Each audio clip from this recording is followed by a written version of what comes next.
the traveling sorcerer in Marvel. This video is purely for entertainment and does not infringe on copyrights or laws. The rights to the novel and image belong to the original author. We do not claim ownership. Don't like waiting and want to listen to this fanfic in full now? Subscribe to our Patreon, where you'll find the best fanfics. Chapter 226, Stark's Change of Mind. With Li Feng's current strength, it's not wrong to say that he has firmly established himself as the second in command in the Earth Mage Circle. Except for the big boss Gu Yi, who had to act like a grandson, Li Feng would fight any mage who was not convinced. But even such a mage who was firmly in the second position made him look a little timid when facing Loki. The gap between the two was quite big. In terms of spells, Loki used divine power, while Li Feng used mana. I don't know how many times the energy level of the two differed. God knows how powerful the fireball that Loki casually rolled was. In terms of fists and feet, Li Feng's skills were only good in kindergartens and nursing homes. Would he be courting death by fighting Loki? Therefore, Li Feng, who was dragged to the place where Loki was imprisoned by Stark, after receiving Barton's reminder, seemed reluctant. Loki is not in Germany, he will not really kill him in order to sneak into the aerospace carrier. If you go to trouble Loki now, you will really die. However, Li Feng's small body has only so much strength, and Stark dragged Li Feng away casually. When Li Feng arrived at the cell reluctantly, Loki not only retired, but also threw Thor out of the aerospace carrier.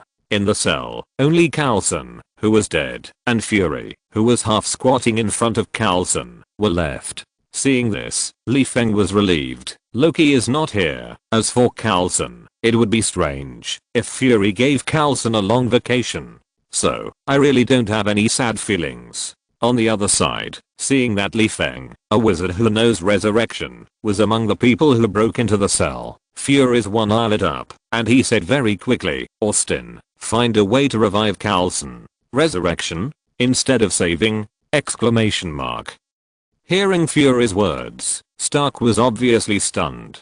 Coulson was the agent Stark had the most contact with since he became Iron Man. With Coulson's natural good guy aura, Stark had unconsciously regarded Coulson as an ordinary friend. So when Li Feng shook his head regretfully to express that he didn't want to revive or couldn't revive Coulson, Stark pushed Li Feng away, took off his mask, and showed a slightly frightened expression, walked quickly to Coulson, felt Coulson's pulse, and ordered Jarvis to scan Coulson's injuries. He wanted to see if he could provide treatment for Coulson. Unfortunately, both the pulse and Jarvis told him that Coulson was already dead, and with the technology he mastered, he couldn't save Coulson at all. This made Stark a little annoyed, regretful, and fearful. He, the helmsman of Stark Enterprises, had many identities on weekdays, such as playboy, billionaire, weapons genius, etc. But among these identities, the only one related to death was the identity of Iron Man.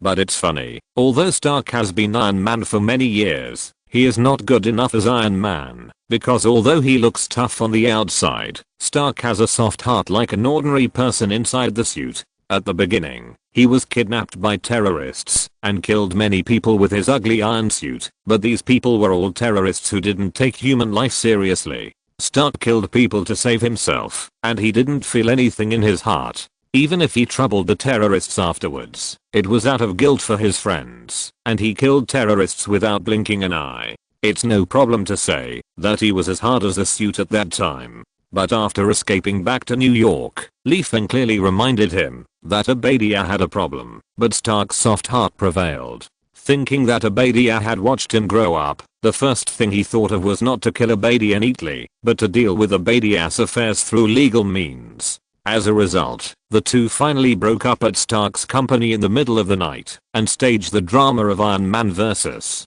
Ironmonger. Afterwards, Stark, who almost lost his life, saw that Li Feng wanted to embezzle Abadia's property. His soft heart prevailed again. He asked Li Feng to return the inheritance to Abadia's family because Abadia had been good to him in the past and even paid for Li Feng out of his own pocket. Not only that, Stark also lied about Abadia's death as an accident at the press conference afterwards to prevent Abadia's family from being implicated.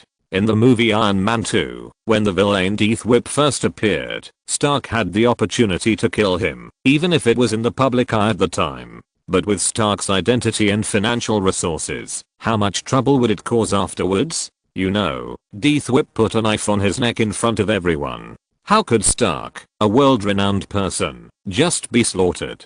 As a result, Stark subdued Death Whip and handed him over to the police directly. In other words, Stark has a kind heart. If Li Feng encountered this, he would probably have to pull out the other party's soul and think about it for a few days before considering other things. From this, we can see that Stark is still an ordinary person in his heart. He does not have the decisiveness of a warrior and cannot accept the sacrifice of his friend, even though he knows that his friend's job is to deal with death. With a little panic, Stark stood up and stepped back a few steps to Li Feng and asked in a panic and slightly angry tone, "Don't you know the resurrection spell? Why don't you resurrect Coulson?" "What the hell do I know about resurrection? Can I make Coulson into a mummy and then resurrect him?" Li Feng shrugged, walked to Coulson, and cast a spell to return Coulson's spirit to his body. After a while, the cold Coulson suddenly opened his eyes and stood up.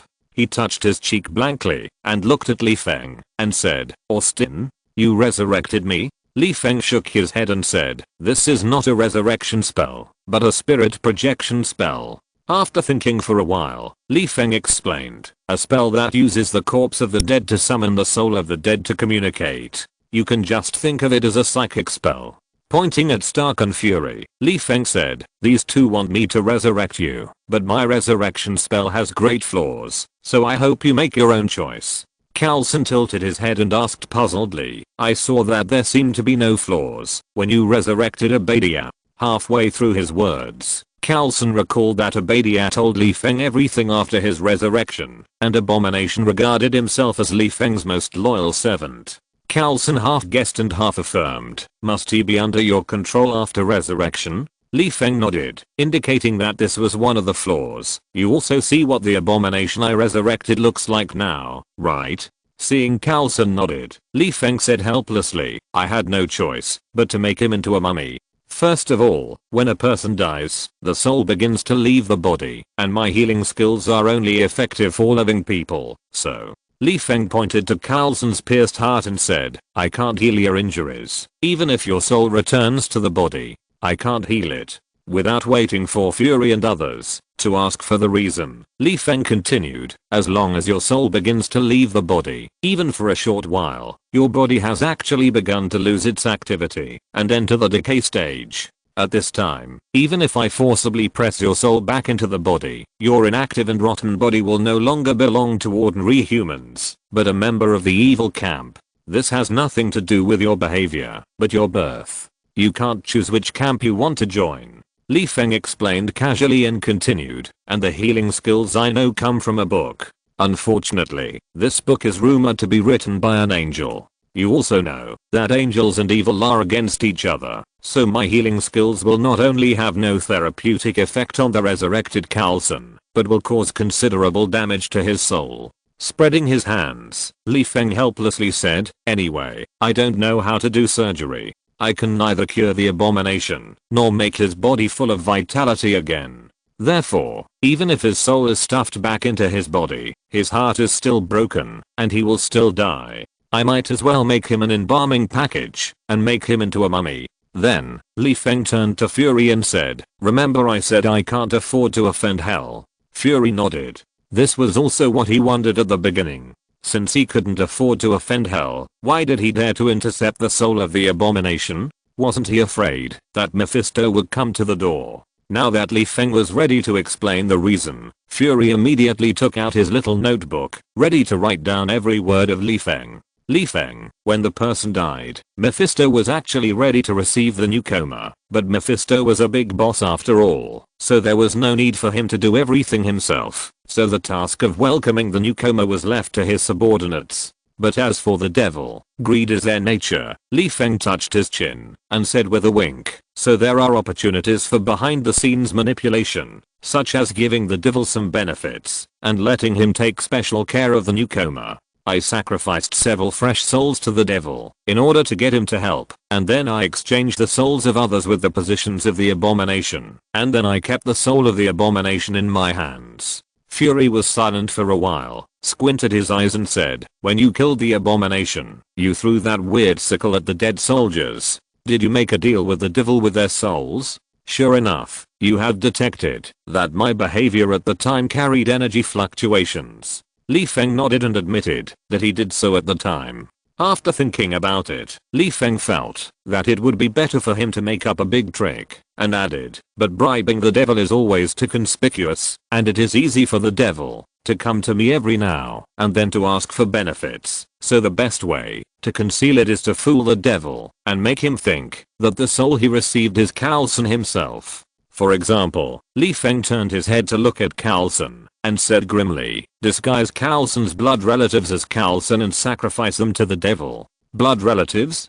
Carlson felt a chill for some reason. Nodding, Li Feng licked his lips like a bloodthirsty and said, the relationship between the soul and the body is deeper than you think, so these people with DNA similar to Carlson can easily disguise themselves as Carlson, and the devil has never seen Carlson alive, so it is easy to mistake them for the real Carlson himself. After speaking, Li Feng looked at Carlson. What is your choice? Do you need me to help kill your blood relatives and resurrect you? Chapter 227, The Sanctity of Private Property. The moment Li Feng asked Carlson how to choose, it represented the end of his nonsense. I don't believe that Fury dares to ask me to resurrect Carlson, even though it's a blood relationship. Now, I'm afraid that, even if Fury wants to resurrect Carlson, Carlson himself may not agree. Sure enough, when Carlson heard Li Feng's question, he shook his head firmly without thinking. Among his closest blood relatives, his parents' bones have rotted into a handful of yellow soil.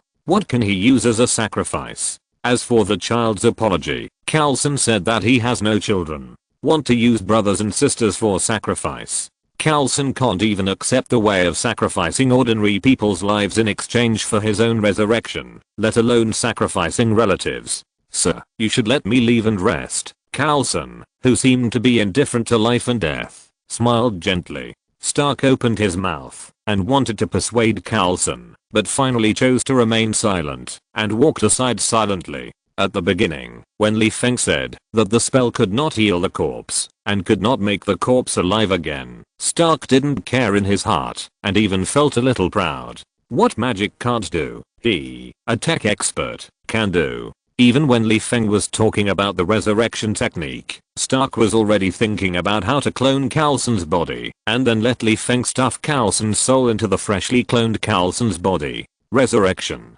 Just like that. As for the fact that Carlson would be controlled by Li Feng from now on, Stark didn't care either. First of all, Stark knew that Carlson and Li Feng actually had a good relationship. With a certain friendship, would Li Feng still let Carlson do something weird for no reason? In addition, Fury was not stupid. I'm afraid that before Carlson completed his resurrection, Fury had already selected someone to monitor Carlson in the future. Perhaps it's exaggerated. As long as Carlson goes to the toilet for more than 10 minutes in the future, Fury will rush to Li Feng's AV, pinch Li Feng's neck and ask, Carlson won't come out of the toilet. Is he controlled by you? At that time, Li Feng might be annoyed, and his Fury allergy would come out. Between terminal illness and controlling Carlson, what would Li Feng choose? According to Stark's understanding of Li Feng, it is estimated that Li Feng would rather lock himself in the RV and play by himself until he suffers from autism than choose Fury allergy. This disease is too embarrassing. If Fury is really worried about Carlson, or worried that Li Feng will use Carlson to obtain information from S.H.I.E.L.D., Stark thinks that it is enough to let the resurrected Carlson start his retirement life. What else can Li Feng do to the retired Carlson? But when Stark heard that resurrection requires the sacrifice of blood relatives, his inner thoughts stopped instantly. After a few seconds of stunnedness, he looked at Li Feng in horror. Is this resurrection? This is an evil magic of multiple lives for one life. But facing death, how great is the temptation to live? Stark wanted to see what choice Carlson would make, and then consider whether to persuade Li Feng to help. If Carlson wanted to take some genetic material before his body cooled down completely, and then use artificial conception to cultivate offspring, and finally use blood relatives to resurrect, Stark might not stop him, because of their past friendship, but if he wanted him to help, forget it. A baby born by technological means is also a life. Stark admitted that he could not accept sacrificing a baby to the devil. If Carlson chose to face death calmly, then Stark would choose to persuade Feng to use another way to save people, such as the time converter. Of course, in addition to Feng and Carlson, there was also an outsider named Fury at the scene. Stark didn't want a king of agents to know that there was a way to travel through time in the world, otherwise Feng would be annoyed by Fury and move away, and he would also lose a wizard friend. This is also the most important reason why Stark chose to keep silent. After hearing Carlson's resounding refusal, Stark breathed a sigh of relief, forced a smile, patted Carlson on the shoulder, and turned to walk out of the room. He didn't like the depressing atmosphere in the room, and he wanted to go out and take a breath. Feng wanted to leave with Stark, but Fury obviously had his own plans. He grabbed Feng and asked him to talk alone. Fury pulled Feng to a corner to prevent Stark from eavesdropping. He held his chest with one hand and touched his chin with the other hand and asked in a low voice, "Why do people who are resurrected by you have to obey you? Why do you ask so clearly? Are you forcing me to continue making up stories?" Feng scratched his head and his brain turned quickly. "I said, Carlson just died on this side, and the hell on the other side already knew about Carlson. If there is no legitimate reason, the act of intercepting souls is a signal to go to war with hell. The devil can use this as an excuse to go to Earth on business. You, the king of agents, help me analyze whether the devil is really coming to Earth on business or coming to Earth to make crazy profits." Fury glanced at Feng. "Is there any need to guess such a question? Of course, the devil would choose to reap the benefits first. If possible, the devil would even deliberately avoid Feng and go back to hell to digest the benefits. Then, he would continue to come to Earth to reap the benefits by making trouble for Feng. After repeating this process, he would end the trouble on Earth and then put an end to Feng. This is the strategy that the devil should have." Seeing that Fury was just staring at him with his one eye, Feng, who felt that bad luck was coming, curled his lips and continued, "Second, the soul cannot survive alone. The laws of nature will grind the souls that stay on Earth into powder." Spreading his hands, Feng said innocently, "So if Carlson wants to be resurrected, he needs to sign a contract with me to sell himself. The contract tells hell that Carlson is my slave, and even if he dies, he is still my personal property. Personal property is sacred and inviolable, so it is not an unexplained interception, and hell will naturally not trouble me. Secondly, it is also to use the power of the contract to protect Carlson's soul from dissipating. Private property is sacred and inviolable." Carlson looked down at his body inexplicably, his eyes twitching as he said, "But I'm a human, not property." Same. Feng waved his hand and said indifferently, "Devils came to Earth to play when humans were in a slave society, so hell has recognized from the beginning that slaves are a type of property." When Carlson wanted to refute something, Fury narrowed his eyes and asked, "Are there any other ways to protect souls?" "Yes." Feng took out the black gourd that originally contained the vengeful spirit from his shoulder bag and said, "There is a magic circle in the gourd that can protect Carlson's soul from being ground into powder for a short time, but..." Feng looked at Fury seriously and said, "The soul is a nutritious meal for some magical creatures. Even if Carlson stays in the gourd, he will attract certain creatures. If one or two magical creatures come at a time, the gourd will naturally be able to stop them, but if too many creatures are attracted, the gourd will not be able to protect Carlson." Fury nodded, and after thinking for a while, he asked, "If Carlson's body has been treated and is full of vitality, and you put the soul back into the body, can Carlson still be considered evil?" As soon as Fury finished speaking, Feng couldn't help turning his head to look at Carlson, and said with a smile, "It seems that your boss has thought of something." Carlson obviously thought of something, and he lowered his head and touched his chest and said helplessly with a smile, Sir, do you want to perform a heart surgery on me first, and then use the method of stimulating the corpse in the corpse resurrection technology to add vitality to me, and finally resurrect me? What's the problem? Fury asked. Li Feng spread his hands and said, first, I have no problem anyway. If something goes wrong, it's not me who will die. Carlson turned his head and glanced at Li Feng. For some reason, Carlson suddenly felt that he might evolve into an evil spirit. Otherwise, why would he have the urge to take a bite of Li Feng, thinking that Li Feng was delicious? The world is changing so fast. It's hard to lie peacefully in a coffin nowadays. Carlson shrugged. I don't want to die, as long as I'm alive and breathing air. Before Carlson could finish, Li Feng interrupted with contempt. Stop talking nonsense. The air has provoked you. Just tell them you want to have babies with someone who plays the cello. Fury narrowed his eyes, was silent for a while, and said, no, Carlson is still on the death list. Without waiting for Carlson and Li Feng to ask, Fury continued, in addition to using Carlson's death to unite the Avengers, I also want Carlson to go underground. Underground? Li Feng said jokingly, why, do you think that Carlson can travel back and forth between hell and earth, just because he is on the death list? Fury rolled his eyes at Li Feng, and seeing that Carlson also looked confused, he thought for a while and said, there is a problem inside S.H.I.E.L.D., but I have no clues, except that I'm sure that the problem is serious. Fury looked at Carlson and said in a commanding tone, I need you to disappear from S.H.I.E.L.D. sight, and then form a team to help me find out what is wrong with S.H.I.E.L.D. After that, Fury turned his head and looked at Li Feng. Carlson will encounter a lot of troubles, and I'm afraid it will be inconvenient for me to help.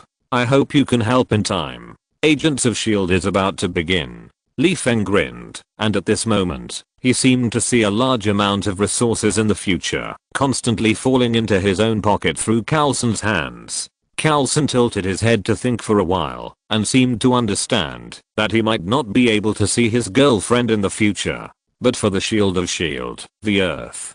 Carlson nodded silently with a hint of sadness. Seeing this, Li Feng pointed the black gourd at Carlson, collected his soul into the gourd, and patted the gourd and said, Old Corvo, you are the only resident in my gourd. If you feel bored being alone, you can dream to me. When can I find time to go to the church where the funeral is being held and find some female companions for you to chat with? After that, Li Feng handed the black gourd to Fury and asked curiously, Carlson is your confidant after all. Do you know what Carlson likes?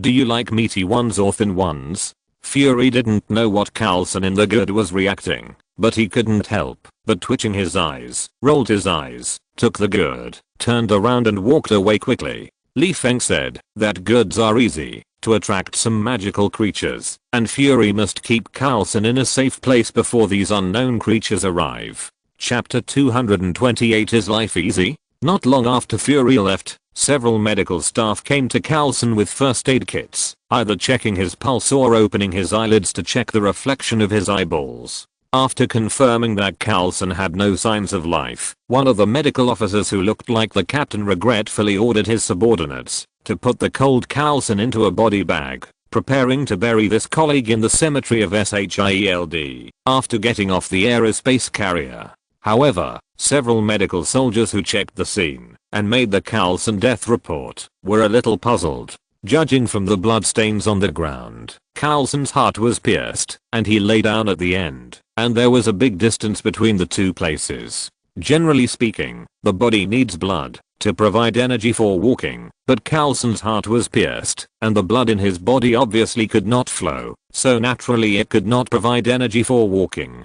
So what did Carlson see before he died? His body was so excited that his heart stopped beating, but still let the blood flow. Or did Carlson have some deep hatred that he had not yet avenged, so he had to rely on his anger to move, even when his heart was pierced? Until they confirmed that the several sets of footprints on the ground were left by Carlson walking around in person. When his heart stopped working, several medical soldiers who were investigating the scene suddenly felt a chill all over their bodies, and their eyes looked at Carlson differently. Damn, you are not going to resurrect, are you? On the other side, seeing Carlson enjoying the treatment of being carried by others when walking, Li Feng scratched his head and walked out of the cell humming a song.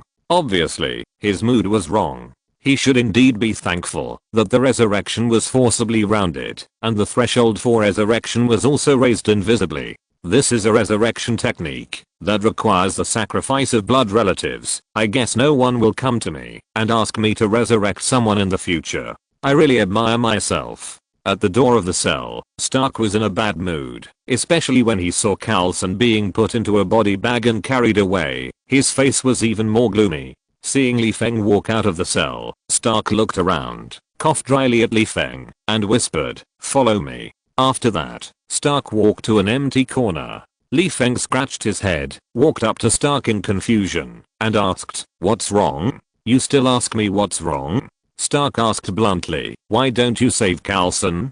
Don't tell me about resurrection. Your time converter can go back to the past, and your eternal fountain of life can also divide into camps when replenishing vitality." Li Feng touched the saliva on his face and interrupted with an innocent look. "How much do you know about S.H.I.E.L.D.? Do you think S.H.I.E.L.D. has no means of resurrection?" Stark was stunned. "What do you mean? What do you mean?" "What it means is that I have to waste my brains to cover up a lie." At this moment, Li Feng put Fury's intention to use Carlson's death to unite the Avengers behind his mind, took out a match-sized magic book from his pocket, turned to the page about resurrecting corpses, handed it to Stark and said, "This is a notebook I got a few years ago," and later gave a copy to Fury. Now, after a pause, Li Feng said with a confused look on his face, "I don't know what tricks Fury has used to resurrect corpses, but it is still no problem to re-inject vitality into corpses.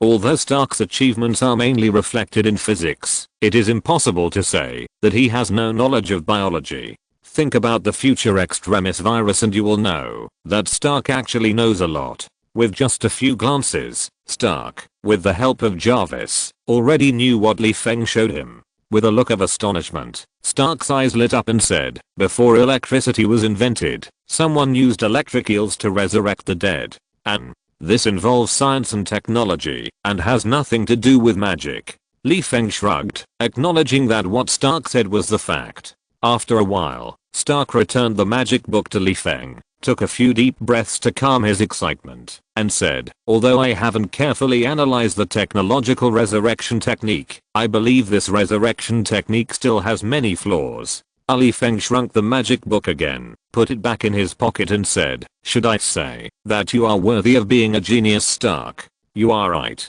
This resurrection technique will make Carlson lose his memory." After thinking about it, Li Feng emphasized, "It is all memories, just like unloading all the memories in Carlson's brain and letting the brain return to the memory state of a newborn. Well, no matter what kind of resurrection technique it is, it has obvious flaws, but I'm not talking to you about resurrection technique." Stark, who felt that his thoughts were inexplicably led astray by Li Feng, pinched the tip of his nose and asked in a low voice, "Why not use a time converter to save Carlson?"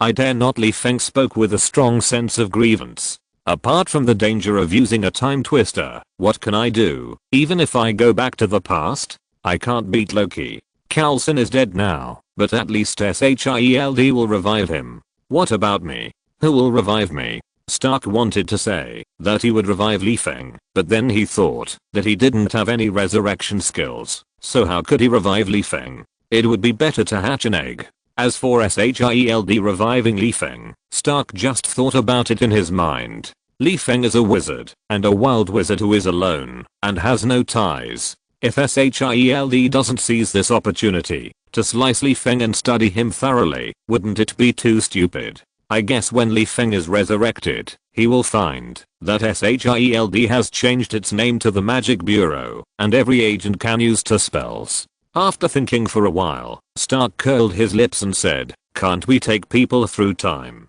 Take Thor with us through time. I have seen with my own eyes how Thor bullied Loki with his hammer."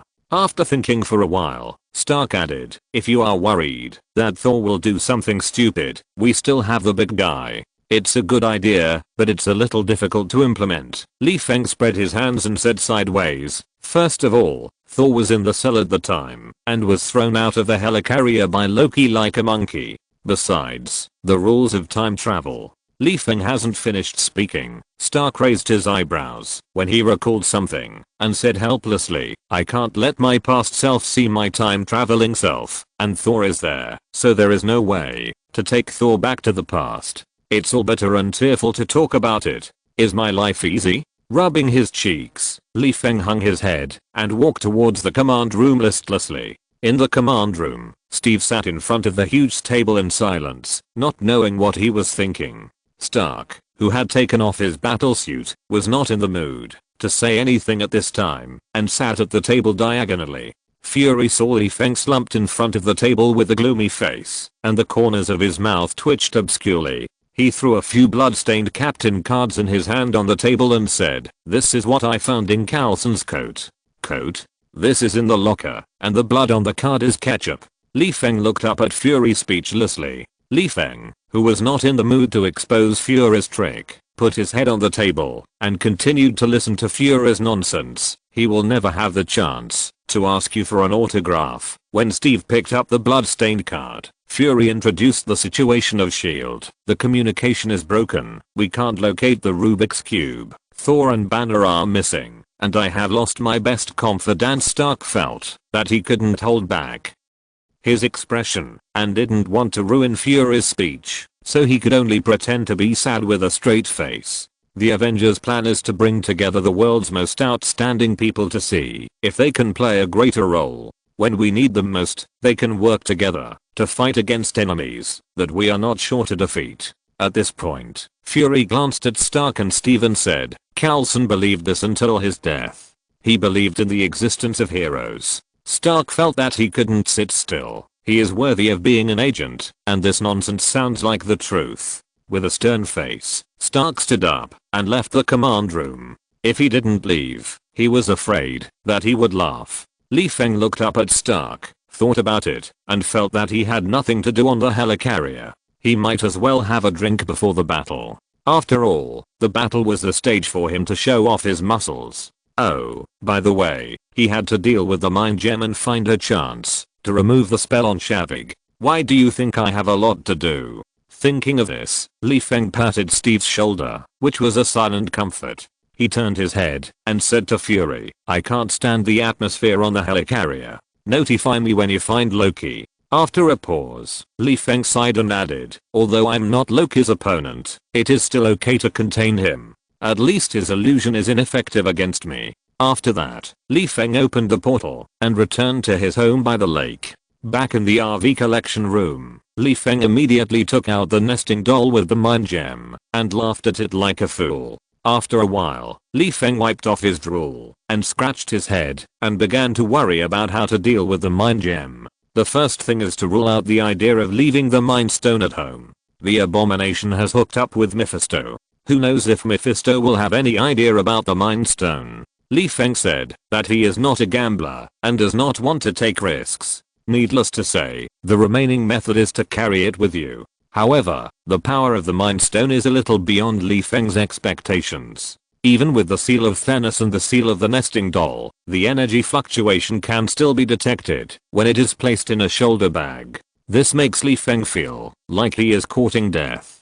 So before carrying it with him, Li Feng needs to dress up the mind stone well. At least not everyone can know that it is the mind stone. Chapter 229, Spells for Kidney Deficiency. On the helicarrier. After Stark and Li Feng left one after another, Steve could only face Fury, who was spitting all over Coulson. As Fury continued to praise Coulson, Steve didn't know whether he felt more and more uncomfortable or he didn't want to face Fury's saliva. He stood up and left the command room, leaving Fury, who was talking more and more excited, to perform a one-man show in the command room. Steve was a little confused after leaving the command room. Although the time he had known Coulson could only be counted in minutes, Steve had to admit that under the influence of Coulson's own halo, he actually had a good impression of Coulson. He was a kind-hearted, capable, and responsible good man. With a sense of sadness, Steve unknowingly walked to the place where Carlson died.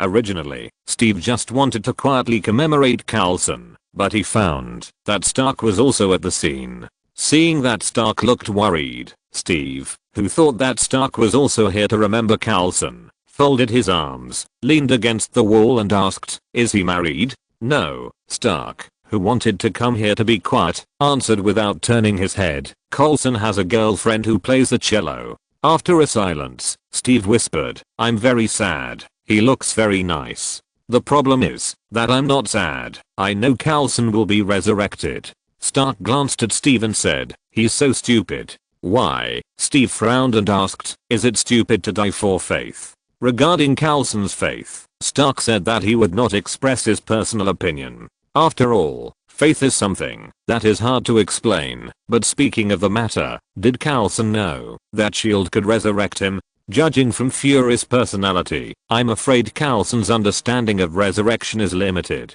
Didn't Carlson ever think about what if S.H.I.E.L.D. couldn't resurrect him? Then what was the meaning of everything he did? Wouldn't it be a waste of sacrifice? With a hint of confusion, Stark said faintly, "He shouldn't go against Loki alone. He is doing his duty." Steve retorted. Stark shook his head, "But this is beyond his ability. He should wait for support." Before Stark finished speaking, Steve interrupted with deep emotion, "Sometimes, you can't help but do it. I've heard this before." Stark glanced at Steve unhappily and muttered in a low voice, "The resurrection technique has many shortcomings that have not been solved at the best, and people have only one life. No matter how involuntary they are, they should not joke about their own lives."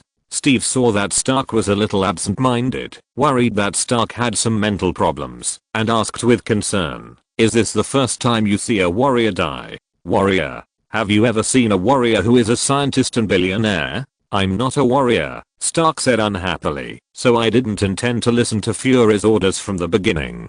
"Steve, although I'm a soldier, I've reached retirement age long ago, and I'm Captain America, not the captain of S.H.I.E.L.D. I don't intend to listen to Fury's orders. Fury and Loki are both responsible for Carlson's death, but now we should focus on the overall situation." Steve paused and asked, like he had a headache, "Loki needs an energy source to activate the portal. What do you think?" Stark shrugged, and just as he was about to say "I have no opinion," he suddenly realized something in his mind. Energy source. Damn, doesn't my company have a high power energy source? And Loki is a symbol of arrogance. He needs audiences, flowers, and applause, and my company is now one of the iconic buildings in New York. My company has become Loki's stage. Thinking of this, Stark cursed this bastard and hurried to the warehouse where the battle suits were stored. Seeing Stark leave in a panic, Steve guessed with his toes that Stark had figured out where Loki would appear and ran to the place where the shields were stored without thinking, and by the way, notified everyone to set out to carry out the task of capturing Loki. On the other side, Stark, who was rushing to his own company, spotted Shavik on the rooftop of the company from a distance, and some kind of equipment was being activated. Seeing this, Stark flew to the rooftop and said to Shavik condescendingly, "Lock him up, Dr. Shavik." Shavik, who was controlled by Loki, looked up at Stark and said contemptuously, "It's too late." With a longing after being brainwashed, Shavik looked at the Rubik's Cube affectionately and said, "It will show us a brand new universe. You are also a scientist. Don't you want to see it with your own eyes?" Before Shavik finished speaking, Stark had already judged that the brainwashed Shavik could not use words to make the other party understand the consequences of his actions. In addition, the machine was about to open the portal, so Stark was in no mood to talk back to Shavik. Ordering Jarvis to gather all the energy of the reactor in his palm, Stark raised his hand and fired a high-power energy cannon at the machine.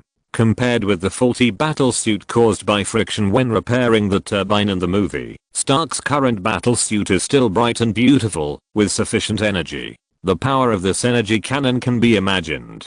It's a pity that the arc reactor was figured out with the help of the Rubik's Cube. From an ethical point of view, it is not an exaggeration to call the reactor the son of the Rubik's Cube. Now, the sun actually dares to hit me. Isn't this outrageous? The Rubik's Cube, who was in his prime, was so angry that he immediately put up a shield to block his son's energy. Adhering to the principle that he might as well beat his son to amuse himself if he had nothing else to do, the Rubik's Cube let the energy go back to where it came from and bounced his son's energy towards the reactor on Stark's suit at lightning speed. Let me tell you that the father is the father and the son is the son. If you dare to hit me, I hope you will have a good life in your next life. Now, Stark, who was not in a hurry to dodge, was in trouble. The reactor on his suit was punched out of energy by the Rubik's Cube father. Stark was a little confused after being bounced away, and then his brain realized that the thing that blocked the energy cannon was made of pure energy, and with the current means of the suit, it could not penetrate the energy shield. Stark twitched his eyes and glanced at the little energy left in the suit. Fortunately, the company was right under his feet, and he didn't have to carry the suit with great difficulty to find a place to replenish energy. While thinking, Stark controlled the battle suit to fly to the company, ready to change into a battle suit with full energy value. After all, they were ready to fight. How could they kill the enemy without energy? However, there were unexpected events. Just when Stark was about to land at the company, he found that Loki in the distance actually smiled evilly at him. Damn, this guy fell in love with the handsome me. Stark, who had a girlfriend, said that he was a little nervous. On the other side, Loki saw that Stark dared to take off his battle suit after seeing him, and walked into the living room with a staff in his hand. He smiled contemptuously and said, "Are you going to ask me for mercy?"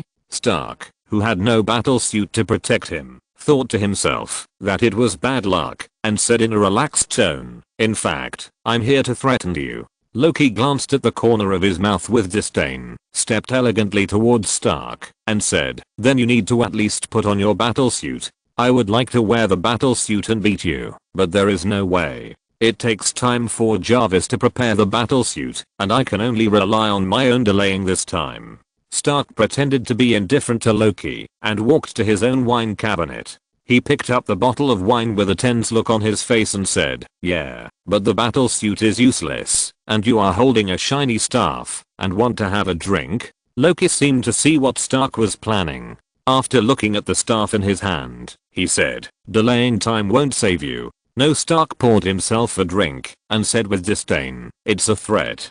"Threat?" Loki turned and walked to the floor-to-ceiling window, sneered, "My people are coming soon, and you are about to finish. What can you threaten me with? Avengers?" Stark, who was thinking about how to delay time, raised his eyebrows and explained, "We call ourselves that. We are a team, the strongest league of heroes in the world." "Yes, I've seen it. A team that doesn't know how to unite," Loki said with a smile. Stark quietly picked up the locator of the suit and put it on his hand, saying, "Yes, it took us some time to understand the meaning of team. Do you need me to introduce you to the team members? Your brother, that handsome boy, a veteran with rich combat elite experience, a powerful wizard, a big guy who can kill people when he loses his temper, and an elite killer. And you." Stark pointed at Loki and said earnestly, "You unlucky guy pissed them all off." "Loki, this is my plan." "It's a bad plan." Stark activated the locator, walked out of the wine cabinet to receive the suit, and said, "They will settle accounts with you when they come." "Loki, I have an army," Stark interrupted before Loki finished speaking. "We have Hulk. He can dismantle your army into parts." Stark, who had activated the positioning, but did not see the suit flying towards him, thought for a moment and added nervously, "Maybe you haven't figured out the situation yet. You can't sit on the throne. There is no possibility for you to succeed. Maybe your army will come, or maybe we can't beat your army. But we will come to you. If the Earth is lost," Stark said affirmatively, "we will come to you for revenge." Obviously, Stark's claim that Loki could not sit on the throne hurt his proud heart. With an unhappy look, Loki walked up to Stark, tapped Stark's chest with his staff, ready to control Stark, and said, "If you turn against your friends, they won't have time to bother me. It's just that the mind gem on the staff is now in Feng's hands." Loki, who cast the spell to control Stark, only felt that his spell was a little weak, as if his kidney function was not very good, which caused the spell to be weak and sweaty, and he couldn't control Stark. With a little confusion, Loki tapped Stark's chest with the staff again. On the other side, Stark was about to cry in his heart. When Loki controlled himself for the first time, he only felt that the amulet in his pocket that he bought from Feng at a high price was instantly shattered, which made him understand that the amulet had completed its mission and protected himself once. But he only had 2 amulets in his pocket. If Loki was going to cast a spell on him 3 times, he would definitely be controlled. Fortunately, Loki lost his patience after casting the spell twice and pinched Stark's neck and threw Stark out of the window. If you're listening to this novel on a channel other than Fanfic World, it means they downloaded and uploaded it without effort. We cordially invite you to visit our channel, Mundo Fanfic Novelos. There you'll find the original version of this story and you can explore many other novels of various genres. We're waiting for you to immerse yourself in a world of incredible novels. Chapter 230. Let me make a fireball. The moment he was thrown out of the building, the voice of Jarvis rang in the communication area beside Stark's ear. "Sir, the Mark 7 is ready," Stark shouted while enjoying the excitement of jumping off the building. "Then what are you waiting for?" As soon as Stark finished speaking, the Mark 7 quickly pounced on Stark under the control of Jarvis. Just when Stark could see the ants on the ground clearly, the battle suit was finally put on. Stark, who felt that he was safe, let out a long breath, turned around and flew in front of Loki. "You also offended another person, Agent Coulson." After saying that, Stark raised his hand and fired a refreshing energy cannon at Loki. On the other side, the magic cube was officially activated at this time. I saw a blue energy rising into the sky, tearing a huge space crack in the sky, and then a group of ugly aliens drove some kind of vehicle to rush to the earth. Seeing this, Stark himself could not capture Loki in a short time, so he immediately gave up the idea of capturing Loki, turned around and rushed to the aliens, and asked Jarvis to call Feng at the same time. As Stark finished tearing 2 aliens apart, Feng's tired voice sounded in the communicator. "Don't you know I'm busy? Don't bother me if you have nothing to do." Before Feng finished speaking, Stark interrupted him at a very fast speed. "I'm tearing aliens apart. Can you be busier than me? The Chitauri are coming." As he spoke, Feng walked out of the RV and looked up at the huge portal in the sky above the city. "The stage has been set." Feng smiled silently, hung a necklace with the Mind Stone sealed around his neck, put on an invisibility cloak and a skull mask, stepped on the black cloud, and carried a sickle to fly quickly to Stark Company, shouting, "Hold on, I'll be there soon." After a while, Feng flew to the Rubik's Cube, sent the unconscious Xavier to the RV to be taken care of by Creature, released the overwhelming dementors, and ordered 1K to protect himself. Feng looked up at Stark and said to the phone, "Brother, hold on a little longer. Let me make a fireball." "Fireball? And only one?" Stark turned his head and looked at the increasing number of Chitauri soldiers and shouted with a twitch of his mouth, "Please make a few more. One is not enough." Feng sneered a few times while casting the spell, licked his lips and said excitedly, "Wait for me to finish casting the spell in 2 minutes, then you can talk about letting me make a few fireballs." On the aerospace carrier, Fury stood in front of the command desk with a poker face, looking at the Chitauri monitored by the satellite, and secretly prayed in his heart that Stark could hold on for a while and reinforcement would arrive soon. At the same time, the agent who was monitoring the energy fluctuations suddenly shouted, "Sir, the monitoring detected a wave of moving energy on the rooftop of the Stark building, but the satellite did not capture anything." Fury's heart jumped, and when he was wondering what these energies were, he heard Stark shouting in the communicator that sourced in and his army of dementors. Dementors? Fury subconsciously remembered that Coulson had reported the invisible army and Feng, but Coulson's report was very vague at the time. Now that Stark knew about dementors, Fury's eyes lit up, and he subconsciously asked, "How many dementors are there, and how strong are they?" Seeing that Fury was still interested in finding out about Feng's past, Stark said unhappily, "Ask for yourself." Fury nodded silently, thinking that since Feng had released the dementors, it meant that the other party had no intention of hiding anything. But just as Fury was about to call Feng to ask, the agent who was monitoring the energy fluctuations suddenly swallowed his saliva, wiped the sweat from his forehead and shouted, "Sir, a nuclear reaction has been detected in Stark building." As soon as the agent finished speaking, a 1-meter diameter orange-red fireball suddenly appeared on the satellite screen and flew straight towards the portal. During the flight of the fireball, any Chitauri who blocked the way would be injured or killed if they were hit, until the fireball was detonated. After passing through the portal, Fury said with a sullen face and gritted his teeth, "Austin's nuclear reaction fireball." On the other side, Stark, who was hiding far away, after being reminded by Feng, saw the mushroom cloud rising at the other end of the portal, swallowed his saliva, and said to Feng, "Is this the fireball I remember? But I like it. Please give me a few more." Feng, who was panting, said curiously, "More coming?" The damn Chitauri are not fools. They know that I'm casting fireballs, but they are still waiting for me to cast the bar. They should have sent a big army to trouble me a long time ago. Glancing at the floating corpses in space, Stark said slowly, "Well, this thing does attract hatred." After a pause, Stark recalled something and asked, "By the way, do you have a way to break the pure energy shield?" "I can, but I need a lot of time." As he spoke, Feng glanced at the Rubik's Cube beside him. The mind gem was hanging around his neck, and the sickle on his staff was no worse than the staff in Loki's hand in terms of material. In fact, Stark didn't need to say much. Feng already understood what Stark wanted him to do. But this thing was emitting spatial fluctuations, and it would be a shame not to comprehend the space with such a good opportunity. "It's more or less good news." Stark casually knocked down a Chitauri soldier and shouted, "I'll lead these ugly guys away, and you can close the Rubik's Cube with peace of mind." It's understandable that ordinary people couldn't find the invisible Feng, but it was too much for Loki to find him in the Stark building.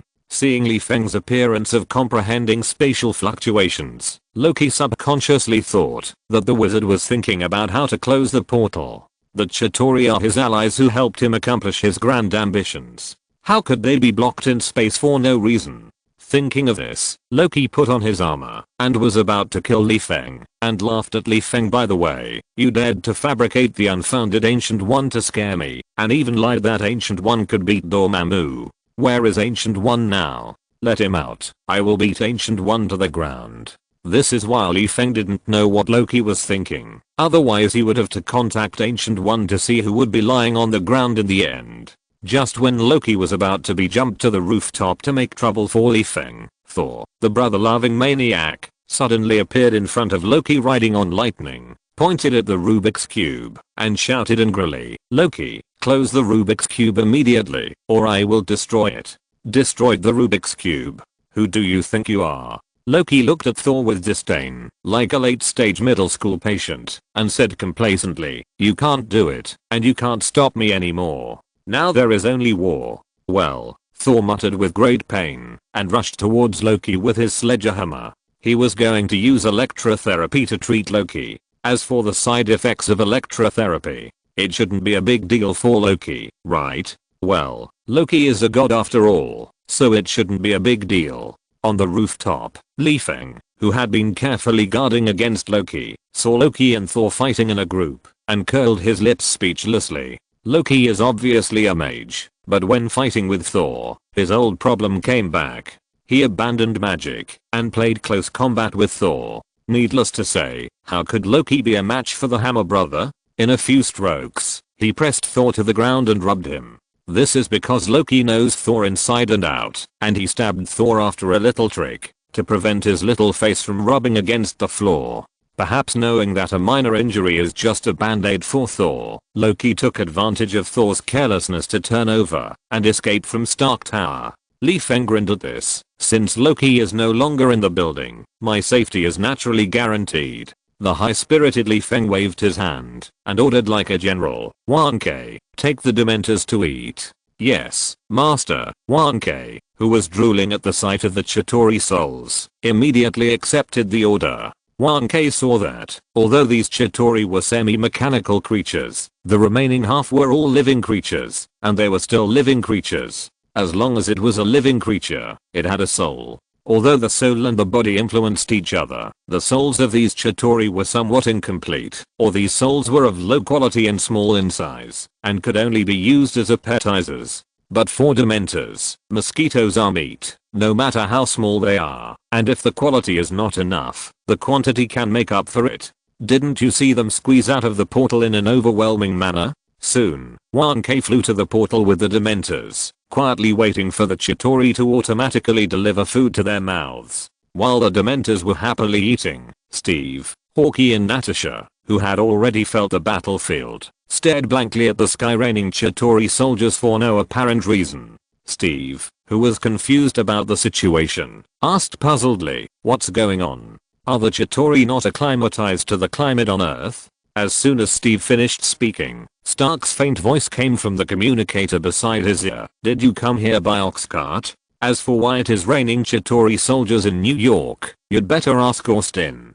These are the masterpieces of dementors. These guys with skulls on their heads are having a meal." Stark smacked his lips and turned his head to look at the few pursuers left behind him, and then looked at the Chitauri soldiers who had just passed through the portal and landed freely. He said in a relaxed tone, "By the way, this is the first time I know how spectacular the scene of dementors having a collective meal is." "Eating?" Steve frowned and asked in confusion, "Are you saying that Austin's subordinates can kill the Chitauri in seconds?" Stark shrugged. "Apologies. What I meant by eating is literally the food of dementors' souls, and those Chitauri who are in freefall have obviously had their souls swallowed by dementors." Stark suddenly thought of something and added with a smile, "By the way, dementors are not afraid of physical attacks or energy attacks. They are invincible except for spells or special energy that damage the soul." In fact, the Chitauri had found 365 dementors who were dining around the portal by searching for energy after several waves of people died inexplicably, but they soon discovered that the weapons in their hands were useless against dementors.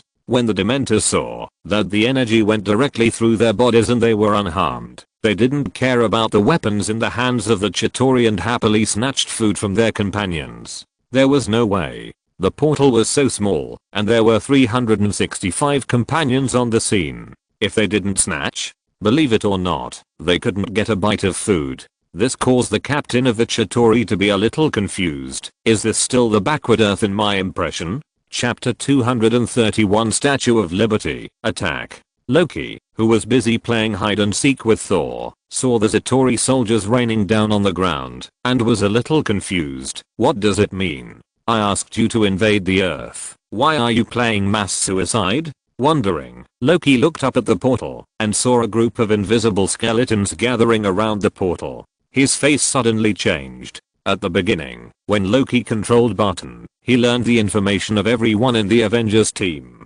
Not to mention the detailed information of everyone, but he also knew the general situation of each team member. But among these information, only Feng had the least information. There was no way Barton and Feng were not familiar with each other. But now, Loki didn't even need to look up his memory to know that these soul-eating things were magical creatures belonging to the wizard who was thinking about how to close the Rubik's Cube. There is a probability that the portal will be closed, and none of the Chitauri soldiers can survive through the portal.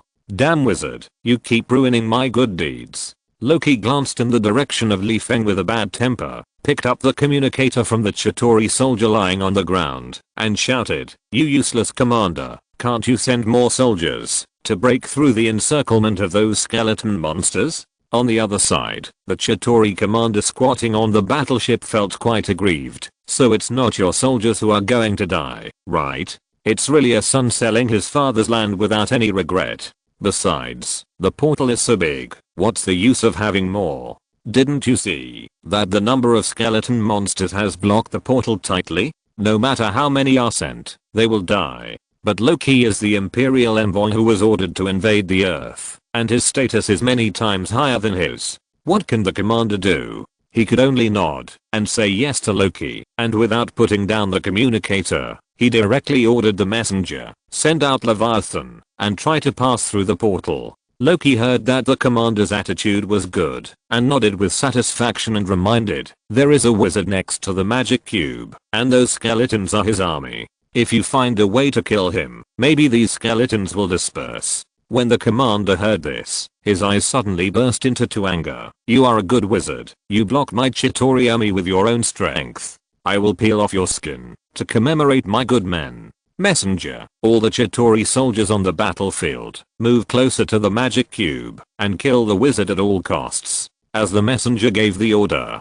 Feng, who was sensing the energy of space, suddenly heard the roar of a large creature in the air. Squinting his eyes, Feng looked up at the sky, only to see a big whale armed to the teeth passing through the portal, and the dementors immediately blocked the big whale. It's just that the big whale is a little special. Although it is also a semi-living creature, its size is there. The dementors can quickly swallow the big whale, but the Chitauri soldiers who passed through the portal with the big whale became the fish that slipped through the net of the dementors. After thinking about it, Feng ordered through the slave contract, 1K, let go of the Chitauri troop transport ship and concentrate on swallowing the individual Chitauri soldiers. Yes, Master, 1K responded to Feng respectfully and turned around to continue blocking the portal with the dementors. Seeing that the dementors gave up attacking the huge war weapon Leviathan, the commander of the Chitauri secretly breathed a sigh of relief. Fortunately, if these skeleton monsters gnawed Leviathan, it would not be 1 or 2 soldiers who died, but a whole ship of soldiers. But soon, the commander received new information from the battlefield. Leviathan was pressed to the ground and beaten by a 46-meter tall giant, and the Chitauri soldiers on the ship were all annihilated.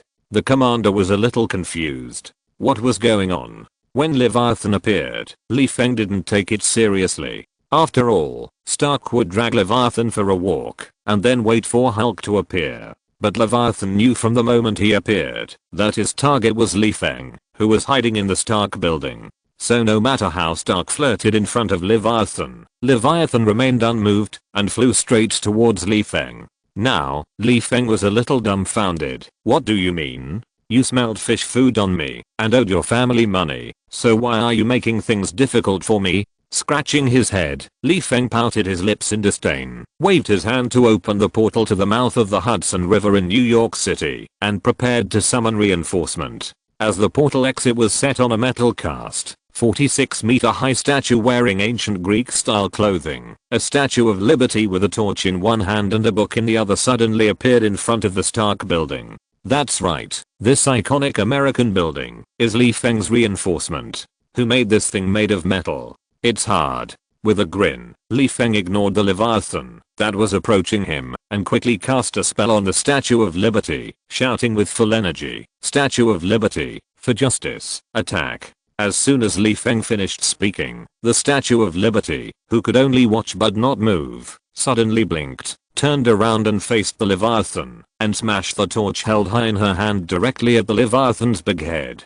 Poor Leviathan, before he had time to eject the Chitauri soldiers on his body, he was smashed to the ground by the Statue of Liberty. This was not over yet. The Statue of Liberty seemed to find that the big whale was still breathing, and raised her huge iron foot to step on the Leviathan until the big whale was stepped into a pile of mud wrapped in iron sheets. The Statue of Liberty walked back to Feng with an arrogant step, and crushed the nearby fish that escaped the net one by one like a bodyguard. There is no description, it was really crushed to death with hands. After all, the Statue of Liberty is 46 meters high. Compared with its palm, a small Chitauri soldier is not crushed to death. The Chitauri commander was furious when he learned the cause of death of his Leviathan. Damn it, I thought I could kill the mage by passing through the portal, but a sturdy bodyguard suddenly appeared. After thinking for a while, the captain shouted to the messenger like crazy, "Pass my order, release all the Leviathans, and kill the mage for me." Soon, the big whales passed through the portal one after another, rushing towards Feng with murderous intent. As the saying goes, 2 fists cannot beat 4 hands. If there was only one Leviathan in front of Feng, it would be fine. A Statue of Liberty would be enough. But seeing that the other party was moving together, it was completely a fight with him. Feng glanced at the Rubik's Cube. Originally, there were too many enemies, so he could just run away on the black cloud. But now, this is a rare opportunity. Feng, who really didn't want to give up the opportunity to comprehend space magic, called Stark and said in a depressed tone, "Dude, do you know where there are large statues? They have to be metal." Stark looked at the Statue of Liberty in front of his company's building, waving torches and beating the emerging Chitauri soldiers like moles. He looked at a huge pile of mud not far from the building and said with a sigh, "Austin, you really know how to play. I estimate that, if you move such a statue, it will be enough for you to live in prison in the next life. Do you want a few more? Then what should I do?" Li Feng rolled his eyes and said aggrievedly, "I just figured out how to close the Rubik's Cube. If I leave, the energy I spent before will be in vain." Stark's face froze, and he looked at the Chitauri soldiers that were constantly ejected from the Leviathan. He thought that without the Statue of Liberty, this battle seemed to be a bit weak. Stark said helplessly, "Is there no other way?" Seeing that Stark couldn't think of any other huge metal statues for a while, Li Feng sensed his own magic power and said, "How about helping me find 2 statues of liberty sold in craft stores, and I will cast a spell to enlarge them myself." Okay, this time, Stark did not hesitate and agreed immediately. After a while, Stark sent 2 palm-sized metal statues of liberty to Li Feng and threw a communicator to Li Feng, saying, "Banner is here. Zeng and Thor are helping you hold back a Leviathan each." Pointing to the communicator, Stark said with a strange look on his face, "Fury is looking for you." After that, Stark turned and flew towards a Leviathan that was approaching Li Feng, ready to hold back the Leviathan that was about to affect Li Feng's closure of the magic cube. "Boiled eggs looking for me?" Li Feng put on the communicator in confusion. Before he could ask, he heard Fury roaring, "Austin, you bastard, do you know what you did? Can you move the Statue of Liberty? The president even called me." Li Feng, who felt his eardrums hurt from the vibration, curled his lips and put the communicator into his pocket without waiting for Fury to finish. "It's just a statue. So what if it moves? You bite me?" Li Feng looked down at the Statue of Liberty in his hand, sneered a few times, threw out the 2 small statues, and quickly completed the spell. When the 2 statues fell to the ground, the 2 statues of liberty had completed their transformation from the original palm-sized people to huge metal statues with a height of 4 meters and wearing Greek costumes. Not only that, Li Feng felt that a warrior should look like a warrior. What's the point of holding a torch and a book? Do you have to read books, even if there is a power outage? It's too bookish, not good. Simply turn the torch into a mace and the book into a shield. This is what a warrior should look like. Just like that, a small Statue of Liberty suddenly appeared on the streets of New York, holding a mace and running towards Leviathan. Then, in full view of the public, she lifted up her skirt, turned over and rode on Leviathan's head, and swung the mace to smash it hard, like a violent woman. The other small Statue of Liberty looked more ladylike. She was seen standing at the corner, waiting for Leviathan to appear, and then she would beat the other to death with her shield in a few strokes. After the 2 Statue of Liberty killed a Leviathan each, as if to celebrate the victory, under the surveillance of major satellites, the 2 ladies high-fived each other to celebrate. Then, the lady danced tap dance on the spot and trampled to death the Chitauri soldiers who crawled out of Leviathan. The violent woman was much more direct, swinging the mace to hit the diseased Chitauri soldiers like playing golf, and at the same time, the Chitauri soldiers who were smashed also crashed into their companions who came to support them. On the aerospace carrier, Flo looked at the fake Statue of Liberty, who was clapping, dancing, and playing games. He was a little worried at this time. What if Li Feng suddenly had a brain attack and asked the real Statue of Liberty standing in front of the Stark building to perform a ballet in front of the satellite surveillance? If so, the United States would lose face. You know, it is not just the United States that is paying attention to New York, but the whole world. Covering his face, Fury thought sadly, damn, do we have to send agents to guard the Statue of Liberty every day in the future? Chapter 232 Nuclear Bomb. While Fury was still wondering how to protect the Statue of Liberty, Li Feng had already thought of the fact that he still had support, and it was their support, such as the Empire State Building in Manhattan, New York, which had several Iron Eagles on it. Li Feng's first magic mentor, the 777 level Busto magician in the Magician's Apprentice, was a ruthless person who would often go out to play with the Iron Eagle on the Empire State Building. Looking at Busto's chic figure, Li Feng, who was still a rookie at the time, was envious. Now, Li Feng must try to control the Iron Eagle. It's so damn handsome. As for how Fury felt after the Iron Eagle appeared, it had nothing to do with me. Besides, we were talking about fighting. Who cares whether the Iron Eagle talisman conforms to the public's 3 views? Besides, it's not thrown away after use. I will return it. Thinking of this, Li Feng waved his hand to open the portal, awakened the decorative Iron Eagles on the Empire State Building one by one, and ordered them to search for the Chitauri soldiers around the battlefield, and kill them one by one. With the participation of fearless air support, the invasion of the Chitauri has completely become a farce, or New York has become a stage for Li Feng to show off his muscles.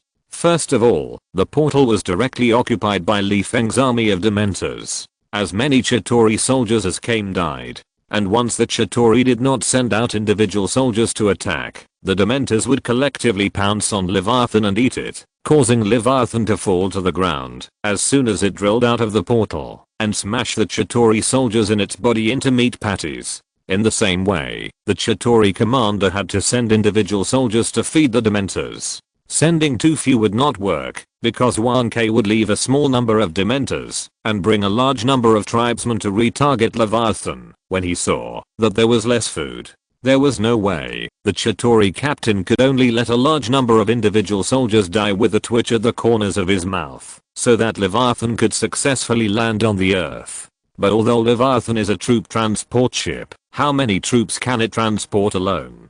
Besides, there are still many killers on the ground, not to mention a genuine Statue of Liberty that guards Li Feng, which is 46 meters tall. Leviathan is just a small fish, and it can be killed with a slap. The other 2 smaller Statue of Liberty may seem weaker, but the maces in their hands are really fierce. Any Leviathan that approaches the Stark building will be smashed to death on the ground with a few sticks. There is also the Hulk, who has been throwing tantrums near the Stark building. The Chitauri soldiers are stunned when they see him. Their weapons can't kill him, but only make him furious, and then throw them around like sandbags. It's no exaggeration to say that the Stark building is the safest place in the entire battlefield. As for the Chitauri soldiers who landed on the ground far away from the Stark building, they are not much better. Stark and a group of Iron Eagles simply occupied the sky above New York. Wherever there are more Chitauri soldiers, there are their figures. Sometimes when Steve came to support Stark with Natasha and Barton, he would only see paralyzed Chitauri soldiers all over the ground. Running onto legs is more painful than flying. After a while, Li Feng realized that he could not comprehend the energy of space anymore, because he saw some field agents wearing shield combat uniforms inexplicably appearing in the 2 blocks closest to the Stark building. Needless to say, the reason why these people appeared here was probably because the warning to Fury that Loki would attack the Stark building worked. Although this group of field agents were also killing the Chitauri soldiers, who knows if the other party was also observing them in secret. Besides, the time for delaying is almost up. If it goes on any longer, Stark will be suspicious. Just when Li Feng reluctantly gave up comprehending magic, took out the mind gem from the necklace, and wrapped it around the sickle to close the Rubik's Cube, the phone in his pocket suddenly rang. Li Feng picked up the phone, checked the caller ID, and said in an unhappy tone, "Stark, I'm about to shut down the Rubik's Cube." Before Li Feng finished speaking, Stark shouted anxiously, "Don't worry about Fury. Inform me that a tactical nuclear bomb is flying towards us. I know where to throw this thing." Nuclear bomb? Li Feng glanced at the battlefield, where there were not many Chitauri soldiers. A nameless fire was rising in his heart. Can't you see that we are about to win? Or are these people afraid of my power and are going to blow me to death here?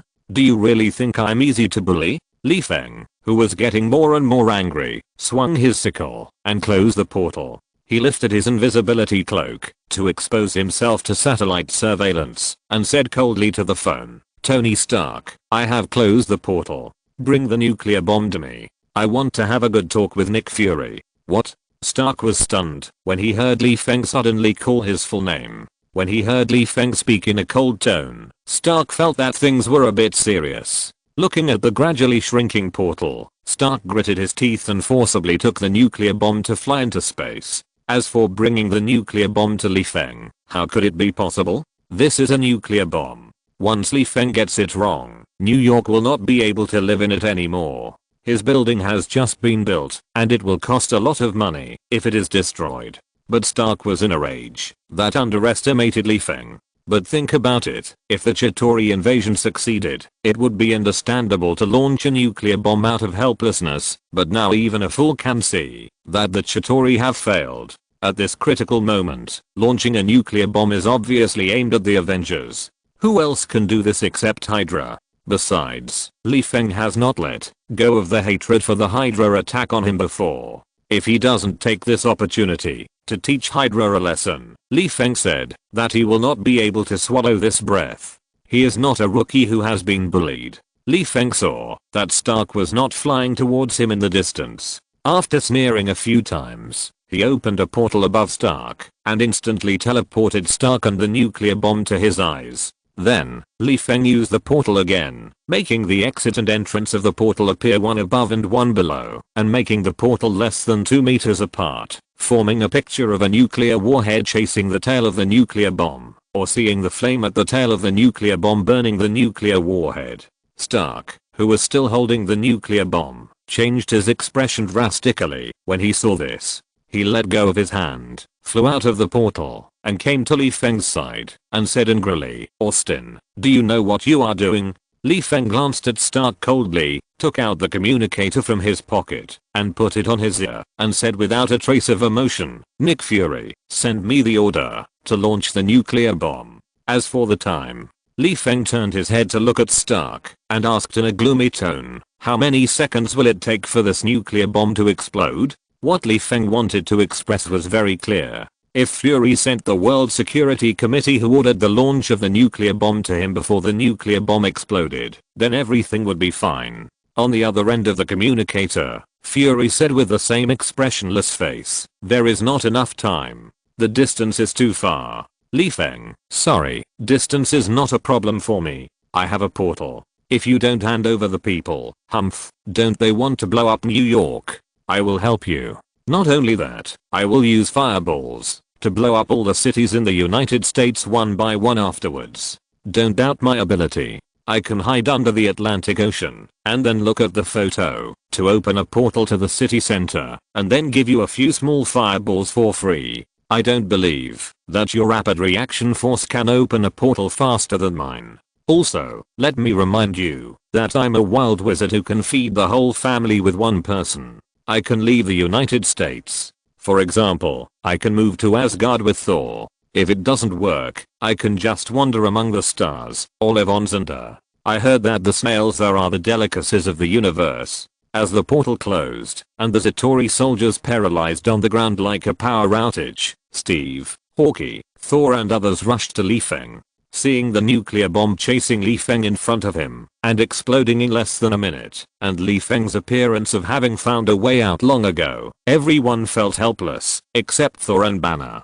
Banner was not sure whether the nuclear bomb could kill him. He probably couldn't. After all, Hulk was the product of gamma rays, and the gamma rays produced in space were produced by nuclear fusion in the core of stars. Nuclear bombs were not that scary to him.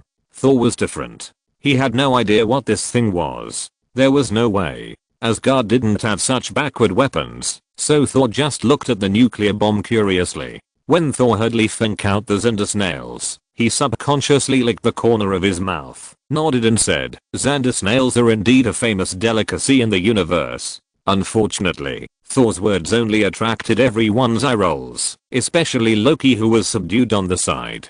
Not only did he roll his eyes wildly, but he also said with a trembling heart, "My dear brother, shouldn't you focus on this nuclear bomb? Once this thing explodes, you will be dead or disabled if you are at the center of the explosion." Nuclear bomb? Thor shook the hammer in his hand, as if he was going to smash the nuclear bomb flat right now, and said, "Since it's so dangerous, just dismantle it."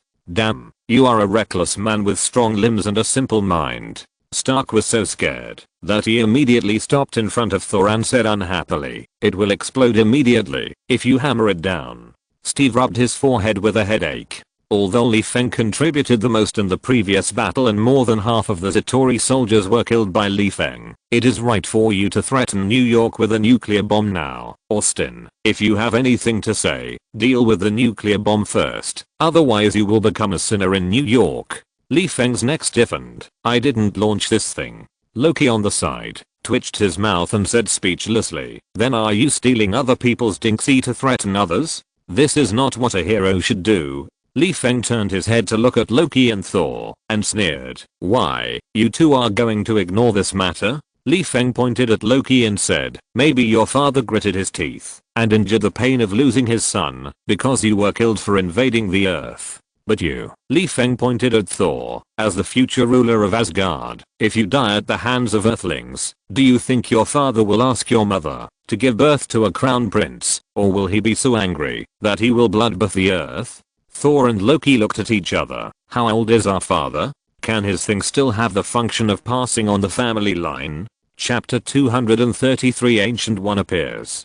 Feng's words clearly reminded Thor, "Someone wants to kill you." Thor is not stupid, nor is he a layman who has never fought a war. Anyone who has personally experienced this so-called Chitauri invasion knows that this kind of funny war does not need a killer weapon at all. Even because of Feng's muscle show, Thor felt that he did not have enough fun. Thor was silent for a while, holding Loki and standing behind Feng, pretending to ask Fury to hand over the person who ordered the launch of the nuclear bomb. He wanted to see which ruthless person dared to use a nuclear bomb to flatten the two royal family members of Asgard. Fury on the other end of the communicator also heard Feng's words clearly. It's not that he didn't think about the earth bearing the sin of making Odin's descendants extinct, but what could he do at that time? It wasn't him who ordered the launch of the nuclear bomb. He even shot down another fighter plane with a tactical nuclear warhead, and even reimbursed a pilot, and notified Stark immediately. What else can he do? Fury stared at the nuclear bomb explosion timer and said helplessly, "Austin, you don't give me enough time. You send the nuclear bomb away first, and I will catch the person immediately afterwards." Patton, who had regained his will with the help of Feng, should have said thank you when he saw Feng, but he said he couldn't say it in this situation. Hearing Fury's seemingly compromising tone on the communicator, Barton carefully reminded, "Austin, Fury is right. If you ask Fury to hand over the person now, you have to give him time." Looking at the nuclear bomb, Barton said with lingering fear, "There is less than a minute left. How can Fury hand over the person when he is in the aerospace mothership? It takes time to catch people." Now, it is only enough for Fury to report a few names. Natasha quickly said, "Yes, there is not enough time. You will only let Fury find a scapegoat." "Haha, scapegoat?" Feng sneered a few times, turned his head to look at Loki, and asked, "You are also a mage. How much do you know about the spell of extracting other people's memories?" Without waiting for Loki to answer, Feng ignited the hellfire on the sickle, and smiled grimly. "Not only can I extract other people's memories, but also their souls." Loki swallowed and said.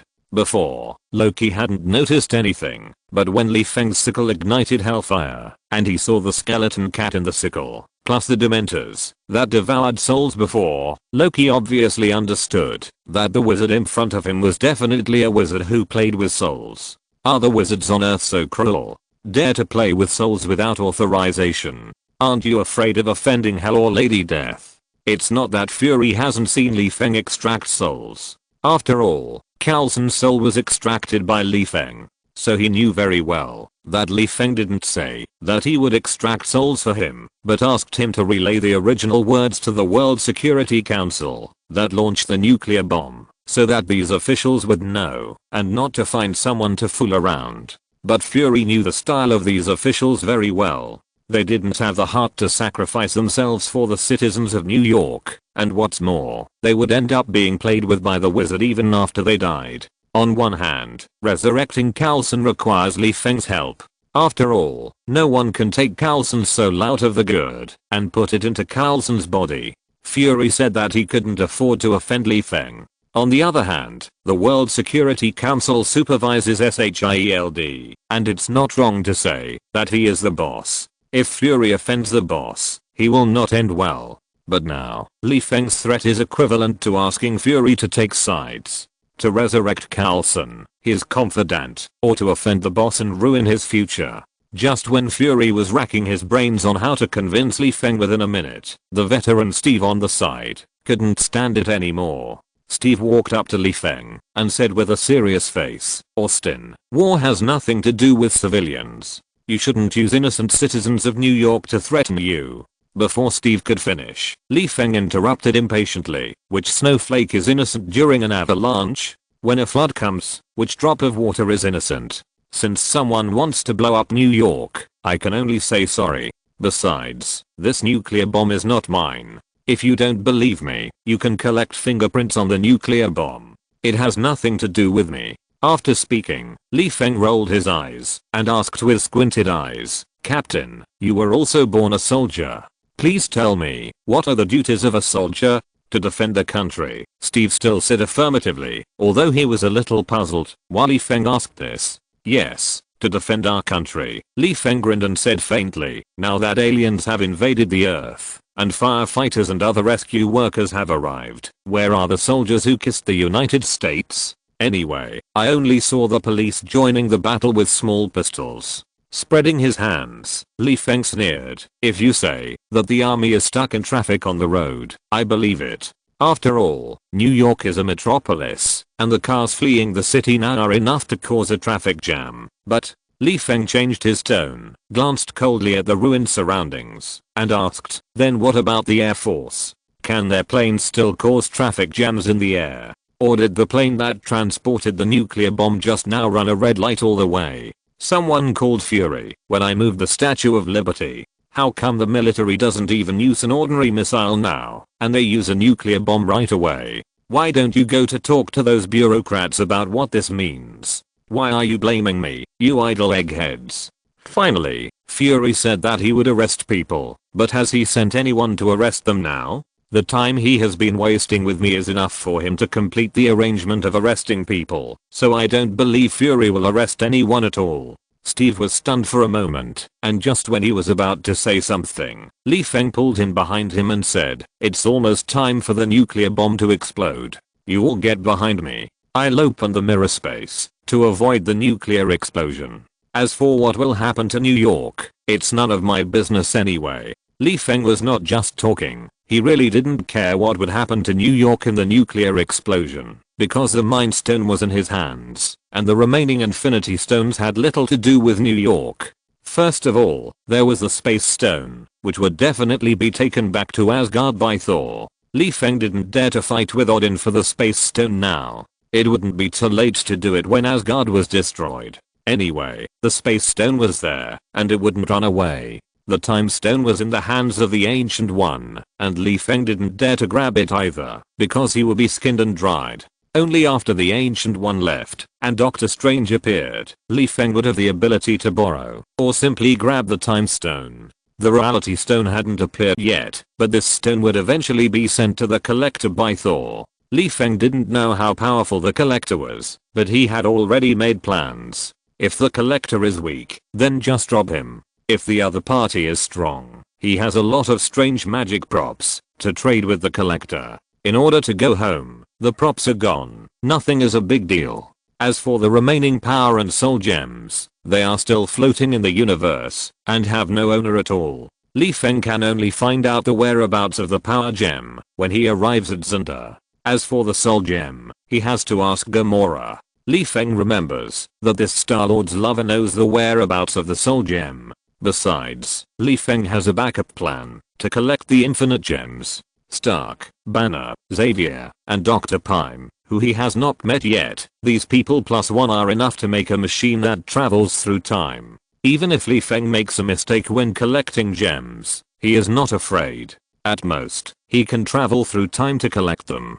So, he really has no love for New York. Just when there were only a few seconds left before the nuclear bomb exploded, Stark and others stood silently behind Li Feng, preparing to enter the mirror space for refuge, when a portal suddenly appeared in front of Li Feng. While wondering, Li Feng saw a woman dressed as a monk with a hood covering her bald head walking out of the portal, and said to him in a relaxed tone, "Throw the nuclear bomb away." "Yes, master." With an extremely aggrieved expression, Li Feng had no room for bargaining, and waved his hand to teleport the nuclear bomb into space. In the last second, Li Feng was still hideous in front of Fury, but in the next second, he acted like a good baby in front of this bold woman, which made everyone at the scene a little confused.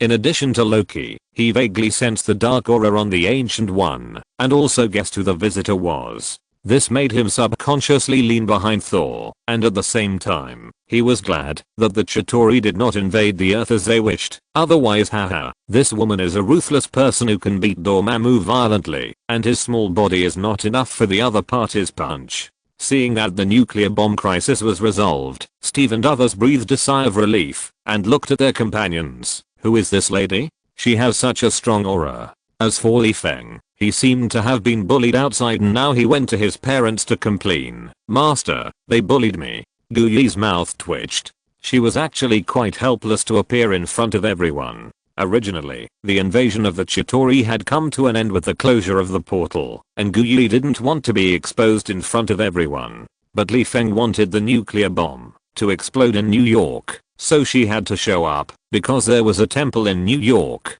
If the temple was blown up, the Earth's defense would have loopholes in a short time, and the time to repair the loopholes was enough for Mamu and other alien creatures who coveted the Earth to break through the remaining two temples. At that time, the Earth would be in real trouble. If you are not careful, the Earth will be gone. It is not impossible to use magic to protect the temple from the impact of nuclear bombs, but in this way, wouldn't everyone know that there is a temple in New York and there are wizards in the world? By then, Ancient One would probably be so annoyed that he would have to leave the stage to rest before he could train Doctor Strange. I know, Ancient One said, with his hands behind his back and looking into the distance, but you shouldn't destroy New York. After that, Ancient One glanced at Stark, waved his hand to open the portal, turned around and stepped into the portal, and said to Li Feng with his back to him, "The necklace is nice." Li Feng said that she understood what the necklace meant, but he just dared to continue to act like this.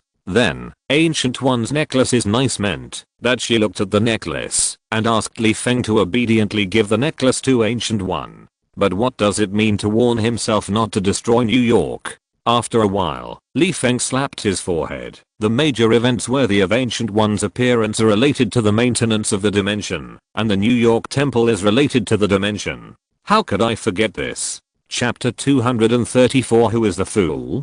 On the aerospace carrier, Fury saw the nuclear bomb explode in space through the satellite, and Li Feng respectfully faced the person in yellow monk's clothes, and his heart suddenly felt much better. At the same time, Fury was also thinking about who this person in monk's clothes was. Except for hearing that it was a female wizard through the communicator, there was no clue.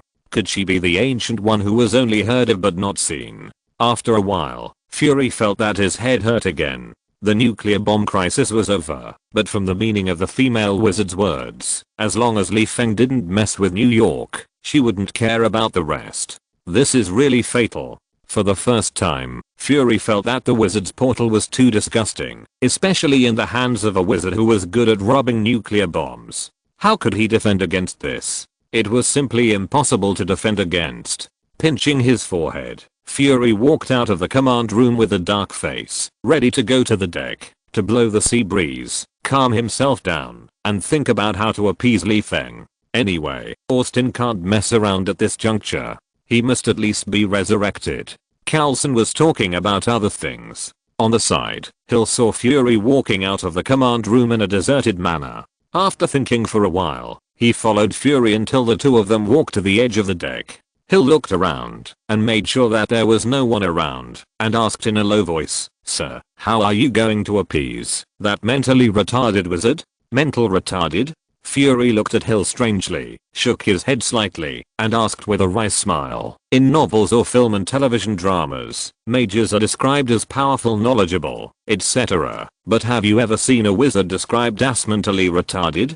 Hill narrowed his eyes and said thoughtfully, "Are you saying that Austin has been pretending to be stupid in front of us?" Fury nodded, pointed to his head and said, "The mentally retarded wizard you are talking about learned to rub nuclear bombs by hand through self-study and Banner's teaching for a few days. Can you make a nuclear bomb after buying a few books in a bookstore?" Hill pondered for a while, feeling that she was being played by Li Feng. She shook her head with a slight twitch in the corner of her eyes. She was not a genius like Stark. She could build a nuclear bomb just by buying some books in a bookstore. What a joke. If everyone was such a genius, believe it or not, the country would immediately list all books on nuclear physics as banned books for the public, and no one except internal personnel would be allowed to read them. This is a nuclear bomb. Once a family workshop can make a nuclear bomb in this country, where guns are not banned, who knows what kind of disaster will happen. This just shows that Austin is playing dumb. Fury sighed and continued, there are only two wizards we know and have seen with our own eyes. One is Loki and the other is Austin. Only these two can be compared. Do you think Loki is stupid? Fury suddenly asked. Hill shook his head. Maybe he didn't think Loki was amazing before, but now that the Chitauri incident is over, Hill's recollection of Loki's actions is different. Since Loki took the initiative to show up, Shield has been caught up in Loki's scheme. Barton is not to be mentioned. He was directly controlled by Loki. If Feng had not taken action to undo the spell, the Avengers might have had to spend time dealing with Barton when the Chitauri invaded. Then there is Banner. Loki used words to stimulate Banner when he was imprisoned in the cell. Banner held back at the time, but the anger squeezed in his heart made Hulk ready to appear at any time. If Feng, who could suppress Hulk, was not on the aerospace mothership, Hill might have suggested to Fury that Banner be sent to the cell as soon as possible so that Dr. Banner could vent his anger. Although Stark and Steve did not know how Loki did it, their quarrel had clearly expressed that they disliked each other. Finally, there was Natasha. She was a spy and should have been hiding in the dark to perform the mission, but after asking Loki for words, Natasha changed her normal state and chose to go to the front line. If it is said that Natasha's change has nothing to do with Loki, Hill said whose IQ is being insulted. It can be said that Loki alone changed everyone in the Avengers team in a short period of time. Later, when Loki commanded the Chitauri invasion, Hill also saw that the Chitauri's military strength and Leviathan were somewhat terrifying. If Feng was removed, the remaining Avengers would have a hard time winning. Even if the Avengers could win in the end, these superheroes would be paralyzed on the ground or simply die of exhaustion. And Loki, who planned all this, was stupid. Who would believe this? If Feng had not changed anything under Loki's influence and even released his own army to reverse the situation, the outcome would have been even different. By the way, does this mean that Austin planned more than Loki? Smarter? Seeing Hill's thoughtful look, Fury smiled and whispered, it looks like you've thought of something. It's not that Loki doesn't want to plot against Austin. I doubt that Loki can't do it. After a pause, Fury turned his head to look at the surging sea and said, Loki and Austin didn't fight today. They fought in New Mexico as early as last year, when Loki was planning to take the throne. What do you think of his plan? Hill thought for a moment, folded his arms and said, first, he lied to Thor and made him lose the will to fight for the throne. He even made Thor lose the determination to take Mjolnir and then let the destroyer kill Thor, completely cutting off the future trouble. After analyzing Loki's plan, Hill nodded seriously and said, the success rate is quite high, except. Fury interrupted, except that he didn't expect Austin to have the ability to delay the destroyer so that Thor would have time to comprehend the king's heart and finally let Thor regain the power of Thunder God.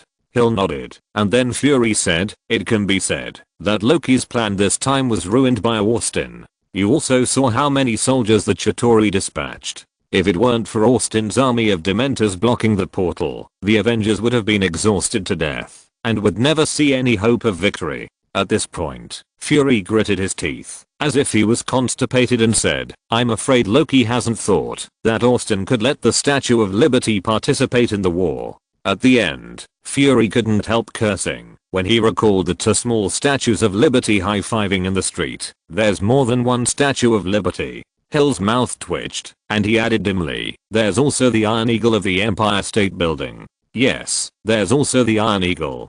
Perhaps this is not all Austin's strength. Fury rubbed his temples. Is such a wizard who has ruined Loki's plan several times a retard? Glancing at Hill, Fury said dimly, when you treat others as fools, aren't you a retard in the eyes of others? So, are we the real retards in Austin's eyes? Hill looked at Fury, who was beating around the bush with resentment and asked, do you still want Austin to take action on the reconstruction of New York. After all, the other party has restored the precedent of Stark building in 10 minutes. I've asked Steve to do it. Fury shook his head and said, I hope Austin will help, since Austin was nice to Steve before. On the other side, after Li Feng's threat was dispelled by Ancient One, he squatted on the edge of the rooftop with a miserable look on his face, as if he had been heartbroken and wanted to be quiet without being disturbed by anyone. It's so embarrassing. That threatening fury turned into a farce. Steve walked to Li Feng, looked at New York, which was in ruins in the distance except for the Stark building, and said, can you use magic to restore New York? Li Feng turned his head and looked around, rolled his eyes, and shouted with a rapid breath, Captain, are you unhappy with me?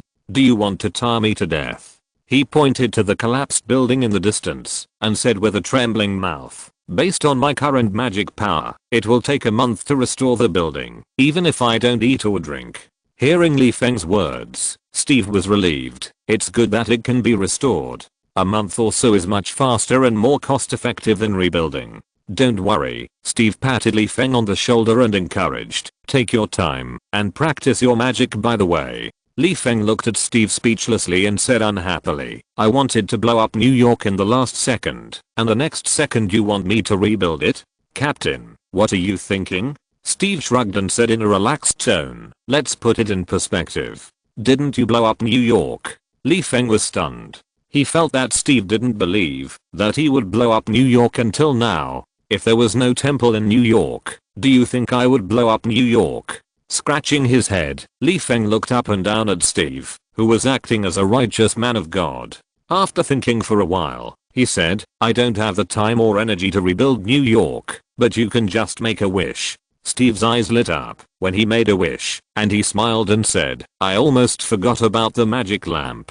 After that, Steve stretched out his hand to ask for the magic lamp and said, I owe you a favor. Li Feng curled his lips. It seems that it is good to be owed a favor by the righteous man of God, but it is difficult to ask the righteous man of God to return the favor.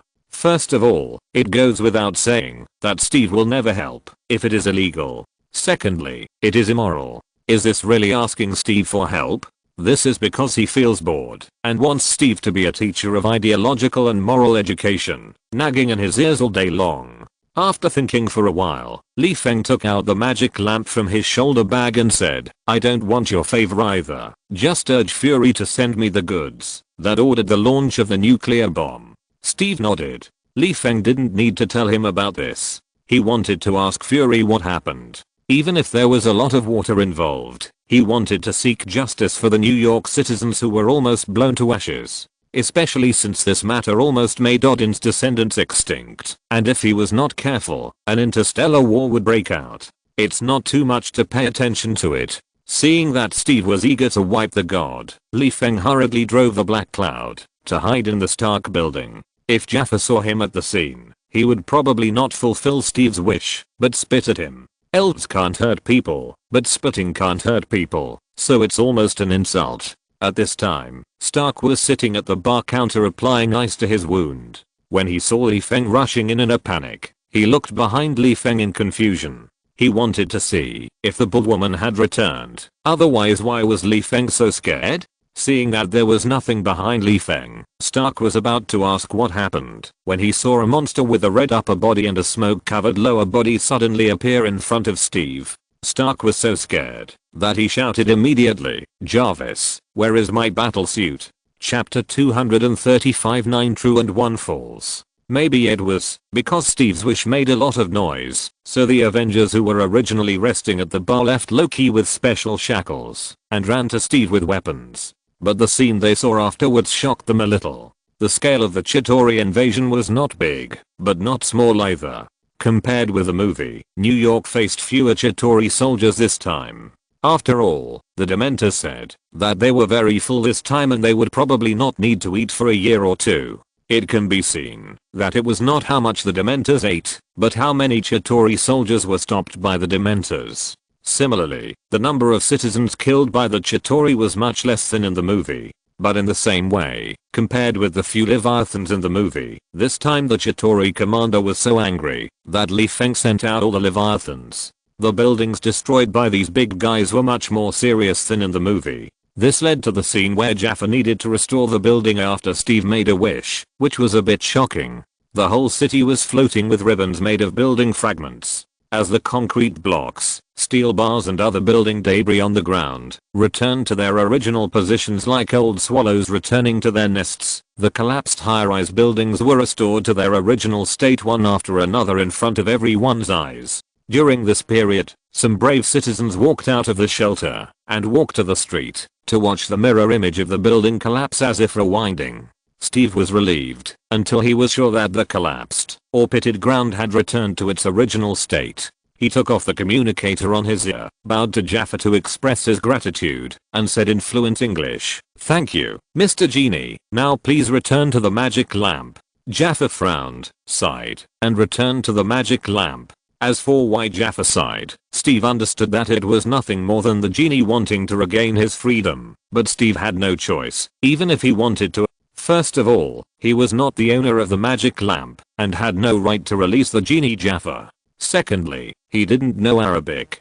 Didn't you see that he had to use the communicator to connect with foreign aid to make a wish? How could he give Jaffa freedom in Arabic? When the genie returned to the magic lamp, Stark on the side stroked his chin and walked around the magic lamp curiously. "What is this? What kind of creature is inside? Have you heard the story of Aladdin's magic lamp?" Steve explained to everyone helplessly. At the bar on the other side, Loki sat opposite Feng and said with a smile, "You fooled everyone. They thought you were just scaring people with nuclear bombs, but I can see that you really don't care. I have long lived myself as the person I once hated. Why would I care about New York?"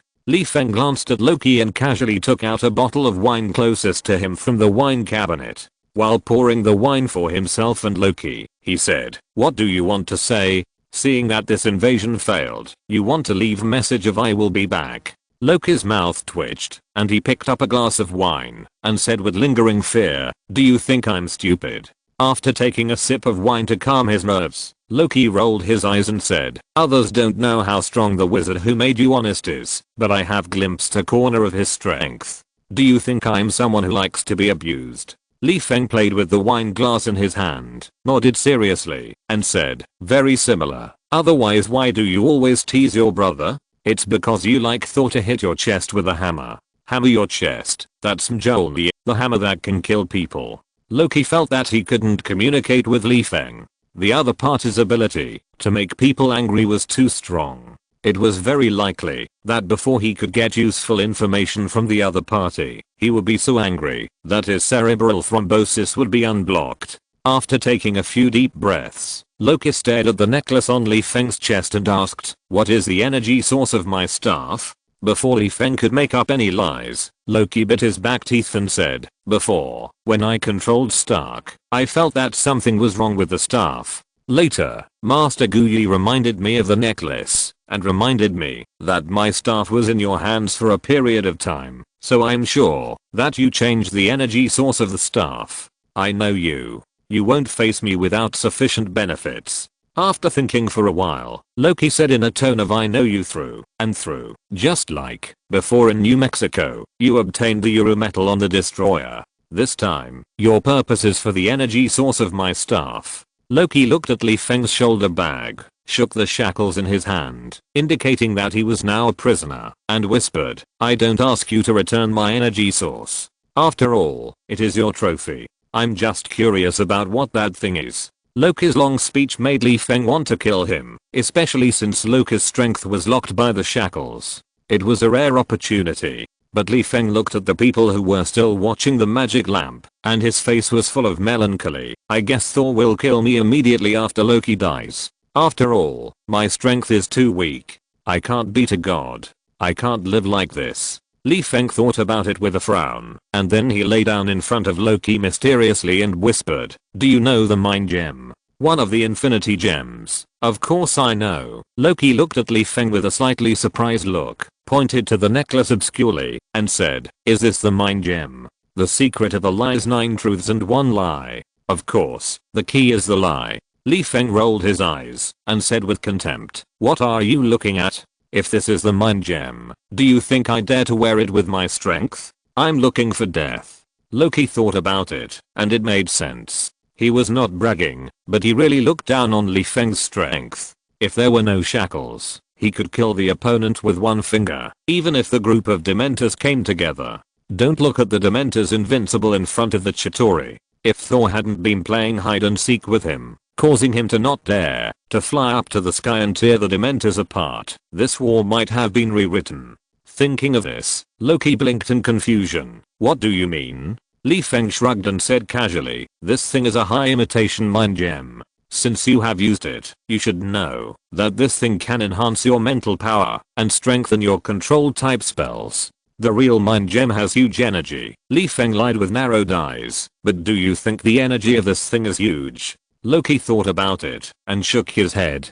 Seeing this, Li Feng breathed a sigh of relief. It seemed that his guess was correct. Thanos had sealed most of the energy of the mind gem. With Loki's strength, it would be strange if he could sense the mind gem. So, a wizard of your level can have his mental power enhanced by this thing. But what about me? Li Feng raised his eyebrows and said with a happy face, do you think it's worth my planning? Although he felt that what Li Feng said made sense, Loki still felt something was wrong. Suddenly, Loki looked at Li Feng fiercely and said, no, how do you know that this thing is a high quality imitation of the mind gem? When others move their mouths, my brain cells will turn into cripples. Fortunately, I have already thought of how to make up for the lie. Li Feng looked at Loki with contempt. Don't look at you as a god, but there are some things that you can only envy if you don't have talent, such as. While speaking, Li Feng dragged a ball of water.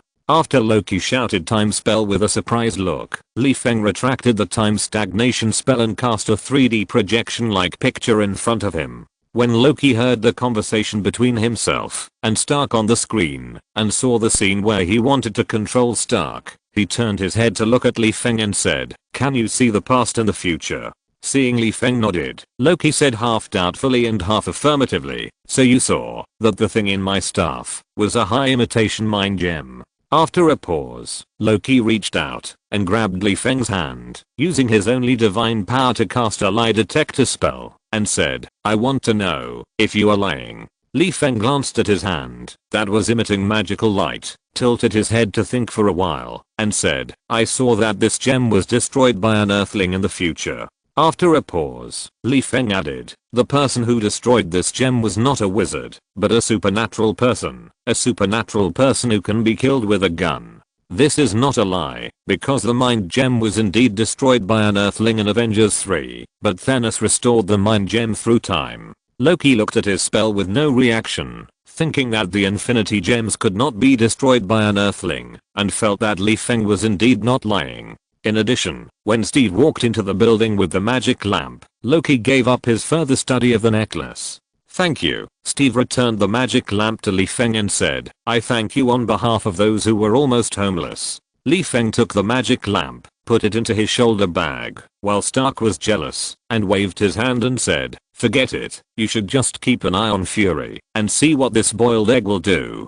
Don't worry, I will keep my promise. Steve paused, pointed to the Statue of Liberty standing in the basement of the building, and said helplessly, now that the war is over, shouldn't you let the statue return to where it belongs? After all, it is an iconic building in the United States, not the entrance to the Stark family. Natasha stood up to show her presence and said, there are also the Iron Eagle and two small statues of Liberty. Stark pouted and muttered, what's wrong with the Statue of Liberty being the doorman of my company? At most, I will pay it a salary. Unfortunately, Stark's show of his wealth ended up with everyone rolling their eyes. Only Li Feng felt his eyes brighten. He lay on the bar like a waste and said, the two small statues are easy. They are on the ground anyway. I can just take back my magic power. As for the Iron Eagle, I will send it back to the Empire State Building while I still have some magic power. But the authentic Statue of Liberty, Li Feng said weakly, you can see that I don't have much magic power now.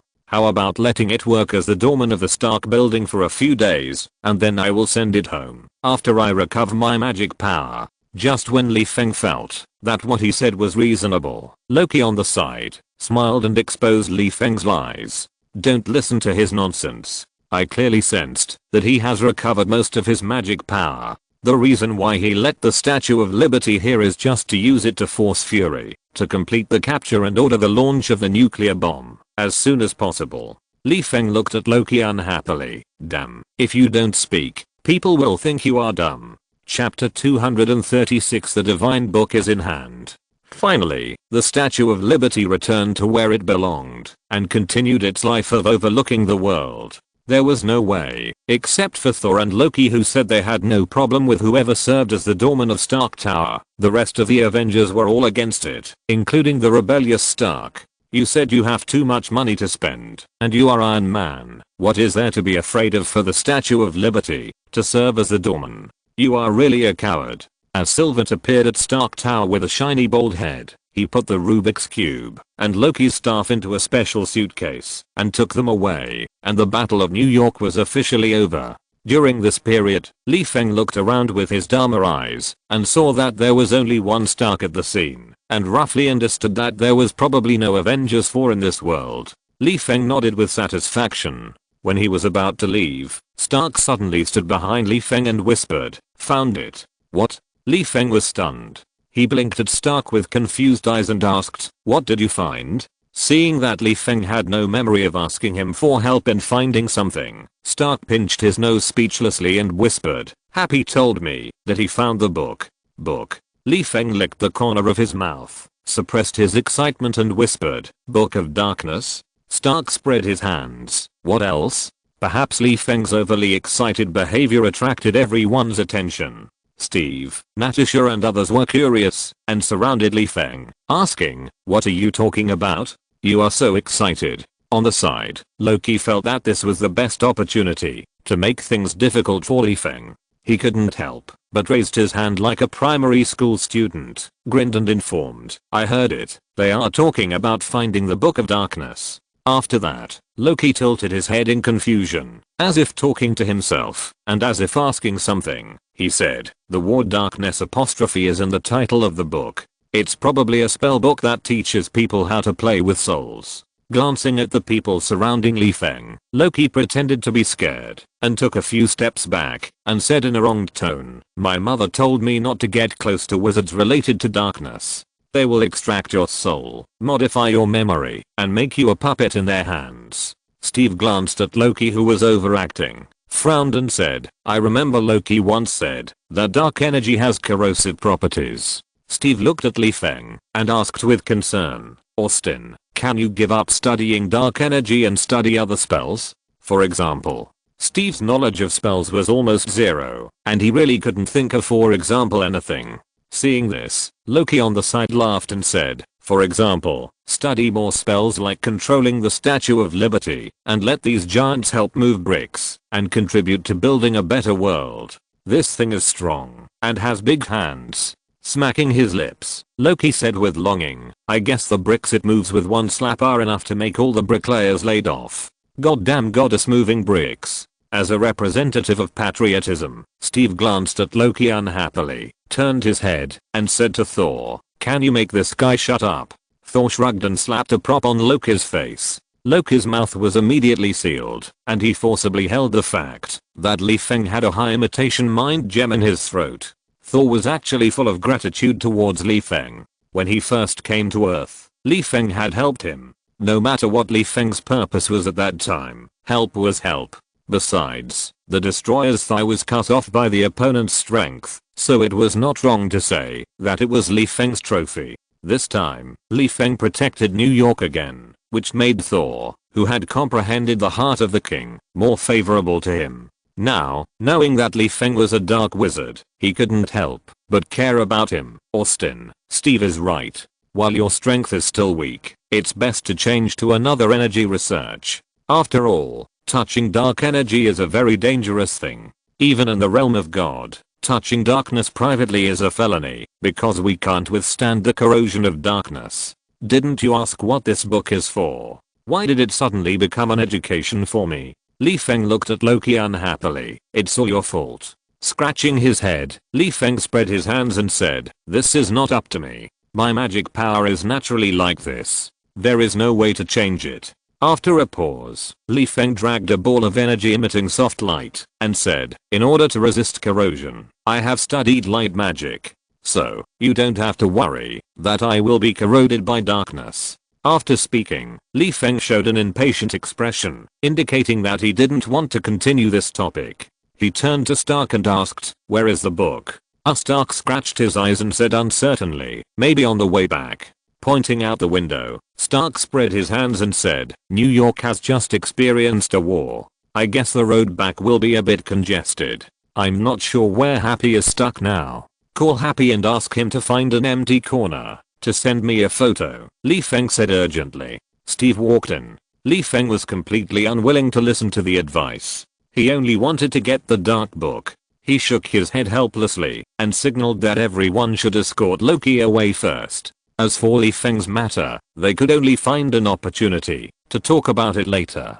After a while, Happy sent a photo to Stark's mobile phone. When Stark handed the phone to Li Feng, he couldn't help but complain, you are a wizard after all, can't you buy a mobile phone and keep it with you? Every time I look for you, I can only call the satellite phone, and you often hide in the RVN mold, so I can't find you at all. Even if there is a mobile phone, I can't find me. Li Feng pouted, looked at the photo carefully, waved his hand to open the portal, and waved to Happy who was in a daze on the other side of the portal, signaling him to come quickly. Happy, who was carrying a suitcase, curiously stepped over the portal and asked excitedly, Boss, when will you study the portal? This thing is too convenient.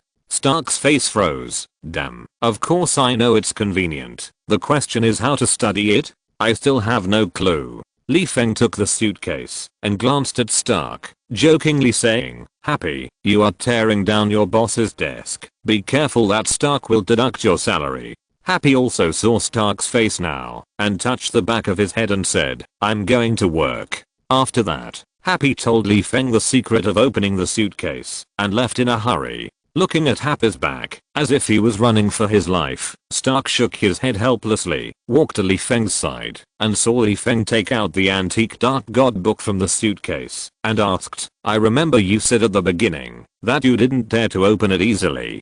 Who do you want to ask for help? The bold lady before. She is Ancient One, the leader of the Earth Wizards. Li Feng touched the Dark God book and answered subconsciously. Stark touched his chin and asked in confusion, did you notice the look in her eyes when she looked at me? Li Feng, what does it mean?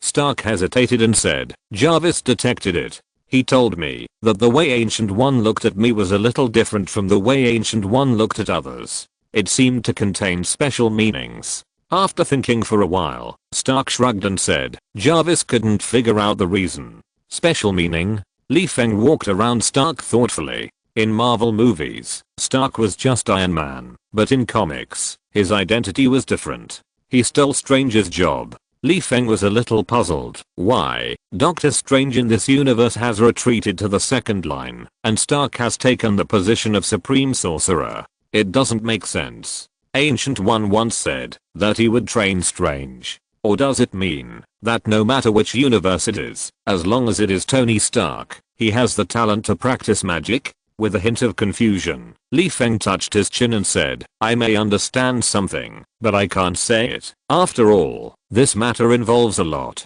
After thinking about it, Li Feng felt that he could test whether Stark had a talent for magic. If not, it means that Stark is too narcissistic, and the Ancient One just looked at him simply. If Stark has a talent for magic, it wouldn't be a big deal to teach him some magic in advance.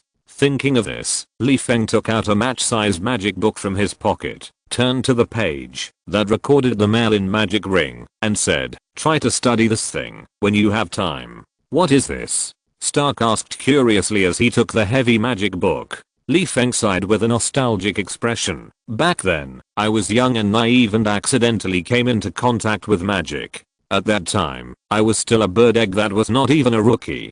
Seeing Stark rolling his eyes and interrupting his memories, Li Feng shrugged and said, okay, this is the Merlin magic ring, the key that allowed me to officially enter the magic world. Merlin? The key to getting started with magic. Stark was stunned for a moment, squinted his eyes and asked, is it the Merlin I remember?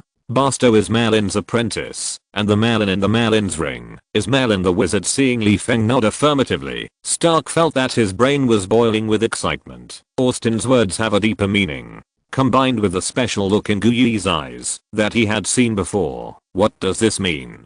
Stark is smart. He quickly guessed that he might have a talent for practicing magic. Otherwise, why would Li Feng give him the Merlin's ring for getting started with magic? It can't be that Li Feng wants him to help him upgrade the Merlin's ring. The design of the battlesuit firing overwhelming spells is so sour. The more he thought about it, the more excited Stark shouted, "Jarvis, scan the Merlin's ring and store it in my private information library." "Okay, sir." Jarvis's deep and magnetic voice suddenly rang out in the room.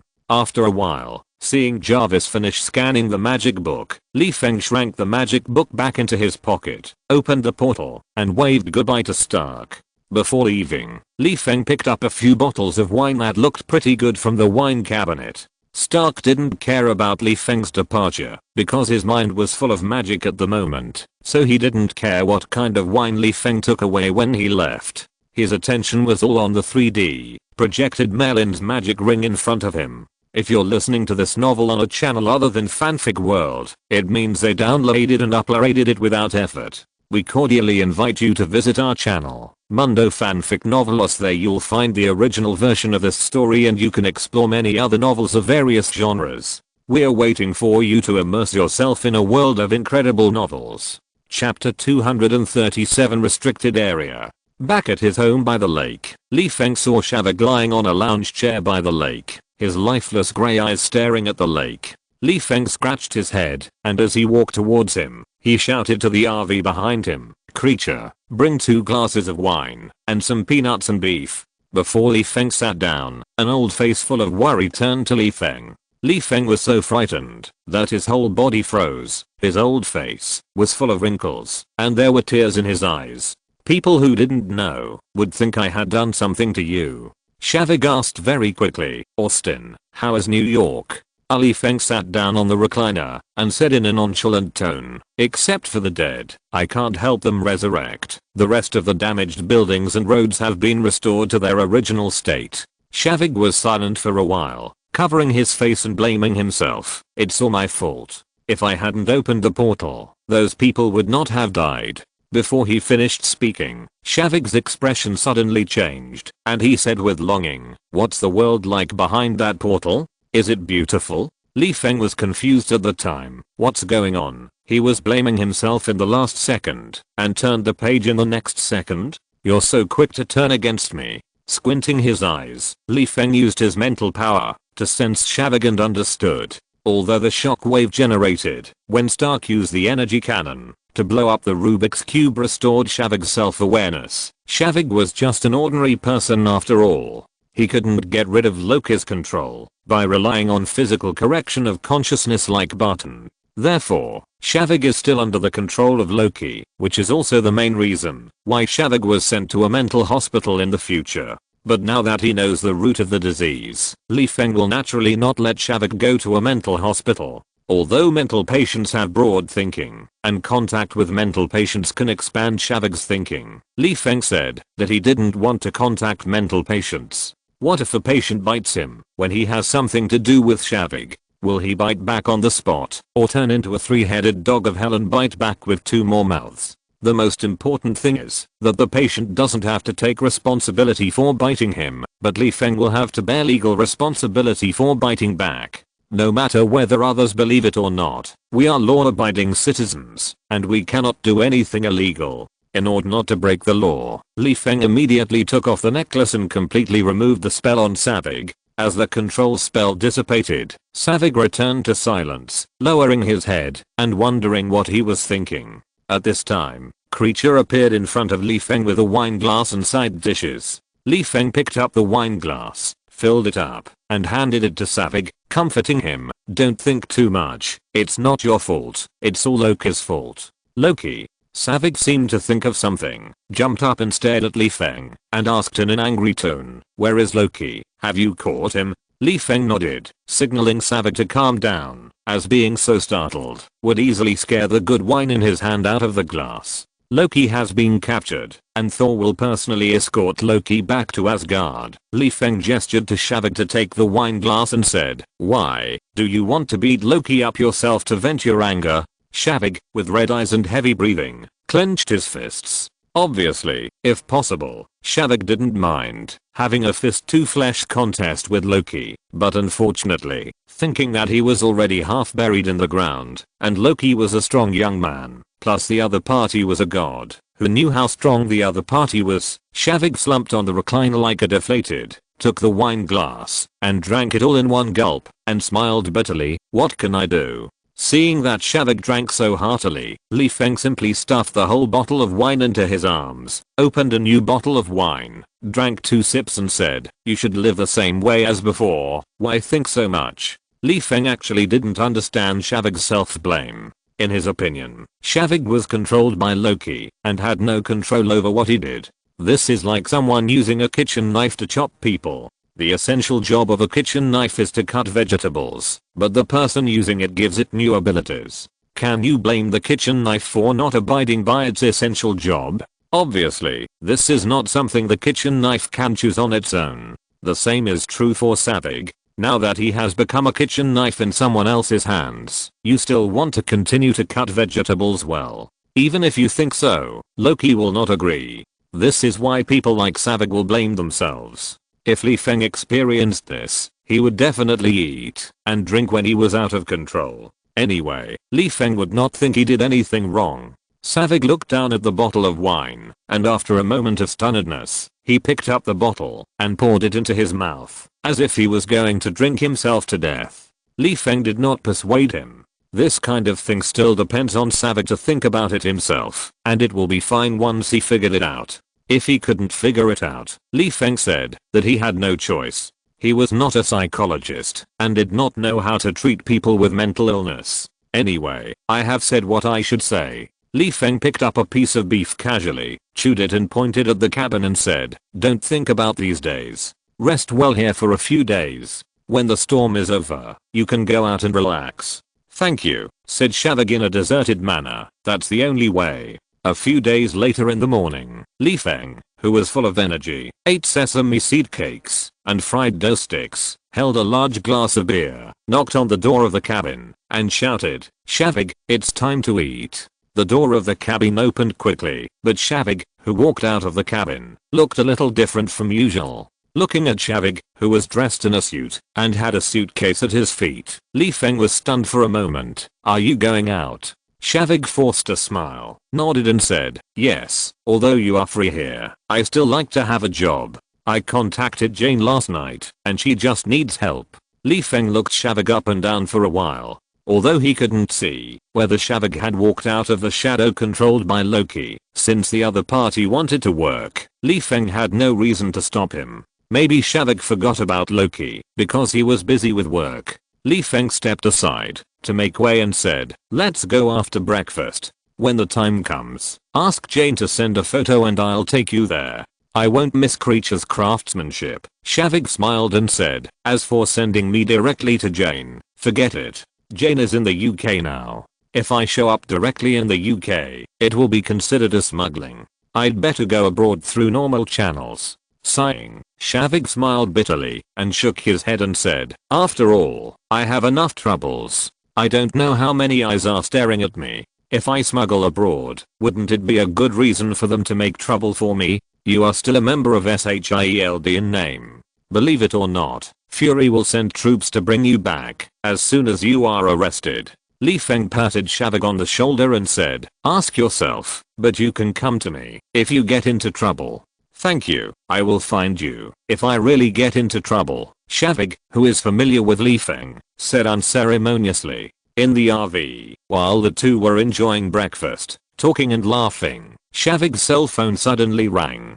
Shavik picked up the phone and asked, "Hello, I'm Shavik." A slightly nervous stranger's voice came from his hand. "Hello sir, I'm the driver you called. I'm in the suburbs now. Is there only one road leading to your home?" Shavik looked at Li Feng in confusion. When he was about to ask, he saw Li Feng took the phone and said, "The road from the suburbs to my home is paved by myself. There is only one road."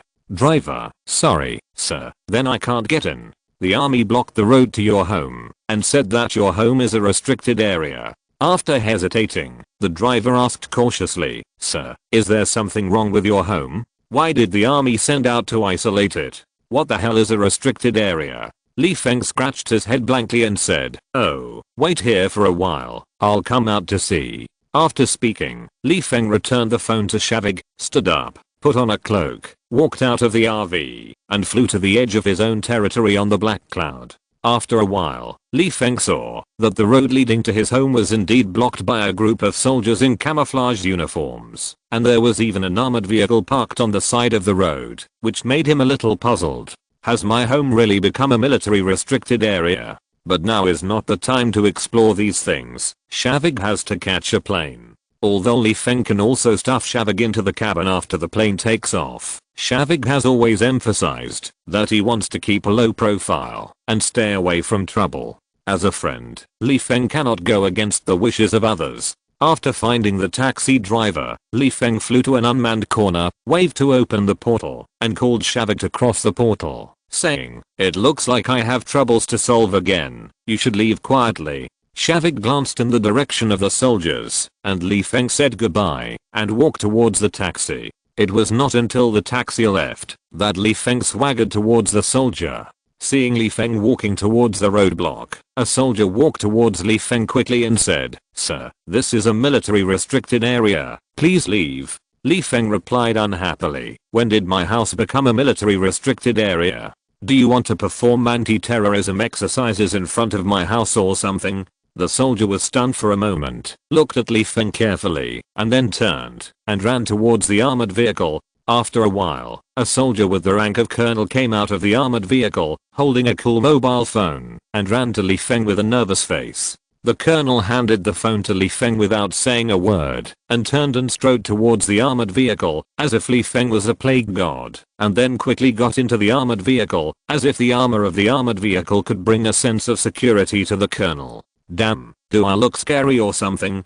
Is this a soldier serving the people? Bad review, absolutely bad review. However, it can be seen that this colonel is indeed well trained, and he must have practiced the action of drilling into a car for several years. While complaining in his heart, Feng put the phone to his ear and said, hello, who is calling me? On the other end of the phone, Fury heard Feng's voice and said unhappily, it's me. Oh, it's Lu Dan, Feng said with a smile. I didn't know you could command the army. I always thought that shield and the army were two different things. You think too much. Fury rubbed his forehead with a headache and said, this is the trouble you caused by rubbing the nuclear bomb with your own hands. But it's good this way. There are many forces spying on your RV. Wouldn't it be good to let these soldiers be your doorman for free? Chapter 238 Carlson's Resurrection.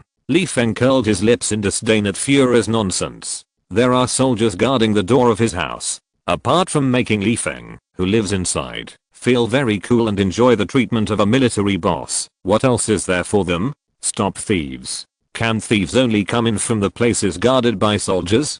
Don't be ridiculous. Thieves are skilled, and mentally retarded people can't be thieves. There are many ways to enter Feng's private territory. The simplest one is a plane. How many times has the Quinjet come to Feng's house?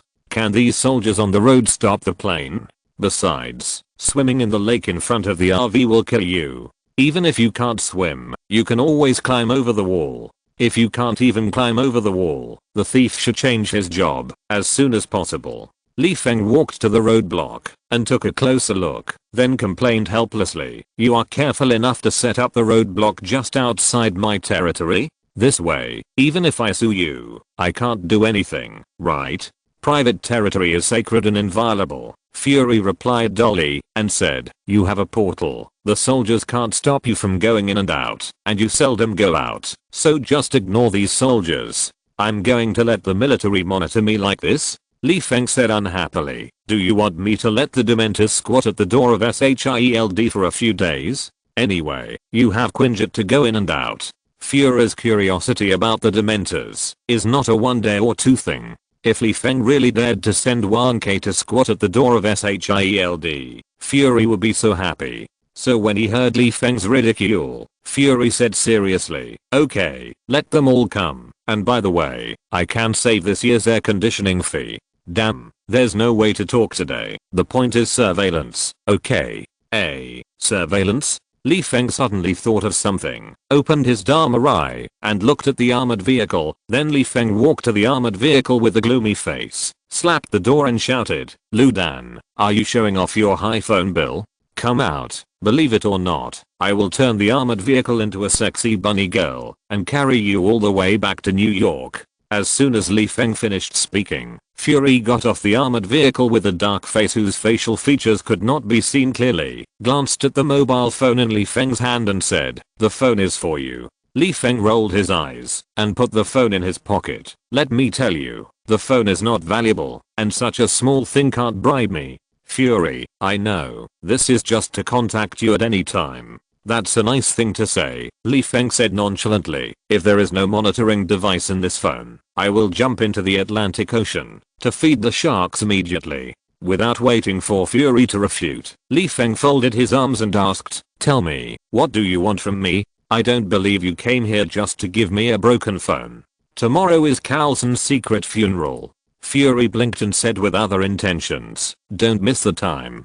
Carlson. Li Feng nodded to indicate that he understood, patted the pocket containing the mobile phone, and said, send me the address on your mobile phone. Seeing Fury nod, Li Feng turned and walked towards the RV. After a few steps, Fury suddenly shouted, do you still want that staff? Li Feng did not turn his head back, waved his hand with his back to Fury, indicating that he did not want it. Loki values that thing very much. I don't want to cause trouble. In fact, the Mind Stone is already in hand. Why do you still need Loki's staff? If the material of the staff is higher than that of the sickle, Li Feng would ask for it himself without Fury asking. The problem is that the material of the staff is not necessarily better than that of the sickle. The next day, Li Feng did nothing, not even a few sips of beer, just waiting for Fury to contact him. But he waited and waited, but his phone did not ring. Until the sun set, when Li Feng began to suspect that his signal was blocked, the phone suddenly rang with a message alert.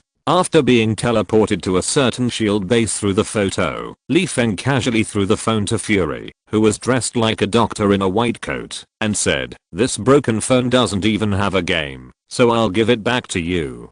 Fury didn't care about it. The main reason he gave Li Feng the phone was to make it easier for him to open the portal, so that Carlson could be resurrected as scheduled. He also wanted to monitor Li Feng, but now that Li Feng knew that the phone had a monitoring device, it was normal not to carry it with him. But then again, Li Feng's refusal to buy a phone gave Fury a headache. In addition to the inconvenience of contact with the current technology of S.H.I.E.L.D., as long as Li Feng dared to buy a phone, they could hack into the phone and keep track of Li Feng's movements at any time. Fury casually put his cell phone aside, took Li Feng to the operating room and said, do you have any spells to cover your face? No spells, but I have a mask. Li Feng took out a skull mask from his shoulder bag and put it on his face and asked, why, do you suspect someone will leak secrets? Or do you simply want me to remain mysterious? Not everyone here is from S.H.I.E.L.D. There's no need to let them know of your existence. Fury said speechlessly when he saw Li Feng dressed in a skull costume. Do you know how many people saw this mask when you took off your cloak on the rooftop of Stark? Before Li Feng could say I only have this one mask, Fury continued with a straight face. The black cloak, skull mask, and flaming scythe have now become your iconic outfit. The public may not know, but those who are well informed know that this is the outfit of the god of death. You should change your mask. Death. Li Feng pointed at himself. The code name you gave me? It feels so bad. Why can't you give me something tall and mighty, such as Hades or Anubis? If you really don't want to, you can call me Little King of Hell. As they talked, the two walked to the door of the operating room. Fury stopped, turned his head, and looked at Li Feng, rolled his eyes and said, we are talking about the mask and the code name is not my choice. If it was S.H.I.E.L.D. who gave it the code name, I would definitely call you to ask if you have any opinion. Li Feng spread his hands, looking like a ruffian who doesn't care about anything, and said, I just have this mask. After that, Li Feng stretched out his hand and pushed open the door and walked into the operating room. In the operating room, except for Hill standing in a corner with a big suitcase and not saying a word, the remaining doctors looked at Li Feng in confusion. In our eyes, the guy lying on the operating table is a dead body, but S.H.I.E.L.D. insists that this is a living person. We can't beat S.H.I.E.L.D., so we have to endure it. But we are rescuing the injured here. What do you mean by breaking in with a skull mask? Curse our poor skills. Are you here to take away the soul of the injured at any time? If it was an ordinary hospital, these doctors would have beaten Li Feng to death with a broom without any discussion, put him on the operating table for rescue, and then beat him to death and rescue him again. But this is S.H.I.E.L.D. They have to wear blindfolds when entering and leaving, so it is not their turn to be the boss. There was no choice. The doctors could only pretend not to see Li Feng, so that they would not be bothered by him. Soon, the doctors sutured the wound of Carlson's heart that had stopped beating a long time ago. After Hill handed the suitcase in his hand to Li Feng, he led the doctors out of the operating room in an orderly manner. There were some things that did not need to be known to these doctors. After a while, several doctors in protective clothing walked into the operating room and pushed Carlson into a strange machine. Fury signaled Li Feng to open the suitcase and be ready to let Carlson's soul return to the body at any time. Li Feng nodded, opened the suitcase, and released Carlson's soul, and said in the language of the dead, "Old Corvo, how do you feel about being a ghost?" Carlson raised his transparent hands to examine them for a while, then curiously tried to touch the operating table. Needless to say, Carlson in the soul state obviously could not touch matter, which made Carlson feel a little curious, and said, "Can I pass through walls?" "Not only can I pass through walls," Li Feng pointed at Fury and said, "you can overlap with Fury. Do you want to try it?" Fury saw Li Feng opening his mouth and saying something inexplicably, and then pointed at himself inexplicably, squinted and asked, "Are you chatting with Carlson?" Li Feng shrugged and said, "What else? I'm practicing pantomime." When Fury was about to say something, Carlson walked to his body and saw some dark green liquid flowing in the catheter inserted into his body. He asked, "Sir, what are these?" "He can't hear what you are saying," Li Feng explained to Carlson, squinted at the dark green liquid, and said, "Carlson asked you what this is." Touching his chin, Li Feng shook his head and said, "If I were you, I would chop the owner of this thing to death and burn it to ashes afterwards." Fury looked at Li Feng silently, squinted and asked, "You can tell what this is just by looking at it a few times." "Nonsense. It's not like I haven't seen it before. I killed a few of them myself." Li Feng rolled his eyes and said, "By the way, where's the cat? Did you keep it at home?" As for Fury's hidden meaning, Li Feng just pretended not to hear it. "You just know how to ask around. Aren't you annoying? Are you talking about Garlem?" Fury looked at Li Feng meaningfully. "Do you want to seek revenge on it, or just play with it?" Li Feng's face rose. With the ability of the meat-devouring beast, swallowing Thanos alive is no different from eating a snack, because the meat-devouring beast has a stomach that can be said to connect to another dimension. Even a big guy like Thanos doesn't dare to provoke the meat-devouring beast, so how dare Li Feng, who is so small, seek revenge on the meat-devouring beast? What a joke. This thing is recognized as one of the most dangerous animals in the universe. Just as Li Feng shook his head in embarrassment and denied that he wanted to play with the devourer, a doctor in the distance said, "Sir, Carlson's body has been activated." Li Feng took the opportunity to end the conversation and looked at Carlson's body, whose face was as ruddy as that of an ordinary person. While casting a spell to stuff Carlson's soul into the body, he said, "It seems that you have done in-depth research on the experiment of resurrecting corpses." It was just a soul, which was not a difficult operation for Li Feng. After a while, Li Feng, who had completed the spell, walked back to Fury and whispered, "The blood of the Kree people is indeed easier to activate Carlson's activity, but this method has a disadvantage. Do you know what you will encounter, and do you have a way to solve it?" Fury asked with narrowed eyes. "It depends on how deeply Carlson is affected." Li Feng shrugged and said, "With luck, I can still seal Carlson's memory, but Carlson must not be exposed to external stimulation afterwards." Li Feng said meaningfully, "Things inherited through genes are engraved in the bones, and magic is not omnipotent." Fury, genetic inheritance is expected. Austin knows more about the Kree. Chapter 239, Fake God. Coulson was about to wake up.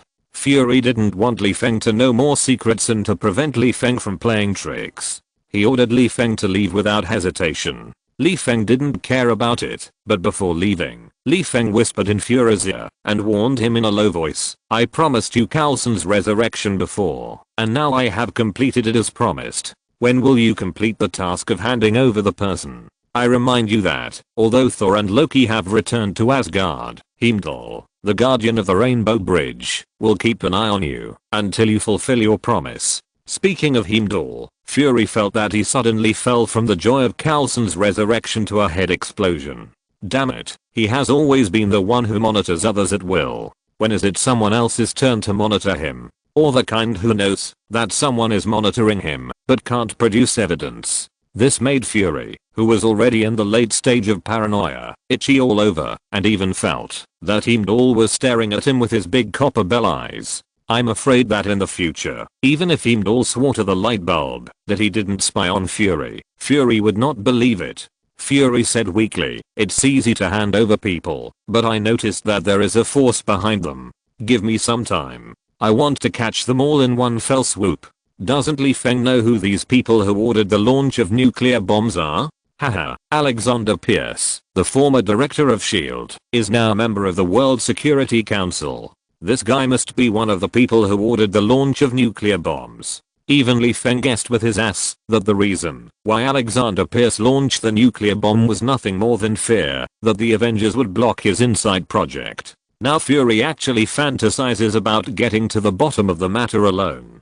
Forget it, most of the entire S.H.I.E.L.D. are Alexander Pierce's people, and the remaining small group is Li Feng's people. Besides, Fury is not unaware that Li Feng can look through other people's memories. I'm afraid that Fury will hand people over to Li Feng, and Li Feng will list a list of names and give it to Fury right after Fury hands them over. Li Feng sneered with disdain, "You are so nice, but you are worried that I will know something that should not be known to outsiders. You are just thinking of delaying it for a day with the idea of hiding all the tales before handing over the person." Fury, whose thoughts were exposed by Li Feng, looked at Li Feng expressionlessly. "Whatever you think, I will hand over the person after a while." Haha, Li Feng sneered a few times, waved his hand to open the portal, and issued an ultimatum while crossing the portal. "I will give you half a month. If you still don't hand over the person by then, don't blame me for being rude. I will personally go to your house to catch these rats and hang them at the door of S.H.I.E.L.D. to dry."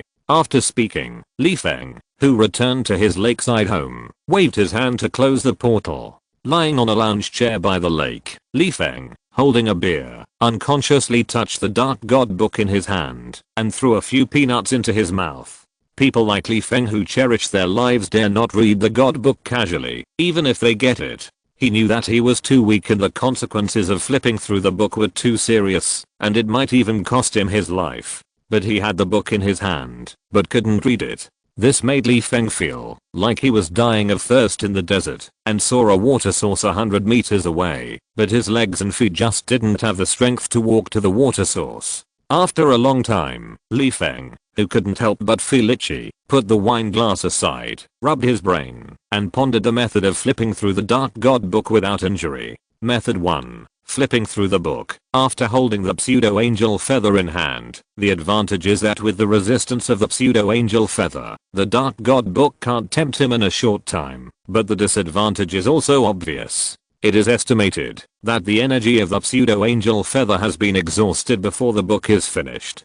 The problem is that the disguised angel feather is very useful to Li Feng. This thing is an excellent treasure to restrain Mephisto. Without the pseudo-angel feather, it means that he has no choice but to kneel down and surrender in front of Mephisto, or even kneel down and surrender, or even have the opportunity to notify Ancient One to come and fight the little monster. Of course, you can also use a time converter to go back to the past and borrow the pseudo-angel feather from your past self, but the consequence is bound to meet your past self. It is estimated that the book has been read, but the timeline of the Marvel world has become a mess, and even attracted the runaway Ancient One. Some gains do not make up for the losses. Method 2. Travel to another world to find someone to help, but this depends on whether you are a European emperor or a non-African life. Judging from Li Feng's self-perception, his character attributes need to be discussed, and it is estimated that the probability of traveling to a world where you are invincible is greater. But method 2 wins in safety. After struggling for a long time, Li Feng staggered to his feet and walked towards the RV and shouted, "Creature, prepare your luggage, we are going on a long journey." "Okay, boss." Creature, who heard that Li Feng was going to travel, blinked and replied. After a while, the hard-working creature finished packing and followed Li Feng's footsteps to the desert with yellow sand all over the sky and the starry sky above his head. There is no way. There is an abomination that cannot be tamed at home. Li Feng dare not open the door at home. After a routine tumble, the gate vomited the cloaked Li Feng and the invisible creature into another world. Before Li Feng could look around, he heard a man shouting in American English, "You sent it to the wrong place, move it quickly." Is the main line of this world the United States? While thinking, Li Feng looked in the direction of the voice and saw a man in short sleeves and barefoot on the ground yelling at a truck that was about to leave. "Listen to me, the lawn is flattened." Unfortunately, the truck driver obviously didn't want to give face to the barefoot gentleman and drove away on his own. The barefoot gentleman still shouted angrily at the truck that was leaving, "I'm a member of the US Congress." "Congressman?" Li Feng squinted his eyes to sense the other party and confirmed that the other party was just an ordinary person. He scratched his head in confusion. "Well, I guess I'm invincible in this world again. As expected, I'm not destined to be the Emperor of Europe." Li Feng was melancholy and saw Mr. Barefoot hurriedly running home. He turned his head and thought for a while and decided to follow him. After determining what benefits this world has, he decided to find a place to practice quietly or to find a place to practice after grabbing the benefits. But when Li Feng was about to step into Mr. Barefoot's house, Li Feng suddenly turned back and looked at the pile of wood at the door. Li Feng was sure that there was no one on the wood before, not to mention that there was no one on the nearby street. But now, a black old man wearing white casual clothes, sitting cross-legged, waving at him, suddenly appeared on the wood. This is a hell. He is also a mage with outstanding mental power. What if this black old man wants to sneak attack him? Li Feng felt that it was difficult for him to find the other party's trace. However, Li Feng really knew this black old man. Although he couldn't call out his name, Li Feng knew that he had participated in many movies, such as Batman, The Shawshank Redemption, Now You See Me, etc. In short, this old man has a wide range of acting skills. He has played almost all roles from servants to presidents. He is known as one of the best actors in the United States. Many directors have commented that he is a real actor with all the qualities of the best actors and can immerse himself in various different roles. But Li Feng still couldn't remember which world this old man had superpowers. "Hello, visitor from another world." The black old man kindly showed his big white teeth and greeted him with a smile. The old man's words scared Li Feng. He traveled through the world more than once or twice, but he had never encountered a world where he could tell at a glance that he was not a local. Even when he met the 777 level magician Basto, when he first traveled through time, he didn't see that Li Feng was an outsider. Now, his identity was exposed by someone. Who is this guy? Wiping the cold sweat from his forehead, Li Feng approached him carefully and asked, "Hello." "Hello." The old man smiled like a kind old man. "Are you a magician?" Li Feng nodded slowly and asked cautiously, "What is your master?" "Got," the old man said indifferently. "Got." Li Feng turned his head to look at the big house behind him, and then looked back at the wood under the old man. "Is this the world of fake gods?" Exclamation mark. If it were in the past, Li Feng would definitely rush to hug the other's thighs when he met God, and then humbly ask the other's doubts about magic, believing that God would teach him for a while, because he was eager to learn. The problem is that it is different now. He is no longer the ordinary person with a kind heart. Now he dares to do anything for the sake of profit and going home. Even when he thinks of some of the evil things he did before, Li Feng wants to cry. Wouldn't it be better to come to this world earlier? It's so unlucky that I come when I don't want to. Question: when God encounters a wicked person, or a wicked person who plays with souls at will, what will be the usual end of the wicked person? With a sad face, Feng carefully backed away and said respectfully, "You are busy. I just have nothing to do after eating, so I wandered here to make soy sauce. I will not disturb you. You are busy educating mortals." Just as Feng turned around and prepared to drive through the door to run away, God instantly appeared beside Feng, put a hand on Feng's shoulder, and smiled gently. "I can see that you have a lot of confusion and doubts in your heart. Don't you want to talk to me? I like listening to stories very much, and I'm also a master storyteller. The problem is that my heart is trembling." Feng showed a smile that was uglier than crying and asked in a low voice, after listening to the story, "Will you let me go?" God raised his eyebrows playfully. "Why should I catch you? Feng, you asked the point, there was no way out. He couldn't run away, at least not now." Feng was dragged back to the wood by God with great reluctance. After organizing his words, he began to narrate his life. Feng knew very well that with his strength and intelligence, he couldn't lie to God. Therefore, Feng not only told God the things in the Marvel world honestly, but also told God the truth about how he wanted to go home in the end. Of course, Feng was not stupid. He only mentioned some things in one sentence. For example, he killed Carter Slay for Hellfire, and the main point he said was that Carter Slay was the Ghost Rider. For example, he had caused trouble in the world of the mask and regretted it for a while. As for what kind of trouble he had caused, Feng would not elaborate, even if he was beaten to death. Chapter 240: Building an Ark. Feng finished narrating his story in the style of the spring and autumn period. God smiled gently and said, "Do you want me to send you home?" Feng did not deny it. This was also his idea after careful consideration. After all, people say that God is omniscient, omnipotent, and the most benevolent. He is both the creator and the savior. If the God in front of him has both the ability and kindness to send him home, why would he bother to collect infinite gems? This is also the reason why Feng is willing to tell the story of his previous life clearly. God shook his head slightly, regretfully saying that he is only the God of this world. In this world, Feng can be sent to wherever he wants to go in an instant, but for other worlds, he is powerless. What's more, he is sending Feng back to a world that he doesn't understand at all. Still not working? Feng forced a smile, took a deep breath, and sat on the wood in silence, with some disappointment and deep longing in his eyes. 10 years of life and death are nowhere to be found, and there is no place to talk about desolation. This is what Feng, who has been away from home for too long, is talking about. Life is only 100 years long. Even someone like Feng, who has used magic to strengthen his lifespan, cannot withstand the butcher knife of time. He has been in the Marvel world for so many years, and with the time he has spent traveling to different worlds, it is not an exaggeration to say that Feng has spent half of his life looking for a way home. It's just that the road ahead is bleak, and some opportunities that seem to be able to go home are all moons in the water.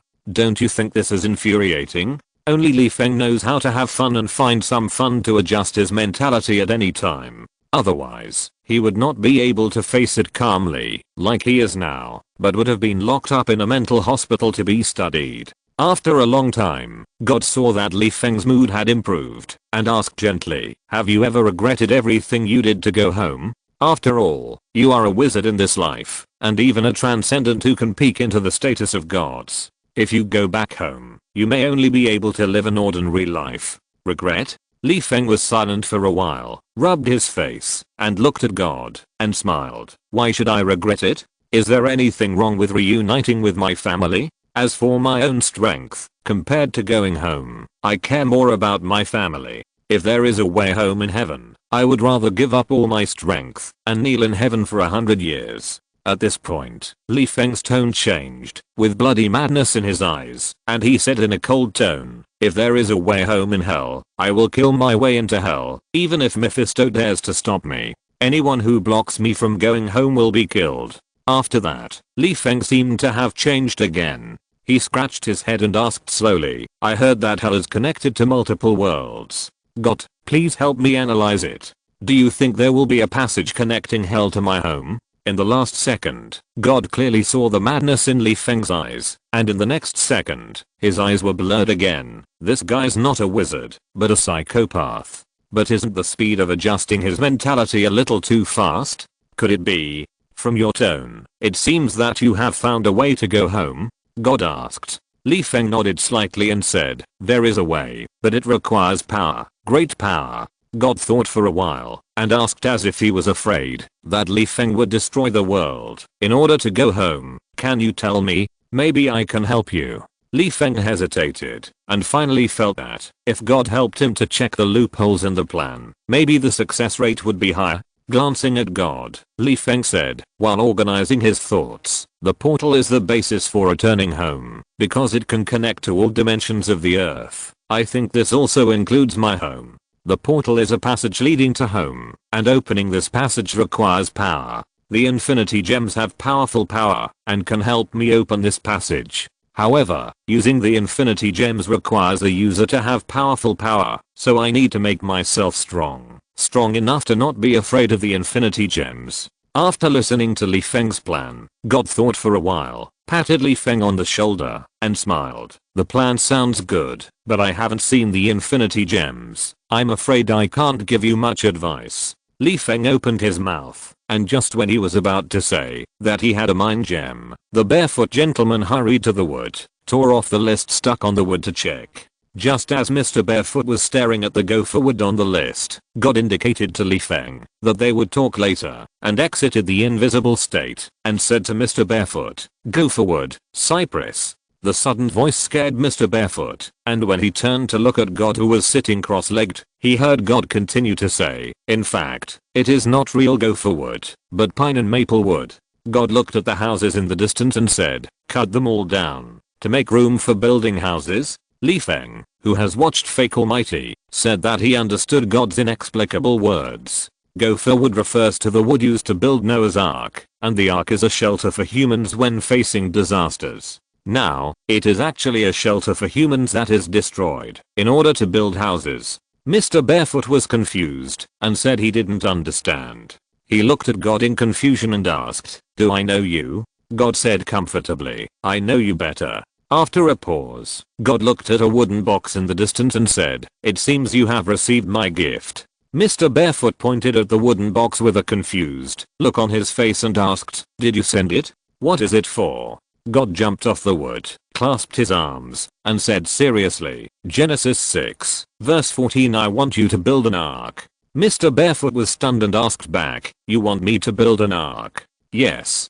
God nodded affirmatively. Mr. Barefoot was confused at the time, pointing at the wooden box, and said in disbelief, so you sent me the tools, pointing to the wood under Li Feng, and said, and wood. Seeing God nodded, Mr. Barefoot felt that he might have met a mental patient and wanted to end the conversation as soon as possible, so he said, okay, let's start over. I'm Evan. Before Evan finished speaking, God said, Evan Belster, born on June 15th. 1962, weighing 8 pounds 11 ounces at birth. His mother is Evan, is now a popular member of Congress, and most of his personal information has been dug up by the public and posted on the internet. So Evan said that it was just a small operation for God to know so much about his birth, and even sarcastically said, you still like to surf the internet at such an old age.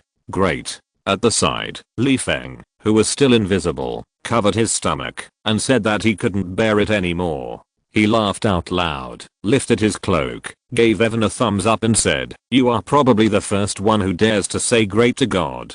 You are brave. I admire you. Li Feng's sudden appearance made Evan rub his eyes subconsciously. He turned his head to look around and said, are you performing magic or recording a reality show? While speaking, Evan straightened his collar and asked, where is your camera? Remember to take a handsome picture of me. God glanced at Li Feng, who was laughing, and collapsed on the wood. Li Feng instantly felt like someone was pinching his throat so that he couldn't laugh. He was so scared that he sat upright on the wood like a good baby, with an expression of I'm a 3 good student, I must listen to the class carefully on his face, and stretched out his hand to signal God please continue. The psychotic wizard God looked back at Evan.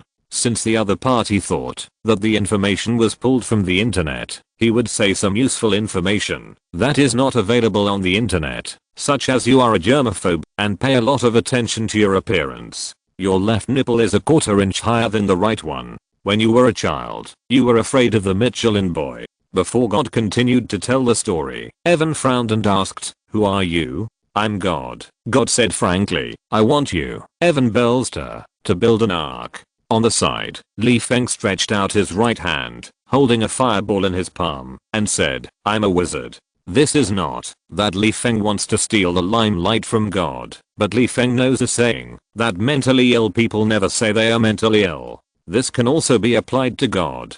After all, it is obviously impossible for Evan to believe that the black old man in front of him is the omniscient, omnipotent, and benevolent God with a sentence of claiming "I'm God." In order to make Evan believe that he was a mage, Feng pinched out the fireball with his backhand and conjured an apple to Evan, saying, "Looking at the appearance, this is an ordinary apple, but you will know that it is actually boiled water after you taste it." After that, Feng motioned Evan to take a bite. Evan took the apple and felt the hard flesh in his hand. He looked at Feng like a mentally retarded person and wiped the apple clean with both hands with misophobia. Then he slowly put it into his mouth and took a small bite. Needless to say, Evan naturally couldn't taste anything, which was not right. Boiled water is tasteless. Feeling the apple with the taste of boiled water in his mouth, Evan slowly stepped back a few steps, turned around and ran a few steps like crazy, then looked at God and Feng with an absurd face, took a few deep breaths, and returned to the two of them and asked, "I still don't believe it."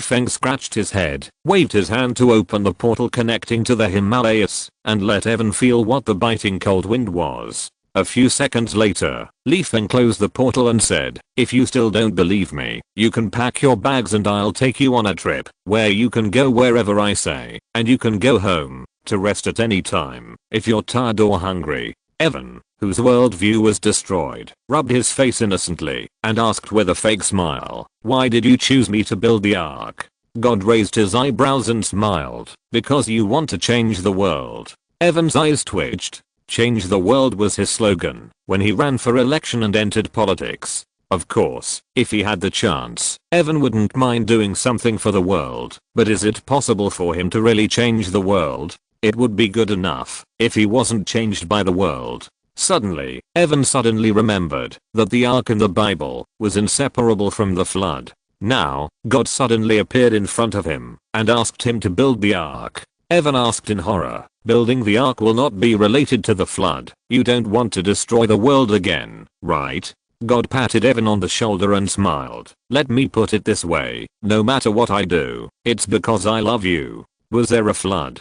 Evan couldn't guess what God wanted to express, but he had just moved to this new home. He still had to work hard to make money to support his family and start his political journey to the White House.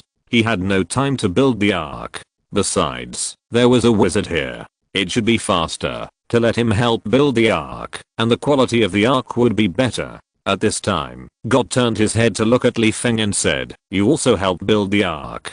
Chapter 241 Ascetic Monk Feng. God asked Feng to help build the Noah's Ark.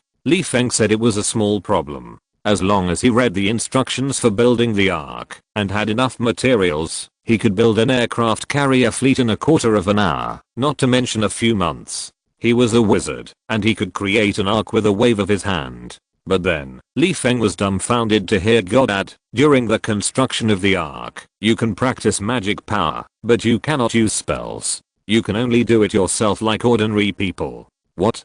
Feng stared with innocent eyes, pointed to the wooden box full of antique tools in the distance, and said, "Let me use those wooden hammers to knock out an ark." "Yes," God said with a gentle smile. "Don't you want me to help you analyze the spell? As long as you build the ark, I will help you. By the way, I won't seal your magic power. After all, you still have to practice, but once you use spells, the mission will be considered a failure." At this point, God turned his head to look at Creature, who was invisible and hiding behind Feng, and said, during this period, you can't let creature help you, including washing and cooking. You have to do everything yourself. Following God's gaze to Evan behind Feng, he said that he didn't see anything, and asked curiously, who is creature? God pointed to Evan's eyes. Now you can see. Evan blinked and turned his head to look behind Feng again. He saw a dwarf with long ears and a big nose waving at him. Evan jumped up in fear and subconsciously tapped his chest to make a prayer gesture. Then, Evan realized that God was right in front of him, and his prayers were meaningless. Evan swallowed his saliva, and felt that he was almost out of breath. He took a few deep breaths, and greeted creature carefully. Then he asked, has the magic world always existed? Where do they usually hide? God shrugged and did not explain to Evan where Feng and creature came from. The things involved were not acceptable to Evan. After hearing God's request, Feng also did not want to explain anything. He was hanging his head and looked like a ghost with no desire to live. He has been a wizard for some years. In order to familiarize himself with spells as soon as possible, he has been accustomed to using spells in daily life. For example, when he wants to take something far away, Feng has habitually used magic to automatically float the item to his hand. Now he is asked to abandon magic and build the ark with his hands alone. The difficulty coefficient is a bit high. You know, once a habit is formed, it is difficult to change. If the magic power is sealed, it is okay. At most, there will be no magic effect when casting spells habitually. But God has clearly stated that the magic power will not be sealed, and it depends entirely on Feng's own restraint. When seeing good things or benefits, Feng, whose first reaction is to grab them, has restraint. Don't make a fuss. This guy doesn't know what restraint is at all. Isn't this going to kill him? The worst thing is, that creature is not allowed to help. Washing clothes is okay. Anyway, Feng doesn't care about his image. Just treat it as an experience of savage life. It's not like he hasn't done it before, so it's no big deal. But Feng said that he couldn't stand not being able to eat the food cooked by creature. Are you going to starve me to death? God, how about we discuss it again? I almost forgot. You don't have a place to live yet. God casually pointed to an open space and conjured up a tent, and then conjured up some pots and pans in front of the tent, and said, you can live here for the time being. Don't worry, no one will notice you except Evan. Feng looked at the pots and pans, then at God, licked his face and said, old man, you only have cooking tools but no ingredients. What should I eat? You can't let me chew the pots and pans. I don't have such good teeth. Otherwise, you can replace these pots and pans with instant noodles and keep a kettle for boiling water. If it doesn't work, I can accept compressed biscuits or canned food. God smiled and shook his head, pointed at the tent again, and saw a piece of green grass growing rapidly and surrounding the tent, saying, the food you want is hidden in this weed, but you have to pick it yourself. After that, God blinked at Feng and said playfully, there is also wheat in it. If you want to eat buns or dumplings, you need to harvest the wheat yourself. Feng smacked his lips and gave God a thumbs up in his heart. You are really good at playing, and you are so thoughtful. For the sake of magic, can't I just endure it? Thinking about what he still lacked, Feng scratched his head and said, Grandpa, you see, I have no experience in building an ark. Can you give me some models before the wood is complete, so that I can study how to build an ark? As soon as Feng finished speaking, God took out a showbox-sized paper box from behind, and a book called Fools Can Build an Ark, and handed it to Feng, saying, it's a good idea. I agree to add this book to help you better understand the construction process. Feng took the ship model and the book weakly, pointed to the tent and said, I'm going to study the ark. After that, Feng gave Evan a look that told him to take care of himself and turned to walk towards the tent. At this time, Evan, who was confused, wanted to discuss it with God again. After all, he really didn't have time. Since there is a wizard helping me build the ark, can I go to work normally? Besides, the ark is so big, I have no idea how to do it. I hear this often. God shrugged and said, everyone wants to make the world a better place, but they always feel that they have no idea. Do you want to know how to make the world a better place? Just do a random good deed every day. Seeing that Evan looked confused, God didn't want to continue preaching to Evan to make him understand anything. He pointed at Evan and said, "You are responsible for building the ark, and I'm responsible for summoning the animals. If anyone asks why you are building the ark, you just tell them, a flood is coming."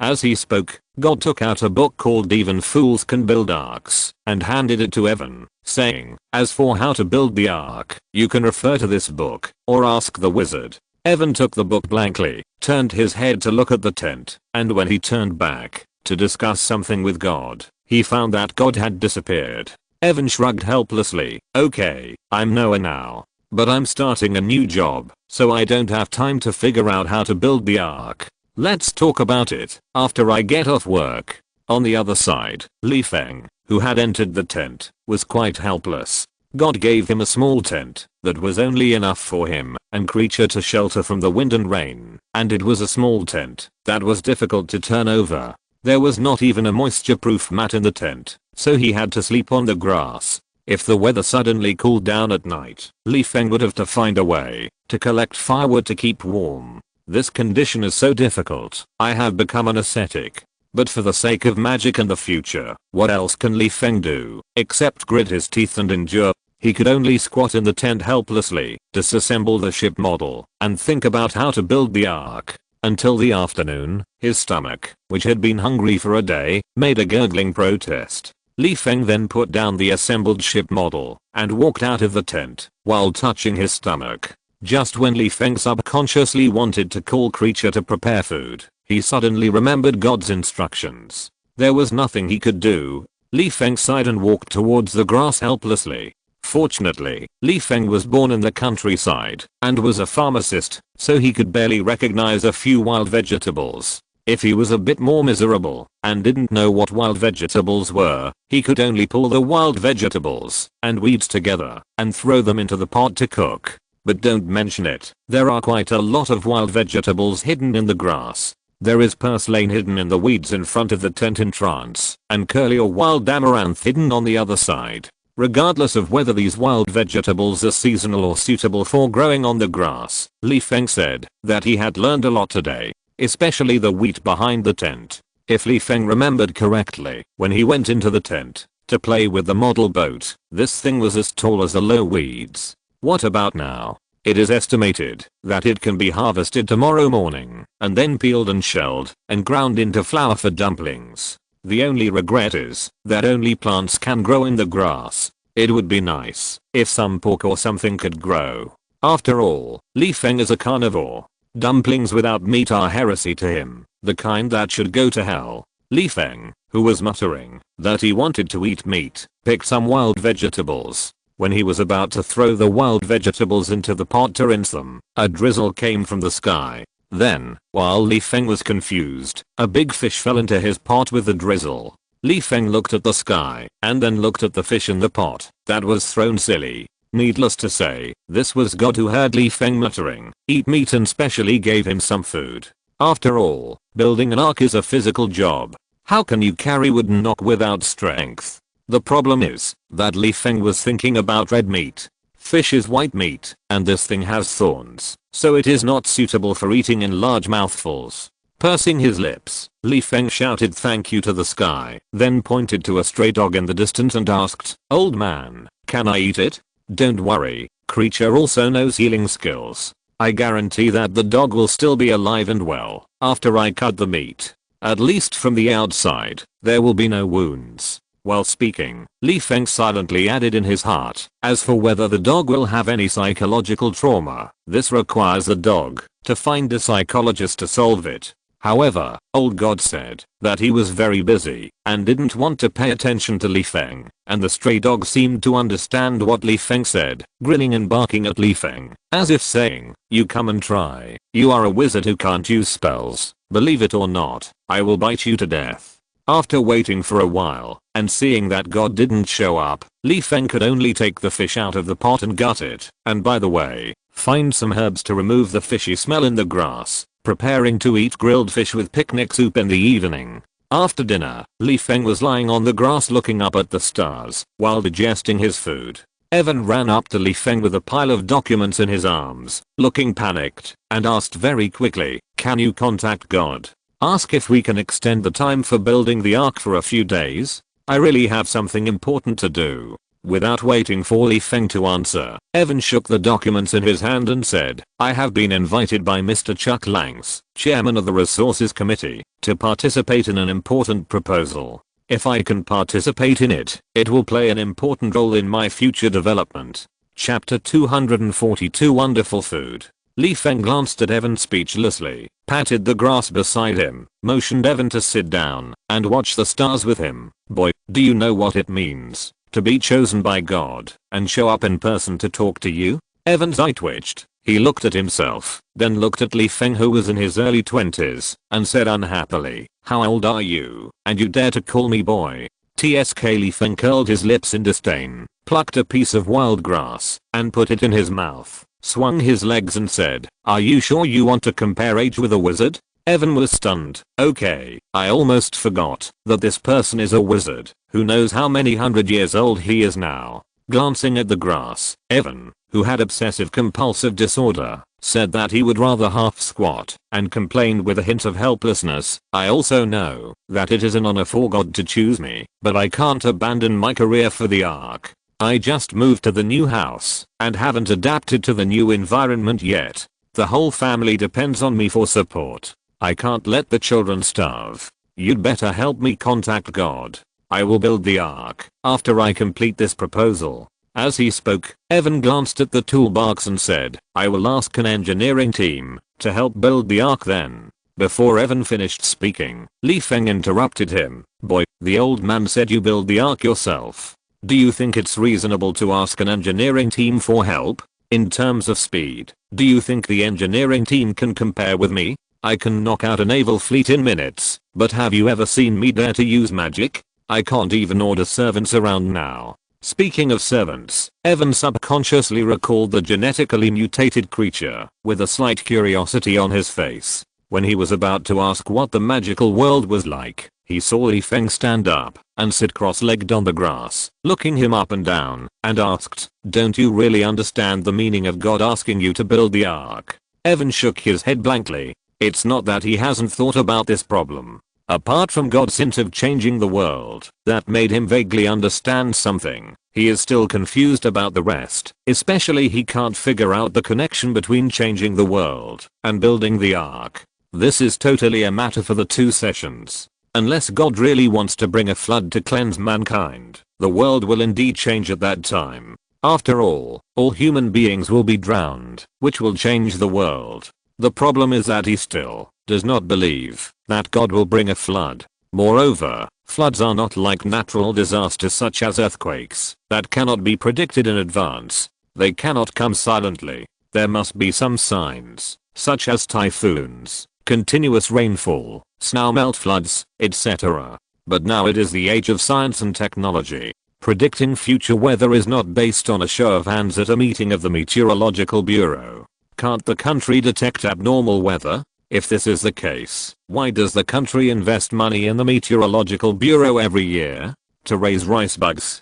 Seeing Evan's bitter face, Li Feng patted his shoulder, interrupted his thoughts, and reminded him, the ark was not built by Noah alone. He built it with his family. Li Feng lay down on the grass again, his hands on the back of his head, and said, "Besides, Noah's ark is not a disaster story. It is a love story about trust." After that, Li Feng closed his eyes with a do not disturb look to see him off. "This is the first time I've heard of your version of the meaning." Evan smiled falsely, holding the documents, and got up and walked towards home. The next morning, Li Feng, who was still asleep, was awakened by a group of chirping calls. Li Feng rubbed his sleepy eyes and walked out of the tent. When he saw a group of birds snatching his already small amount of wheat, Li Feng instantly felt awake. Wheat is his only staple food at present. If this thing is eaten up by birds, he will have to eat wild vegetables every day in the future.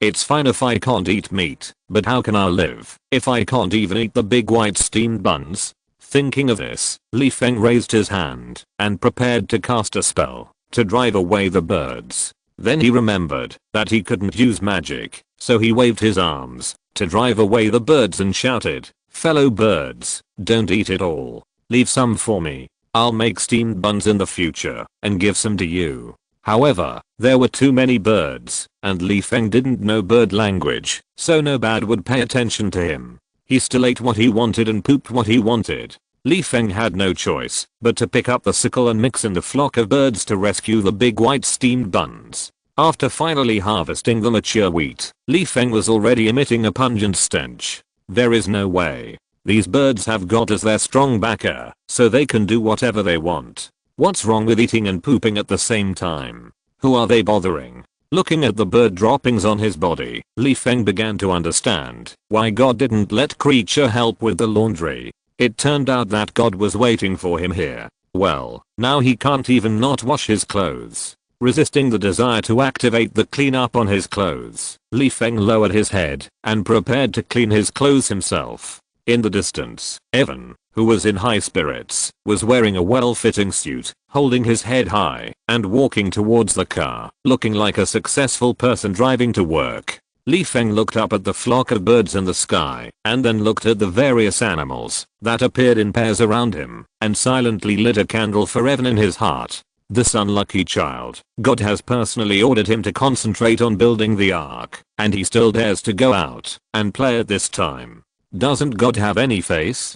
He deserves the bad luck. As expected, just as Li Feng was about to husk and grind the wheat into powder, Evan, whose suit was covered with bad droppings, ran up to Li Feng angrily and asked angrily, "What does he want to do? Why did he make me look bad in an important occasion? Does he want to ruin my life?" Li Feng glanced at Evan and lowered his head to grind the precious wheat. He saw that the wheat was a little strange. Whether it needed to be dried or not was a small problem. After all, the wheat grew on the grass. Do you still want to analyze it scientifically? This is wheat planted by God. It is strange, because Li Feng sensed that there was some kind of magic in the wheat. Although he didn't know what the magic was specifically, Li Feng understood that eating this wheat had its own benefits. As for God wanting to poison him with wheat, forget it. God slapped himself to death with a slap. There was really no need to waste food. After a while, Evan saw that Li Feng ignored him and turned around and walked towards home in a decadent manner. In the next few days, Li Feng woke up to the sound of birds and then snatched the little wheat from the birds eating and pooping, and then naturally fetched water to wash clothes. After washing the clothes, he began to prepare breakfast, which was usually wild vegetables with steamed buns. After breakfast, Li Feng hid some wheat seeds, and then he and Creature husked the wheat. At about noon, the wheat was almost cleaned. After eating a meal of wild vegetable ramen or wild vegetable noodles, the master and the servant began to grind the wheat with a stone mill until the sun set. The wheat ground into flour was stored aside, and Li Feng began to learn from Creature to make dumplings of various shapes. Food with skin and filling should be called dumplings, right? It was miserable. I don't know if God saw that Li Feng was eating big white steamed buns, or felt that he was a little annoyed to hear him talking about eating meat all day, so he was ready to teach Li Feng a lesson. Except for sending him a fish on the first day, Li Feng didn't see any meat in the remaining days. But Li Feng didn't care, because the wheat containing magic power had a bit of an outstanding effect. In just a few days, his original belly was shrinking slightly. If nothing unexpected happened, after he spent 2 years in the world of fake God, he would probably have a flat belly. In addition, the purity of his own magic power also increased. Li Feng estimated that he would probably be able to try the general level of practicing the spirit return to the void when he left the world of fake God. This made Li Feng, who was very happy, hate the birds every time he heard them. He wanted to set up a machine gun on the grass to drive away the birds. If there were no birds snatching wheat, he could eat one more big white steamed bun every day, and he could make a little more progress every day. He could increase his strength by eating every day. Just thinking about it made him happy. A few days later, when the stored wheat was enough for Li Feng and Creature to eat for a month, Evan, wearing a tattered linen robe and a big beard, found Li Feng and said, "Mr. Mage. Austin, just call me Austin." Li Feng grinned, pointed at Evan's dress and laughed happily. "Boy, have you been driven out by your wife?" As he said that, Li Feng opened his arms and greeted Evan. "Welcome to the Savage Club. You look like a tribal leader." Evan smiled awkwardly, shook his head slightly and said, "It's like this. Our family would like to invite you to dinner." After a pause, Evan looked at Creature who was hiding behind Li Feng, half squatting and said, "And Creature." Hearing that Evan was inviting them to dinner, Li Feng's eyes lit up, and he said happily, "Is there any wine? Eating is so boring. Drinking is better, especially ice cold beer with peanuts. I can drink 5 boxes." Evan, 5 boxes of beer? You wine barrel, what do you mean by peanuts? Don't you know that many Americans are allergic to this stuff? Besides, inviting you to dinner means I have something to ask you, right? What's the point of drinking? How can I talk to you if you're drunk? With a sigh, Evan slumped his shoulders, like he was discouraged, nodded and said, "Okay, I'll go buy some beer later." After that, Evan turned and left. On the side, Creature asked curiously, "Boss, didn't you say that Mr. Evan has misophonia? Why did you invite us?" Li Feng shrugged and smiled. "You didn't invite me, but you probably think Evan is almost broken up by the old man, and you can only use your appearance to prove that there is magic and God in this world. The so-called invitation is just to prove to his family that he is not crazy, and he is really the one chosen by God to build the ark." As time passed, night began to fall. Li Feng and Creature knocked on Evan's door. Soon, Evan's wife Joan opened the door and looked at Li Feng with a surprised expression. Li Feng knew that the other party was surprised by his dress, but what could he do? Living a life of a savage, unable to cast spells, and without money to comb her hair, she was lucky that no birds came out of her hair. Li Feng took out a few amulets from his shoulder bag and said, "Good evening, I'm Austin, and I'm invited by your husband to have a drink. This is a small gift, I hope you like it." Chapter 243, Beginning to Build the Ark. Evan's dining room. The main course for dinner was a steaming steak, with the usual side dishes of mashed potatoes, French fries, a green bean salad, and peanuts. But Li Feng was obviously not interested in the steak in front of him. He was busy drinking from bottle to bottle. Although he hadn't had a drink for just a few days, Li Feng felt like he had been suffocating for half a century, which made Evan's family stunned. Soon, Li Feng finished 5 bottles of beer, and while burping, he opened a 6th bottle of beer, looked at Evan, and said, "Little friend, I know you have a lot of questions now. Since you invited me to drink, I will try my best to explain the answers to you." Evan smiled slowly and subconsciously glanced at the boxes of beer behind him. For some reason, he felt that Li Feng had lied about his alcohol tolerance before. "I should use a truck to pull a truckload of beer back." While complaining, Evan turned his head to look at Joan and said, "Oh, it's like this. My wife is curious about magic. Is she interested, or does she want to know if wizards exist?" Li Feng sipped his beer, looked at Evan with a smile, shook his head slightly, and said to the person behind him, "Creature, Evan invites you to dinner, won't you have some?" "Boss, Creature is a house elf, and can't eat at the same table with the boss," Creature said respectfully. Li Feng pointed to the steak in front of him and said, "You and I have been master and servant for many years. Don't you know my character? Why should I eat when there is wine? If you must avoid me to eat, then take the steak and eat it." Creature thought about it, nodded slightly, picked up the steak, returned to Li Feng, grabbed the steak, and stuffed it into his mouth. At this time, except for Evan who could see Creature, the Evan family looked at the plate floating inexplicably behind Li Feng with wide eyes, and clearly saw a row of teeth marks on the steak, as if someone had bitten it. Until Creature finished eating the steak, and washed the plate, and put it back in front of Li Feng, Joan rubbed her cheeks, and asked in disbelief, "Evan, are you sure this is not a magic trick?" Evan shrugged, turned his head to look at Li Feng, and asked, "It seems that you have guessed my intention of inviting you here. I'm not stupid. I know that a family conflict has broken out when I see you look like a savage." As he spoke, Li Feng took out a sickle from his single room bag and said, "This thing is my staff. Ordinary people will die if they touch it." As he said that, Li Feng handed the shoulder bag to Joan and said, "The remaining magic props are relatively safe. You can take them out of the bag yourself to verify how big the capacity of my bag is." Joan took the shoulder bag, glanced at Evan, then looked at Li Feng, and asked, "Is there any danger?" Li Feng shrugged and said, "There is no danger in simply taking it out. There is only danger when using it." Pointing at Evan, Li Feng continued, besides, your husband belongs to God.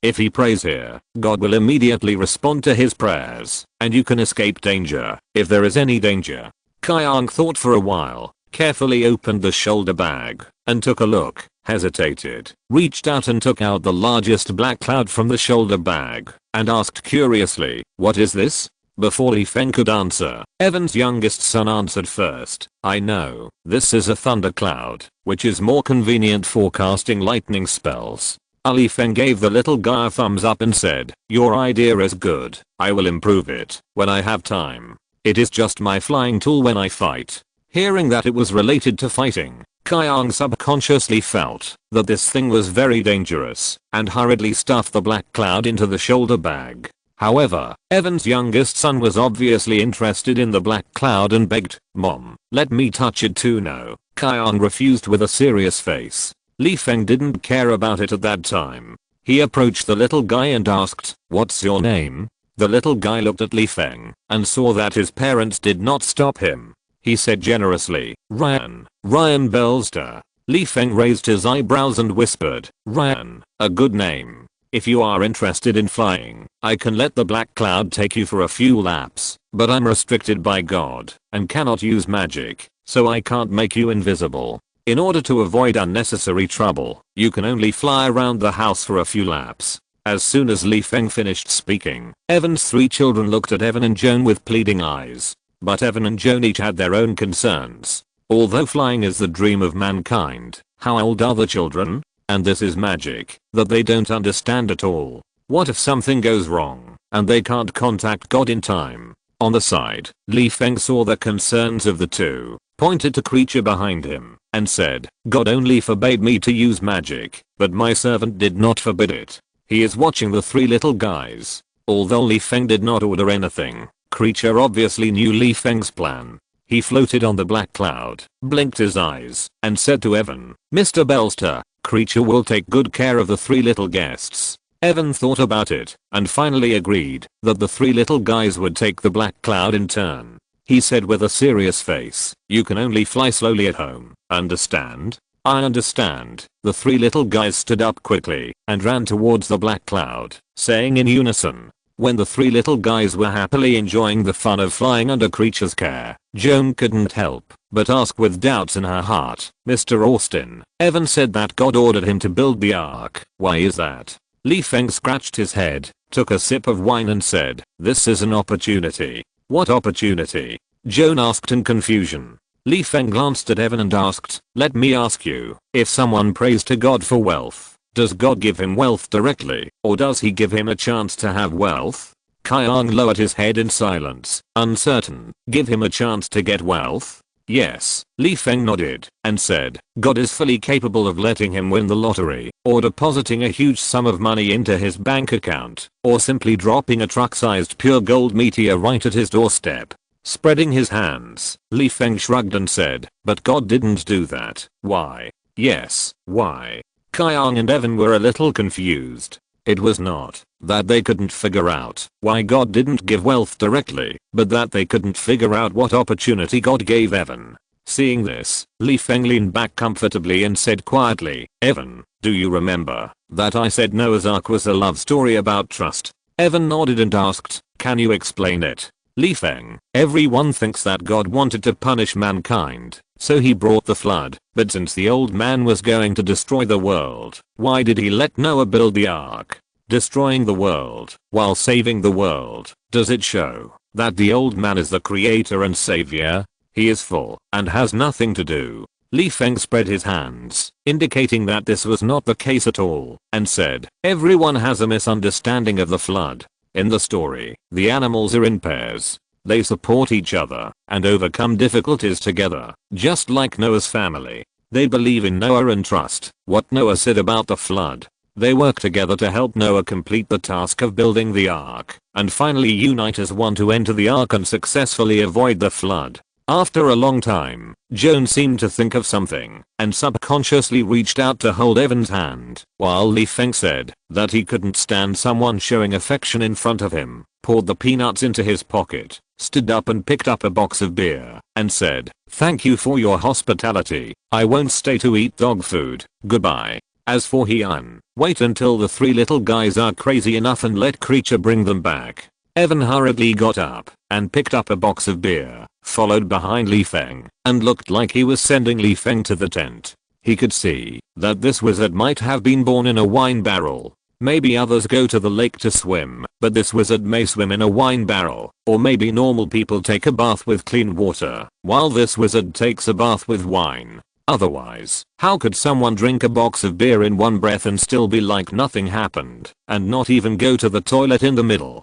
Since the other party loves drinking so much, Evan might as well give him the beer at home, and add some relationship between the two parties. After all, the two will cooperate to build the Ark for a long time in the future. Besides, this is a mysterious wizard. It is a good thing to have a good relationship with a wizard. The next day, Li Feng woke up to the sound of chirping as usual. When he subconsciously rushed out of the tent with a sickle in his hand and prepared to fight the flock of birds for wheat, he found that the area near the tent was full of wood of various specifications. Are they preparing to build an ark? Li Feng glanced at Evan's house, and when he turned his gaze back to the wheat, his eyes twitched. "Damn, you dead birds are fast enough, stop it," Li Feng shouted, swung his sickle, and rushed into the flock of birds. Perhaps the flock of birds was used to people snatching food from them, or perhaps they knew that Li Feng would not hurt them, so the flock of birds simply ignored Li Feng and continued to eat recklessly. This is wheat planted by God. Not only does it taste good, but it can also promote their own physical development and become the brightest boy or girl in the group. After completing the daily purchase, when Li Feng was washing clothes with a bitter face, Evan walked towards Li Feng with some tools, Joan and the three little guys, and said, "Good morning, Austin." "Okay," Li Feng greeted weakly, and said, "Are you ready?" Evan smiled and said helplessly, "What if I'm not ready? If I want to go to work now, I will be blocked by a group of animals. It's better to complete the arc as soon as possible during the rest day." "Rest day? So you still want to go to work?" Li Feng rolled his eyes, took the tools from Evan and said, "I wish you good luck in your work. Now, you will be in charge of building the ark." Although Evan felt that Li Feng's blessing was a bit strange, he didn't think much about it. He pointed to a pile of wood and said, "Let's saw them into the shape we want first." Li Feng, who had turned the ark model over and over again, was sure that Evan's proposal was correct. He shrugged and said, "No problem, you are the boss, you have the final say." Soon, Evan's family and Li Feng officially began the great cause of building the ark. If you're listening to this novel on a channel other than Fanfic World, it means they downloaded and uploaded it without effort. We cordially invite you to visit our channel, Mundo Fanfic Novelos. There you'll find the original version of this story and you can explore many other novels of various genres. We're waiting for you to immerse yourself in a world of incredible novels. Chapter 244 Growth. God is omniscient and omnipotent. At worst, he can know everything in the local world. Even when facing Li Feng, an outsider, would he not know what kind of person Li Feng is? Obviously impossible. So, although Li Feng behaves carelessly and heartlessly in front of God, he has discovered the dark side of Li Feng's heart at the first sight, and even guessed through the conversation that Li Feng's hands were already stained with blood. However, God loves the world, and will not kill the other party immediately, because the other party is wrong. He will give Li Feng a chance to repent and correct himself. Of course, this is not something that can be done in one go, but a slow process. It just so happens that taking the opportunity that Li Feng wants to read the Dark God book, God is ready to let Li Feng understand restraint, greed and patience. Restraint is easier to understand. For example, God asked Li Feng not to use spells during the construction of the ark, and even deliberately did not seal the magic power, relying entirely on Li Feng's own restraint. In this regard, Li Feng has done well so far, and God is still satisfied with it. As for greed, to be honest, God said that he couldn't stand it anymore. Take wheat for example. It's okay for Li Feng to secretly hide some seeds. After all, it's really a good thing. But he saved enough flour to complete the construction of the ark. As a result, every morning, when he heard the birds singing, his first reaction was to pick up the sickle and snatch the wheat from the birds. Is this shameless? What's the matter? Are you going to dig deep holes and store food to store enough wheat for your descendants? However, the test is not over yet. God can only helplessly say that he will wait and see. He hopes that Feng will understand not to be too greedy in the future, otherwise it will not be as simple as bird shit. As for the final patience, it depends on whether Feng really builds the ark with a wooden hammer like an ordinary person. At this time, what is Feng doing, who vaguely realizes that God is testing him?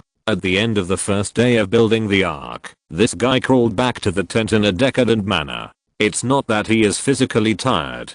Feng is a mage who practices Eastern exercises. His body has been tempered by magic power. His physical strength is not beyond the limit of mortals, but it is not comparable to that of ordinary people. But in his heart, since Feng gained extraordinary power, except for some suffering in the early stage, because of his weak strength. When did he suffer after his strength grew? Usually, he let creature take care of him, and he ate delicious food, and drank spicy food. When fighting, he summoned dementors to rush forward, and he hid behind to ambush people. Feng had long stopped doing things by himself. He had never thought about building a big ship with a hammer and a saw like today. Fortunately, Feng relied on the thought that God would analyze the spell for him after completing the ark, and he insisted on doing it for a day. The next day, Feng still woke up in the sound of birds and reached for the sickle before opening his eyes. After getting up, he ignored the bird droppings like a rainstorm and rushed into the flock of birds to grab wheat. After washing clothes, he talked and laughed with Evan's family while building the ark. As for peeling the wheat and grinding it into flour, Feng said that he didn't need it. His flour was enough for him and creature. Now he snatched wheat from the bird's mouth just to collect seeds, so that he could eat big white steamed buns every meal when he returned to the Marvel world in the future. Besides, it takes time to grind wheat into flour, a whole day. Now that the ark has started to be built, how can he find the time to grind wheat? On the third day, Feng, who had grabbed all the wheat, stood alone at the construction site of the ark. There was no other way. Evan had to go to work, leaving him alone to build the ark. Looking at the ark that had not even taken shape, Feng felt a little melancholy. In his heart, he actually wanted to complete the ark as soon as possible. After all, the day when the ark was completed was when he could use spells and listen to God's interpretation of spells. For this reason, Feng constantly reminded himself in his heart that he must persist and be patient for the sake of spells in the future. But when it was really his turn to build the ark alone, things were not as simple as he thought. Why? Building the ark was clearly Evan's task. Why did he have to complete it alone? After a long time, Feng, who was dazed, threw away the tools and prepared to give his tired mind a long vacation and have a good rest for a day. But Feng hadn't walked a few steps when he suddenly saw Kyang playing with 3 little guys in his garden. Especially when he heard the cheerful laughter of several little guys, Feng inexplicably thought of his family. A happy family. Feng, who felt that his mood suddenly became worse, felt a little bitter. He deliberately found a corner and leaned against the woodpile and fell into memories. How long have I not seen my family? It seems that I almost forgot what my family looks like. More than half an hour later, Feng wiped his eyes, took a few deep breaths, and silently stood up, picked up the tools, and walked towards the wood. So what if I build the ark alone? I came to this world for strength. Why do I care so much? In the distance, Kyang was stunned when she saw Feng building the ark alone. After telling her eldest son to take care of the 2 little guys, she went back to the house and took 2 bottles of beer to give to Feng. As for bringing a wine glass, now even a blind person knows that Feng doesn't need a wine glass to drink, and even the 2 bottles of beer in her hand are just 2 sips of Feng. Kyang walked up to Feng, greeted him and said apologetically, "Sorry, Evan has an important proposal to vote on today, but he promised to return to build the ark as soon as possible after the meeting." Feng, who drank a bottle of beer in one gulp, curled his lips in disdain and said with a smile, "I believe the meeting will be over soon, and Evan may be on his way back now." Before he finished speaking, Feng suddenly pointed behind Kyang and grinned. "Look, Evan is back." Kyang subconsciously turned his head to look behind him. Sure enough, Evan had driven home. Not only that, Kion clearly remembered that Evan had tied his ponytail and braided his beard when he went out, and he wore a linen robe inside and a suit outside. But now the suit is gone, and he is wearing a linen robe directly, and the ponytail and beard braids have disappeared, just like a wild man driving a car. What is going on? Not attending the meeting to vote on the proposal. Feeling that her husband must have been wronged, Joan covered her mouth as if frightened and ran quickly to Evan. Li Feng followed Joan slowly, holding a bottle of wine. Joan gave Evan a comforting hug and asked in confusion, "What happened?" Evan smiled bitterly and shook his head, saying, "Don't mention it. During the voting meeting, God stripped my coat in public, undid my hairstyle and the braids on my beard, and even let wild beasts such as black bears break into the parliament, and there were flocks of birds. They pooped on Councillor Langsi, and Councillor Langsi thought I did all this." Hesitating, Evan said helplessly, "I was suspended." "What?" Joan said in astonishment. Evan comforted himself, "It's good this way. I have enough time to accompany you and the children, and there is also enough time to build the ark." Looking at Li Feng, who was laughing with his arms folded, Evan said helplessly, "But I'm afraid that the embarrassment I made in the parliament will attract the attention of the media. I wonder if Austin minds that his identity as a wizard is known to the public." Li Feng had expected Evan's suspension. This was obviously designed by God to let Evan concentrate on building the ark and to expose his identity as a wizard to the public. God doesn't mind letting the world know about his existence, so what is Li Feng afraid of? Besides, he is not from this world, and he will return to the Marvel world sooner or later. At that time, even if all countries unite to turn the earth upside down to find his trace, what does it matter? Li Feng shrugged indifferently, indicating that the media can come if they want, so what's the panic? Handing the tools in his hand to Evan, Li Feng patted Evan on the shoulder and said jokingly, "I was complaining before that I was the only one building the ark today, and prayed to God to send you back. I didn't expect that the old man really heard the prayer and sent you back immediately." Evan rolled his eyes, hooked Li Feng's shoulder, and walked towards the wood, and retorted jokingly, "Okay, so it was you who made me look bad and returned the beer I gave you." "Impossible," Li Feng threatened with bared teeth. "You little guy want me to return the beer to you? Believe it or not, I will turn you into a monkey."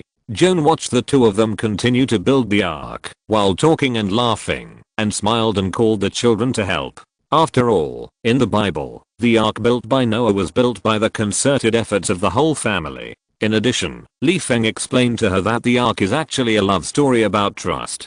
How could she go against the original intention of the story? The next day, Li Feng woke up when he heard the birds singing as usual, but unlike the previous few days, although he rushed out of the tent with a sickle, he stopped at the wheat. Standing in front of the wheat, Li Feng glanced at the sickle in his hand. "It's not my fault, it's all the habit that threw the blame on me. I now have food and seeds, and I just want to complete the ark and improve my strength as soon as possible. How could I compete with these cheap birds for wheat?" Li Feng covered his painful chest, twitched his mouth, threw the sickle into the tent, and walked towards the ark. "Damn, that's God's wheat. You still want to take it away from the birds. What should I do?" As time passed, Li Feng and Evan's family went from being annoyed by the close interviews of the media to ordering 2 wild lions as security guards, watching the ark being built bit by bit with peace of mind. Until today, the ark was officially completed. At the moment the ark was completed, Li Feng seemed to understand something, sitting cross-legged on the top of the ark, touching the Dark God book in his hand. He had a feeling that he no longer needed God's help and could read the divine book with his own perseverance and the help of the Mind Stone. This was not a conjecture, but Li Feng knew that among the people who read the divine book without being tempted by it, Ancient One was one. Although Li Feng was not sure about the strength of Ancient One when he read the divine book and his current strength, who was stronger or weaker. But there was one thing Li Feng could be sure of, that when Ancient One read the book, he was definitely not the supreme sorcerer, and even whether he had the Eye of Agamemnon was a question.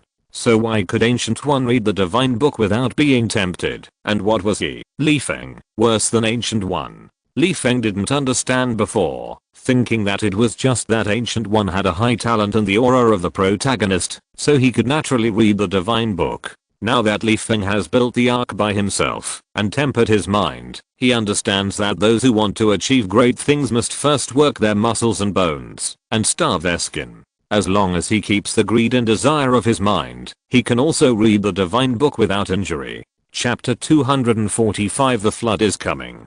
Just as Li Feng was about to take off the mind gem and try to read the Dark God book, he suddenly felt a dangerous breath coming from behind him, and he turned his head to look far away. When he realized that the danger came from a dam in the distance, Li Feng slapped his forehead and secretly complained, "I almost forgot about this." God is not bored and entertaining Evan's family to build an ark for fun, but he knows that Councilman Langsi sold public land to private real estate developers for his own selfish desires. In order to expand the land area and sell more money, Langsi even built a dam to intercept the water flow and turn the riverbed exposed by the cut-off of the water flow into land, so as to auction it for his own benefit. Unfortunately, Langsi is too greedy. He didn't spend money to build the dam, but had to play some shoddy construction. Now, once the dam collapses, in addition to Langsi, the residents under the dam will also be finished, including Evan's family, because their house is right under the dam. Now, Li Feng sensed that the dam could not bear the water pressure, which was obviously a sign of the coming flood. Scratching his head, Li Feng stuffed the dark book into his shoulder bag, put on the skull mask, picked up the sickle, and floated above the ark on the black cloud. He ignored the people on the ground and shouted loudly, "Evan, the flood is coming." To be honest, Li Feng's current appearance is a bit scary. Even Evan, who knew that the voice came from Li Feng, was frightened for a few seconds. He pointed to the cabin and said, "The animals have boarded the ship, but these people don't believe me." Evan is helpless now. Out of trust, he believes what Li Feng said about the coming flood, but now except for the animals and June who took their 3 children on board, the rest of the onlookers will be useless, no matter how he shouts at the bow. Then, Evan pointed to a construction vehicle with an iron bull hanging in front of the bow of the ark and said, "And the government gave me 3 minutes to leave." After a pause, Evan shrugged and said, "Now it's 2 minutes." Evan said that he had no way to deal with these people. He was just a mortal after all, and could not show miracles in front of the public. So before the flood really came, there was nothing he could do, except to convince everyone with his mouth. Fortunately, Li Feng was different. He was a wizard. Evan thought that wizards could always get these melon-eating people to board the ship. It can only be said that Evan took it for granted. Did he really think that Li Feng's appearance could make these people in the technological world believe that there were wizards in the world? I'm afraid the happiest people were the media. The previous boarding scene, like the great migration of animals, had already made this group of media feel that the trip was worthwhile. Now a death god riding a black cloud suddenly appeared in the sky. The media were all thinking, big news. Once this scene is broadcast, the bonus will be in hand. Even some reporters from newspapers have prepared a report in their minds, such as Congressman Evan building an ark to save the world. In brackets, there is a death god floating above the ark. If you don't get on the ark, you will be waiting for your soul to be harvested by the death god. As for how this death god flies to the sky, please watch the report of magic reveal tomorrow. For this reason, the reporters pointed their cameras at Li Feng, ready to take a close-up of this death god. Of course, it would be even better if they could take a picture of the steel wire hanging behind this death god. Li Feng glanced at the engineering vehicle in front of the ark, squinted his eyes and thought about it. Originally, the life and death of these people had nothing to do with him. They all asked for it if they drowned. It's just that Li Feng wants to show his conscience in front of God, so that he can ask questions about magic in the future. If these people don't get on the boat, will he really drive the black cloud to pull these people soaked in water back to the ark one by one? How tiring. Thinking of this, Li Feng pointed the sickle in his hand at the engineering vehicle, threw the driver of the engineering vehicle out of the driver's seat, and enlarged the iron ball in front of the vehicle into a huge hydrogen balloon, so big that the balloon carried the engineering vehicle into the sky. Now, the crowd under the ark was silent, and they all looked at Li Feng, who was holding the fireball in his palm. Li Feng casually shot the fireball into the open space and shouted, "If you don't want to die, hurry up and get on the boat." Seeing the engineering vehicle flying away and the fireball exploding, many people at the scene began to waver in their hearts, but without the first person on board, these people were embarrassed to get on the boat like this, which made them feel like cowards. Seeing this, Feng summoned another fireball in a bad mood and shouted, "Either get on the boat, or be crushed to death by me." As he spoke, Feng controlled the fireball to float behind the crowd, leaving these people with no choice but to get on the boat. At this time, a loud noise came to Feng's ears. It was also this loud noise that made people subconsciously look towards the direction of the dam. Now, there was no need for Feng to say anything nonsense, and the crowd began to desperately board the boat. Feng curled his lips, drove the black cloud to Evan's side and shouted, "I will delay the flood. You get these people on the boat as soon as possible." After shouting, Feng flew to the dam in an instant on the black cloud, splitting the downstream water flow into two, controlling the two water flows to collide with each other, reducing the impact of the water flow. Half a minute later, Feng turned his head to look at the ark, and saw that most of the people had already appeared. It was estimated that the water flow hit the ark and all the people had boarded the boat. Immediately, Feng released the control and drove the black cloud back to the bow of the ark. Watching the black cloud returning to the bow in an instant, Evan's youngest son Ryan shouted to Feng, "Uncle Austin, so cool. Is this the speed of the black cloud?" Feng grinned, pulled Ryan and the other 3 kids onto the black cloud, and said to Joan, "The children are too young. It is safer for them to follow me. Creature will take good care of them." After that, Feng turned into a ball of black mist and floated aside, waiting for the flood to come. Half a minute later, the flood arrived as expected, and the huge impact force knocked everyone on the boat upside down. Fortunately, the quality of the ark was good, and there was no damage. Afterwards, the ark floated on the flood, and after crashing into Evan's house, it began a journey to wherever it went. On the black cloud, Ryan looked at his flooded home pitifully, and said in a low voice with a flat mouth, "I have only lived in my room for a few days." Feng looked at the ark floating down along the huge water flow below, and felt that the people on the boat no longer needed his care. He turned his head and asked Ryan, "Do you like a big room?" Ryan shrugged like an adult and said, "A big room allows me to live and play with my pets." Feng touched Ryan's head and smiled, "When this is over, I will make a box for you, a box that is big enough for you to put in the aircraft carrier." Cool. Ryan clapped his hands happily on the black cloud and said, "Thank you, Uncle Austin." Feng smiled, and seeing the remaining 2 little guys looking at Ryan with envy, Feng laughed and said, "Okay, 1 for each." The 3 little guys immediately began to rejoice. But the people under the black cloud could not rejoice anymore, because the ark rushed all the way to the Potomac River, and rushed straight towards the Arlington Memorial Bridge. No matter how strong the ark is, the consequences of colliding with a concrete bridge can be imagined. Whether the bridge or the boat is destroyed, people will die in the end, which is inconsistent with Evan's idea of building the ark to save people. Evan wished he had the power to change the ark's route, but God only gave him the task, but not the power. Evan had no choice but to ask Feng for help. "Austin, find a way to stop the boat." Feng's eyes twitched. "The water flow is so strong. How can you let me stop? Besides, God will not watch the ark sink." Feng shook his head helplessly, saying that he was powerless. But as the ark got closer and closer to the Arlington Memorial Bridge, Feng felt something was wrong. Compared with the movie, when Evan just asked God for help, God immediately rolled up huge waves to respond to Evan's prayers, so that the ark turned abruptly when it hit the Arlington Memorial Bridge and rushed to Capitol Hill. This time, Evan prayed for a long time at the bow, and Feng didn't see any big waves, let alone the huge waves. Seeing that the ark was about to hit the Arlington Memorial Bridge, Feng had a bitter face.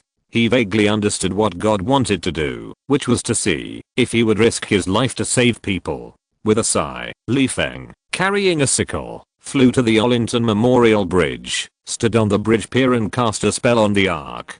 Feng's current strength could not set off huge waves. He could only conjure up an anchor on one side of the ark, let the anchor hook the riverbed to complete the deceleration, and conjure up an automatic propeller for changing direction on the other side to accelerate the ark's turning. At the same time, Feng also opened a portal connecting to the deep sea below the bow, relying on the water column gushing out from the deep sea to complete the ark's turning. If it were normal, maintaining the portal would not be a big deal for Li Feng, but now the portal is in the deep sea, and the pressure alone is enough to make Li Feng drink a pot. If he wants to maintain it for a long time, Fortunately, when Li Feng squeezed out the last bit of his own mana, the Ark completed the turn, and rushed to the capital with Evan. Li Feng heaved a sigh of relief. When he was helplessly soaking in the river due to the loss of magic power, he heard God's smiling voice in his ears. Your method is good. If it were me, I could only use the huge waves to change the route of the Ark.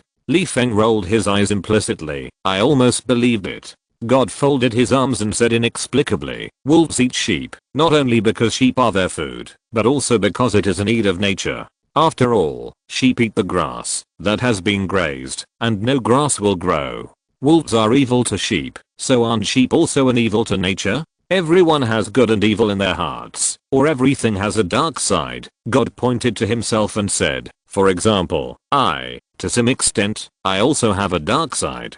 For example, I will control the flock of birds to poop at Congressman Langsy, making him embarrassed in front of many media. For example, I'll let the beasts scare the reporters who disturbed you to build the Ark, and scared them to crawl away. God spread his hands and smiled. It's fun to watch their ugly appearance, isn't it? Li Feng scratched his head in confusion, indicating that he did not understand what the old man wanted to say at all. At that time, God restrained his smile and said gently, but wolves will not kill sheep after they are full, and I will not let birds peck Counselor Langsy blindly, nor did I scare the reporter into having a heart attack. After that, God half knelt down, patted Li Feng's shoulder, and disappeared in an instant, leaving Li Feng soaking in the surging river, hugging the bridge pier, and wanting to cry. Don't leave, old man, at least pull me to the shore. I don't even have the strength to swim now. Chapter 246, The Surge in Strength.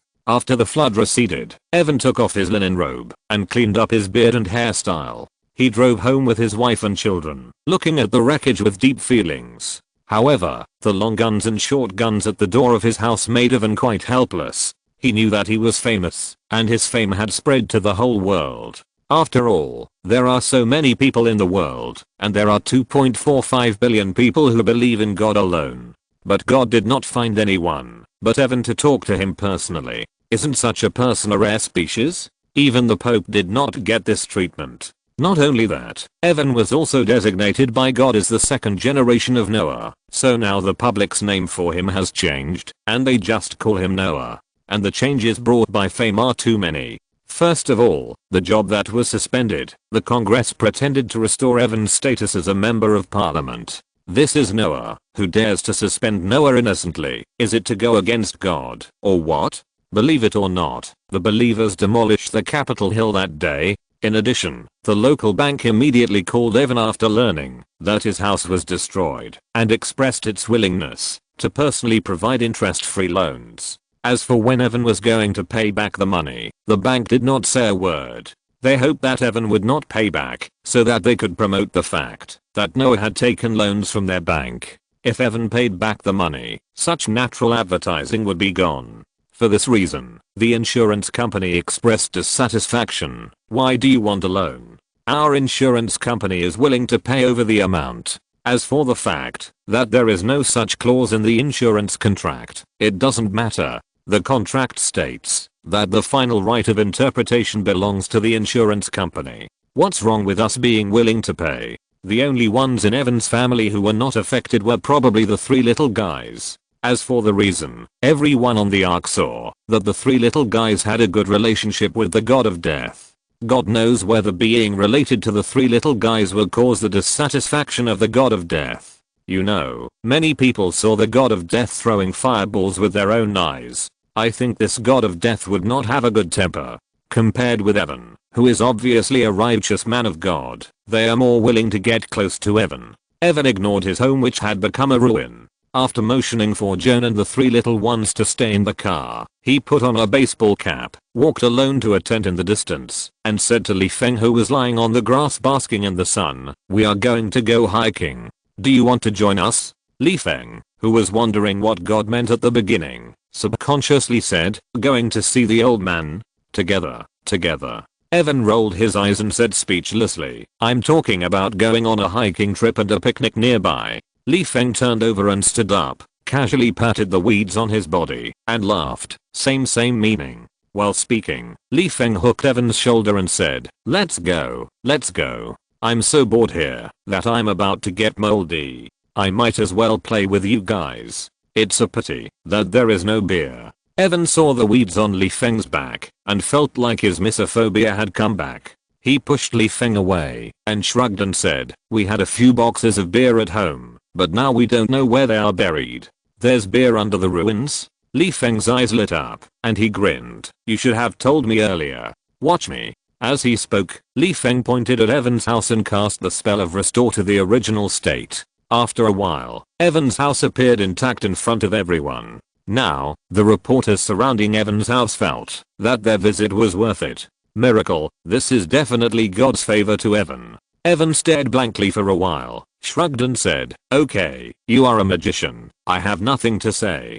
Do you know invisibility? I don't want to go home through reporters. Li Feng curled his lips and said disdainfully, invisibility is too troublesome. When you open the door, these reporters will still find you. After speaking, Li Feng waved his hand to open the portal connecting to the restaurant, signaling Evan to find the beer quickly, and he took out 3 large safe-like boxes from his shoulder bag and put them in the rooms of the 3 little guys. This was what Li Feng promised at the beginning, to prepare a box that could hold an aircraft carrier for each little guy. When Li Feng put the boxes away, Evan had already moved the only few boxes of beer in the house to the living room. Li Feng was not polite. He put all the beer into his shoulder bag and left home with Evan. Considering that the child was still young and had limited physical strength, the hiking route Evan chose was not far, just a nearby forest. When Li Feng finished a box of beer while walking, Evan led his family to the top of a mountain. Just as Joan was about to spread out the picnic mat and enjoy the sandwich while enjoying the beautiful scenery, Li Feng turned his head to look at God standing under a tree in the distance. Li Feng patted Evan on the shoulder and asked, do you want to talk to the old man alone for a few words? This is a rare opportunity. After that, I guess I will leave with God and start my magic practice. Evan, who was about to walk towards God, paused and asked, are you leaving? Although Evan knew that he and Li Feng were not the same kind of people, and Li Feng would eventually disappear in his life, he still felt reluctant to leave because of the friendship they established by building the ark together. Li Feng shrugged and smiled. I have my own world. By the way, I will wear the amulet I gave you with me. Evan walked towards God and patted his chest at Li Feng, indicating that he was wearing it. After a while, Li Feng saw God chatting with Evan for a while, and then he entered the invisible state while dancing a dance that made him cover his face and couldn't bear to watch. After thinking for a while, Li Feng said goodbye to Joan and the 3 little guys. Then he also entered the invisible state and walked towards God. Under the tree, God smiled gently and said, have you figured it out? Li Feng scratched his head and said uncertainly, when you said wolf, did you mean that I should have a bottom line in what I do? Otherwise it would be worse than too much. God did not answer, but just smiled and said, take out your magic book. Li Feng was a little confused. He didn't know if his answer satisfied God, but since the old man wanted the magic book, he should be satisfied. Taking the magic book, God flipped through it casually, returned the magic book to Li Feng, and said, how much do you know about the darkness in your heart? Li Feng respectfully took the magic book, took out the Loki mask from his shoulder bag, shook his head blankly and said, I only know that it was caused by using this thing, and I don't know about the rest. God glanced at the mask, shook his head and smiled. I guess you also know that dark energy is corrosive, but do you know how it corrodes? Li Feng pondered for a while, swallowed his saliva and said, you always mean that I have been corroded? This is the corrosion of dark energy, quietly changing your character and temper. God nodded and said, but you are lucky. The consequences of using the mask before made you subconsciously alert, thus reducing the impact. After a pause, God folded his arms, looked up and down at Li Feng, and asked, if I'm not mistaken, you still have items that purify the soul. Props to purify the soul? Li Feng tilted his head and thought about it, then took out a pseudo-angel feather from his shoulder bag and said, is it this feather? God glanced at the feather, nodded slightly, and reached out to tap the feather lightly. Li Feng saw the feather suddenly ignite with white flames, and looked at God curiously. Now, it should be called a pseudo-seraphim feather. God said in a flat tone, it can help you calm your mind and resist the corrosion of dark energy to a certain extent, but when you become a demigod, the feather will lose its function. Li Feng was stunned, feeling both happy and worried. Needless to say, I was happy. This feather was very valuable. At present, besides the heart gem, the most precious item was this pseudo-seraphim feather. And the worry was related to the title of seraphim. According to legend, Seraphim, also known as Seraphim, was the highest ranking angel with 3 heads and 6 wings. The most famous Seraphim was the fallen angel Lucifer. Although it was not mentioned in the Bible, according to the views of some Christian churches, Lucifer was once the highest ranking angel in heaven, that is, the Seraphim. He was the archangel before the fall, but he was too proud and even intended to be equal to God, and eventually fell into Satan. Therefore, the devil Satan was the seraphim before the fall. Li Feng didn't know if this was what God was hinting at, but he always felt obedient. Did he mean that I intended to become a god, but ended up becoming a devil? Before Li Feng could figure it out, God left a sentence, take care of yourself, and disappeared in an instant. Old man, can you make it clear? The phrase take care of yourself made me tremble. But God said he was busy, and didn't want to pay attention to Li Feng. Smacking his lips, Li Feng carefully put the pseudo-seraphim feather into his shoulder bag, and happily opened the magic book. He saw that all the spells related to light in the magic book were analyzed in detail by God. Especially some of the most commonly used spells. They were analyzed clearly, such as healing. God not only analyzed the principle, but also extended it into a spell for regeneration of broken limbs. This made Li Feng want to laugh wildly. Mephisto is so rich. Dare you fight me? I have a feather in my left hand and holy water in my right hand, and I will give you unlimited purification spells in between. After a long time, Li Feng took a few deep breaths to calm down his mood. He took Creature to find a beautiful mountain forest nearby, and began a 2-year practice. At the beginning, Li Feng did not take out the Dark God book, but focused on studying light spells. Although his progress was slow due to the mana attribute, it was also an improvement. And this can also strengthen the resistance to the Dark God book. It was not until more than half a year later that Li Feng spent his energy on the mind gem again. After barely making the mind gem into an auxiliary prop, he carefully took out the Dark book. Li Feng was well prepared for what answers he wanted to find in the Dark book. The first question was how to combine Hellfire and Fiend Fire and be able to cast a spell to summon the combined flame at will. This was also a question that Li Feng had thought about carefully because he was good at fire spells and dark fire spells at that. If Hellfire and Fiend Fire could be covered on the nuclear reaction fireball, Fiend Fire would continue to burn without a counter spell, and Hellfire would emphasize the damage to the soul, plus the explosion range of the nuclear reaction. It would be wonderful just to think about it. Chapter 247, Sailboat. Marvel Universe, Desert.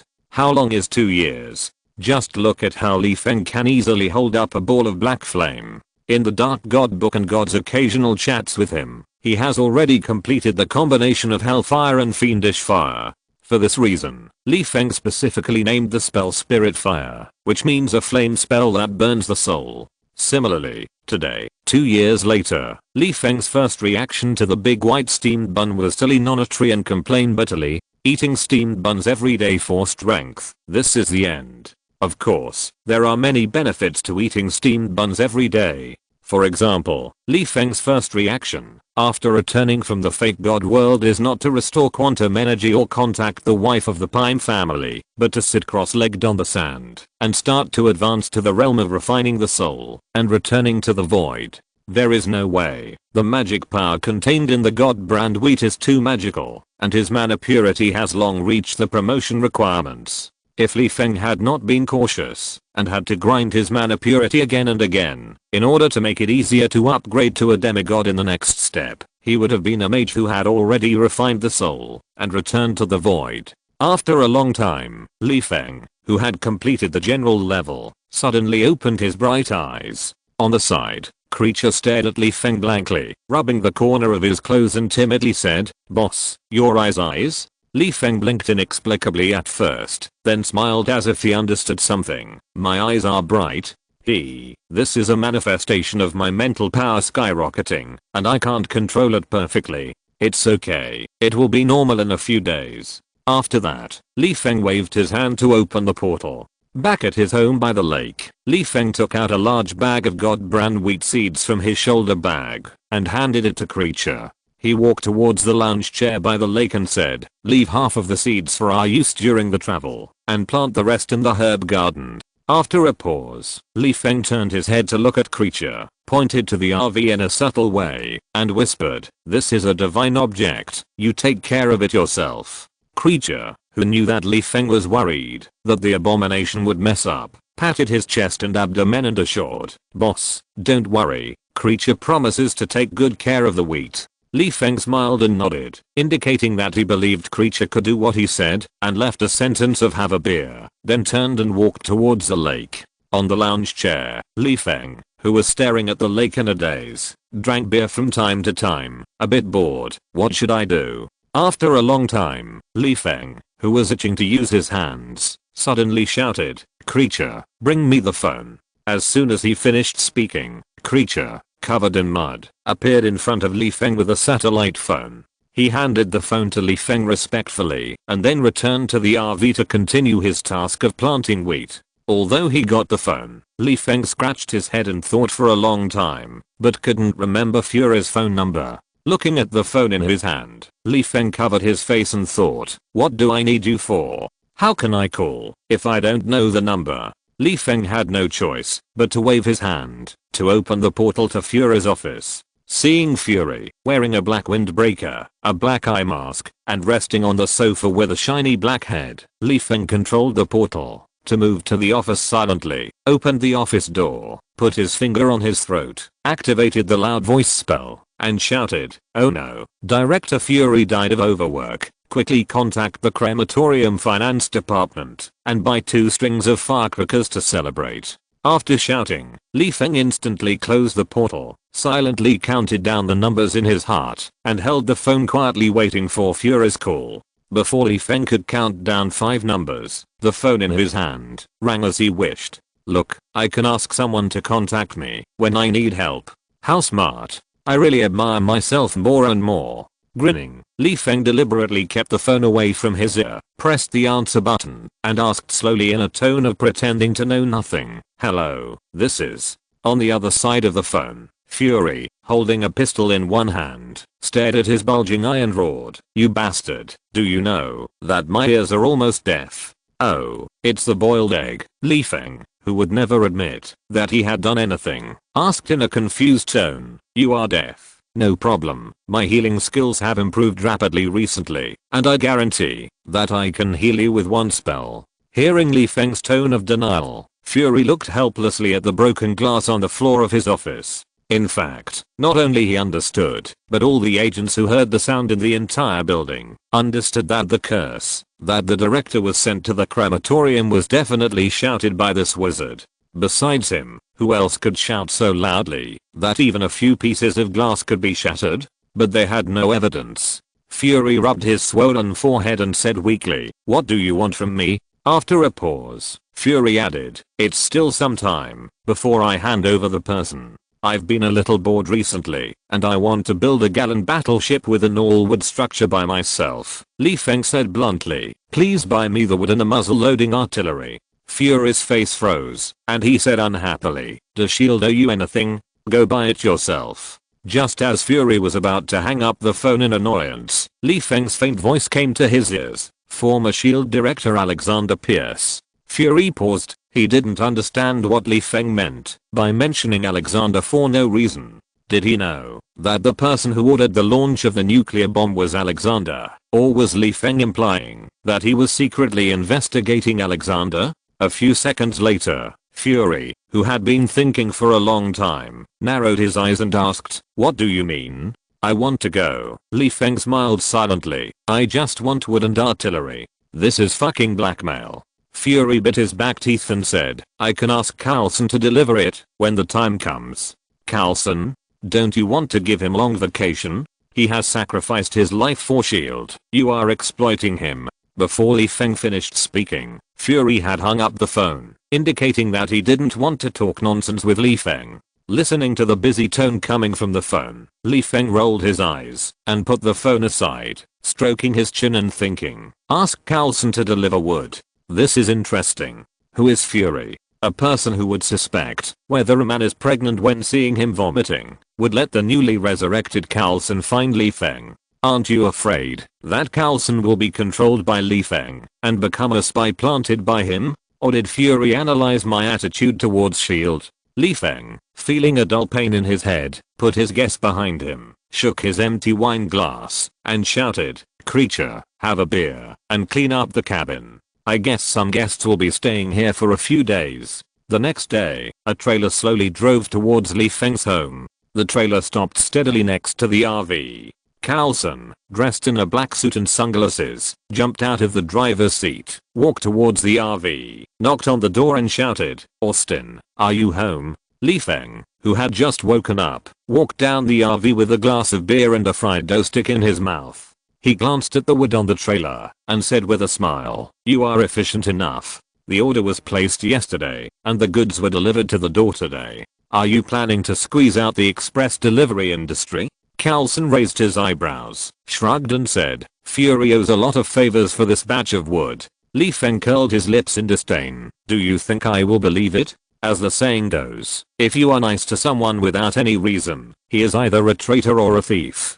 Come on, you're delivering wood so early in the morning. Why did Ludan ask you to come? Carlson smiled a little awkwardly, walked towards the truck and said, Fury thinks I have just been resurrected and need a professional doctor to take care of me. I hope I can stay at your place for a few days. Seeing Carlson taking out the suitcase from the truck, Li Feng rolled his eyes and pointed at the cabin, saying, I guessed that you came here to avoid the limelight of faking your death, so I asked Creature to pack up the cabin yesterday. Carlson carried the suitcase in both hands and smiled gently. Fury is helping me prepare an Airbus, so I won't disturb you too long. It's up to you. Li Feng shook his hand indifferently and cast a spell on the wood on the trailer, stacked the wood neatly aside, and said, are you interested in doing artwork? Carlson, who was about to take the luggage into the cabin, was stunned for a moment, turned his head to look at the wood, and said, build a sailing battleship with you? After hesitating, Carlson asked curiously, aren't you going to cast spells to build a sailing ship? No need for spells. I'm going to knock out a sailing battleship with my own hands. Pointing to the lake, Li Feng smiled with anticipation, then shrink the battleship and put it in the lake and feel the taste of naval battles in the sailing age. Carlson looked at the lake speechlessly, then at the wooden sailing ship. In his mind, he imagined Li Feng wearing a blindfold and hooked hands, driving a wooden sailboat while using antique cannons to chase the fish in the lake everywhere. After a long time, Carlson's mouth twitched, and he said to Li Feng, you really know how to play. What's mine? The ark that God asked to build was fun. It was so exciting to drive it. Li Feng stuffed the dough stick in his mouth, patted Carlson's shoulder with his greasy hand, and said, how about it? If you can't participate, I'll let you be the first mate. Carlson looked at the grease on his shoulder innocently, rolled his eyes and said, I can help occasionally, but I don't have time to be the first mate with you in the lake. I have to form my own team. It's your loss if you don't play. Li Feng shrugged, controlled the suitcase to float in the air, put one hand on Carlson's shoulder, held a wine glass in the other hand, and walked towards the cabin and whispered, what is your team for? Do you have members? I'm quite bored recently. How about joining your team for a few days? Carlson thought about it. At the beginning, when Fury asked Carlson to fake his death and issued the main task of after death, Li Feng was there. In addition, except for 2 new recruits who graduated from S.H.I.E.L.D. in the team list prepared by Carlson, the rest of the members all knew Li Feng. Finally, Li Feng is a powerful wizard after all, and he is very good at fighting, healing, and even obtaining intelligence. It is not bad for such a person to join the team temporarily. Thinking of this, Carlson said bluntly, recently, Fury discovered that a certain organization broke into S.H.I.E.L.D. and stole and sold certain confidential files. My current task is to find the organization. Li Feng was stunned. He didn't expect Carlson to actually tell him this. He asked in confusion, do you really plan to let me join your team for a few days? Carlson smiled gently, why not? At least I can know your movements at the first time. Li Feng, your sister is planning to monitor me. Chapter 248 Carlson Team, Assemble. Speaking of surveillance, Li Feng felt that an organization was thinking about how to monitor him. There are 5 groups of people monitoring him.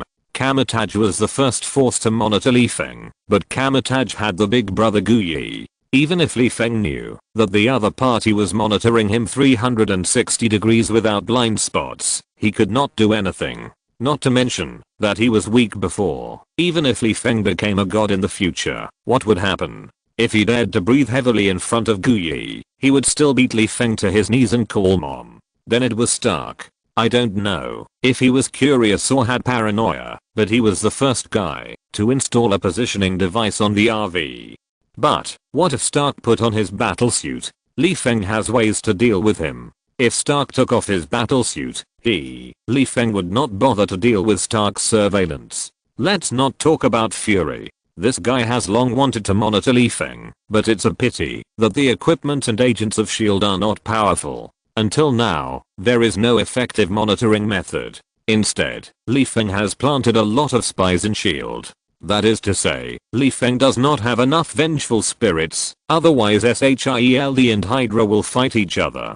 They are all Li Feng's subordinates, and they are a family of love. The same is true for the military. Although they seem to have surrounded Li Feng's territory, if they break into Li Feng's house, they will definitely rebel collectively in the next second and become Li Feng's private army. It is more like saying that the military is Li Feng's nanny. For example, Li Feng asked Fury for wood and artillery. Wood is easy to say, you can get it at the shipyard or find smugglers, but how to get artillery? It is much more powerful than a pistol, and you can't buy it at a weapon store. Except for looking in the moldy warehouse of the military, where else can Fury find a bunch of artillery so quickly? If you say that the military has nothing to do with this, Li Feng will never believe it. Among these forces that monitor him, the only one Li Feng can't figure out the strength of the other party is Mephisto behind the hatred. If it was Mephisto's real body that appeared on Earth, Li Feng would open a portal and run into the universe in the next second.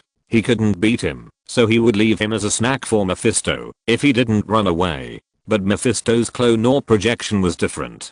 If it was just Mephisto's leisure clone that was online on Earth, Li Feng guaranteed to kill him in a minute. If a combat account logged into Earth, Li Feng would be confused, even if he had the strength of refining the spirit and returning to the void, and had the blessing of the pseudo-seraphim feather and holy water. After all, Mephisto probably had a lot of good things in his hands. Li Feng estimated that he and the other party were in a state of equal strength, and neither could do anything to the other. So even though there were a lot of people monitoring you, except for Kamataj, which was clearly not to be provoked, the only thing that was abomination was a bit troublesome. The rest were like a group of ants that could be crushed to death wanting to monitor you. Would you care what the ants could do to you? Li Feng chose to ignore them directly. Anyway, he couldn't do anything to him, and he could help block unnecessary harassment. The second day after Carlson moved in, the sun was high in the sky. Li Feng, wearing beach pants, shirtless, showing off his flat belly, was busy building a sailboat with a saw when a black SUV slowly stopped beside the cabin.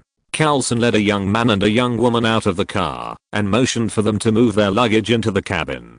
He looked at Li Feng curiously, his eyes occasionally scanning the oversized beer glass next to Li Feng and his flat belly. It doesn't make sense. I saw this guy with a bulging belly a few days ago. How come it disappeared after a few days? Did he take a magic diet pill? The effect of this drug is too fast. While Carlson was wondering, the two young people put away their luggage and returned to Carlson. Li Feng stopped what he was doing, took a big sip from his glass, and asked Carlson, who was walking towards him, "Are they your team members?"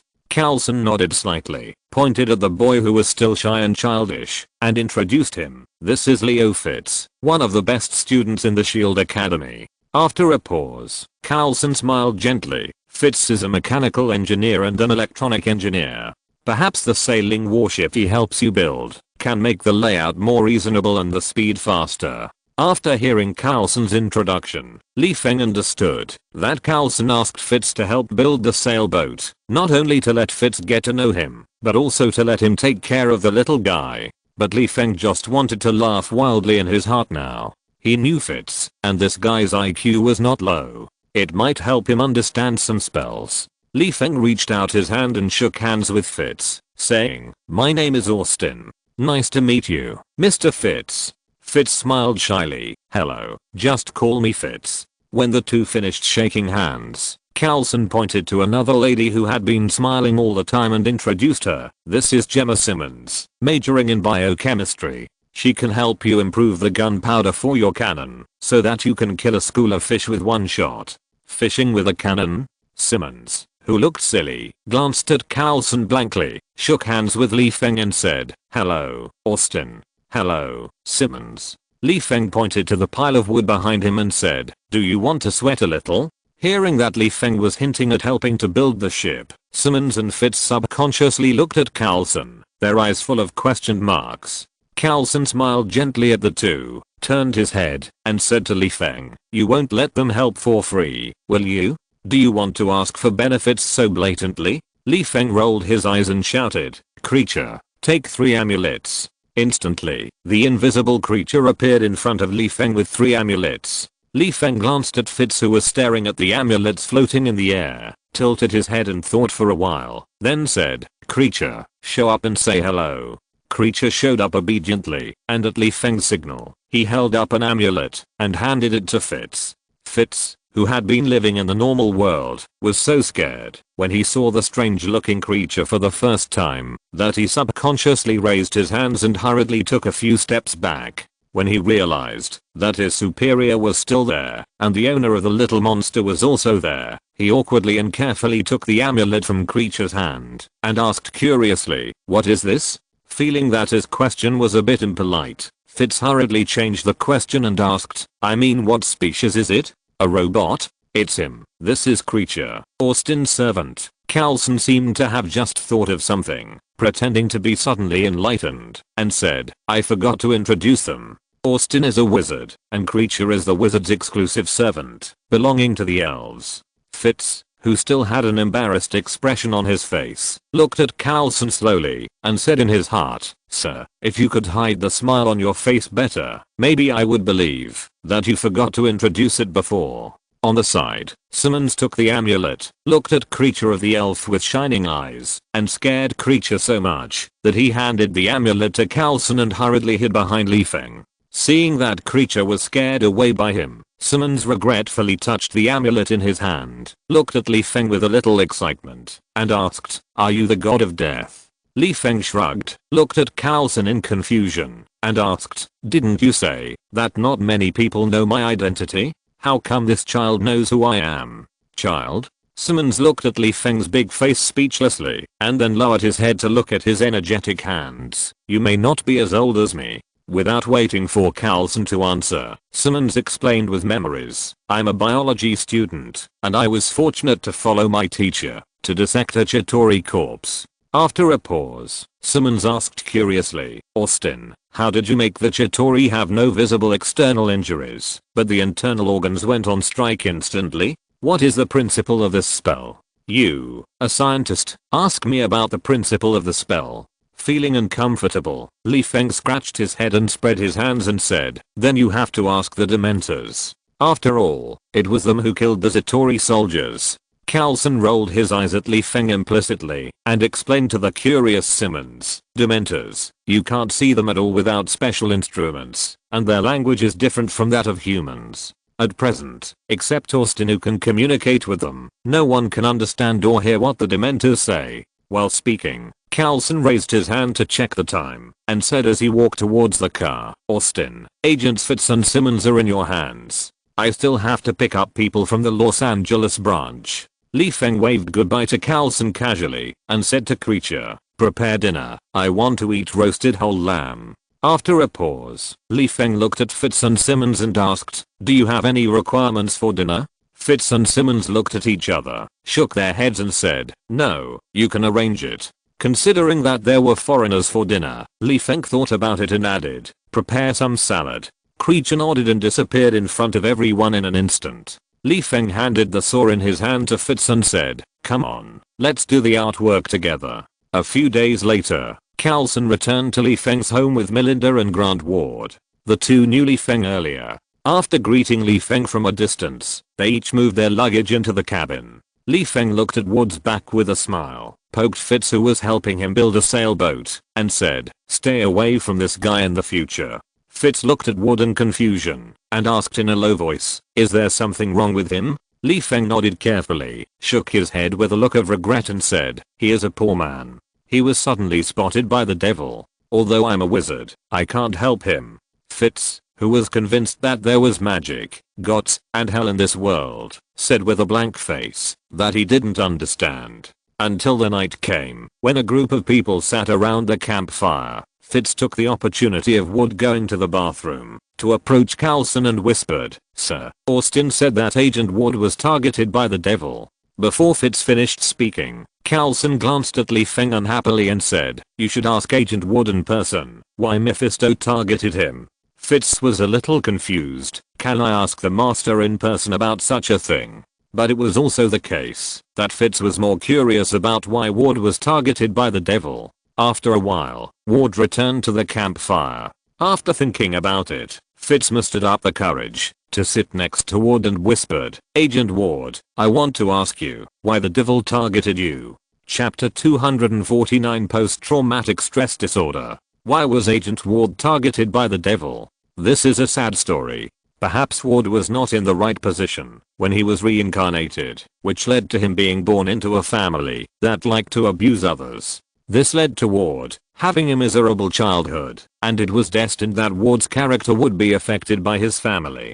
Until he grew up, Ward, who could not stand the abuse, decided to do something extraordinary to his family, such as setting fire to his own house. Unfortunately, he was inexperienced and was eventually imprisoned. While serving his sentence, Ward was discovered by John Garrett, a Hydra spy who was placed in S.H.I.E.L.D.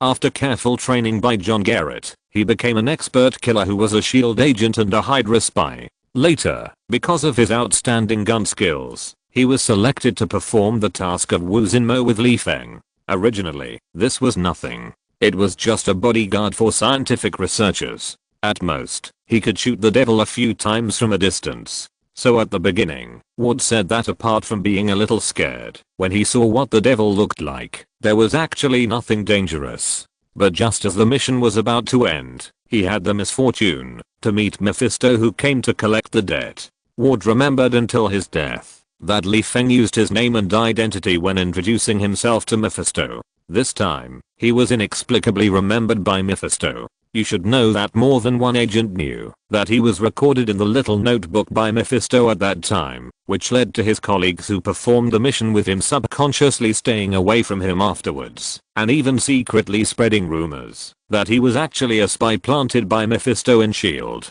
Don't you think this is nonsense? I'm obviously a Hydra spy.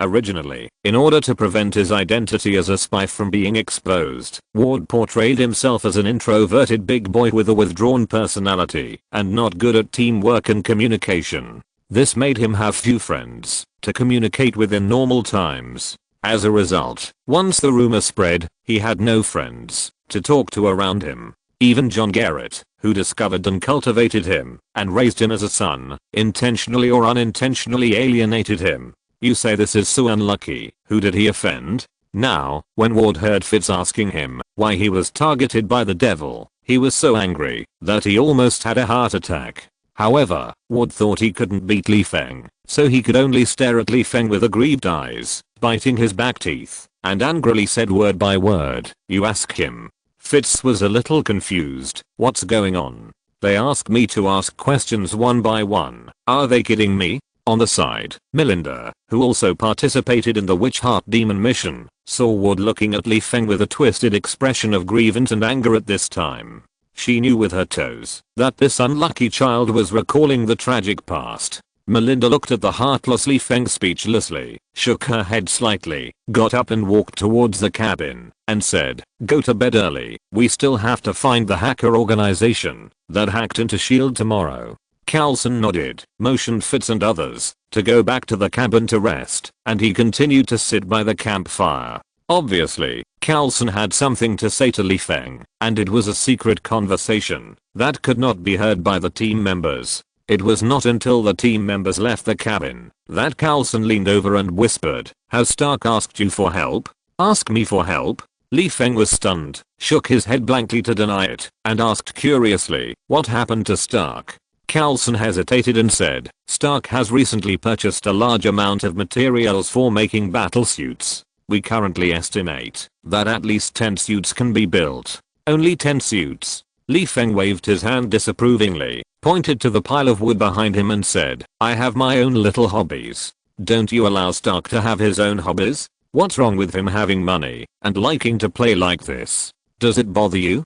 Carlson shook his head, indicating that things were not that simple, and whispered, "We suspect Stark suffers from post-traumatic stress disorder." Li Feng asked in a daze, "What the hell?" Carlson casually explained to Li Feng that post-traumatic stress disorder is the sequelae of war, and explained the reason for the speculation. If it was in the past, Stark also had the title of a weapons manufacturer, which is more or less related to the war. But now Stark is just an inventor, a philanthropist, and has nothing to do with war. But since the Chitauri invasion, the amount of materials Stark ordered for his suits has increased several times, and is still increasing. We also learned that Stark hasn't had a good rest for several days, Carlson said with some concern. The Iron Man suit needs to replenish energy, so doesn't Stark, who is a flesh and blood, need to rest? Hearing this, Li Feng was a little confused. He remembered that Stark in the movie did suffer from severe anxiety, but that was caused by the Chitauri mothership that Stark rushed into space with a nuclear bomb during the Battle of New York.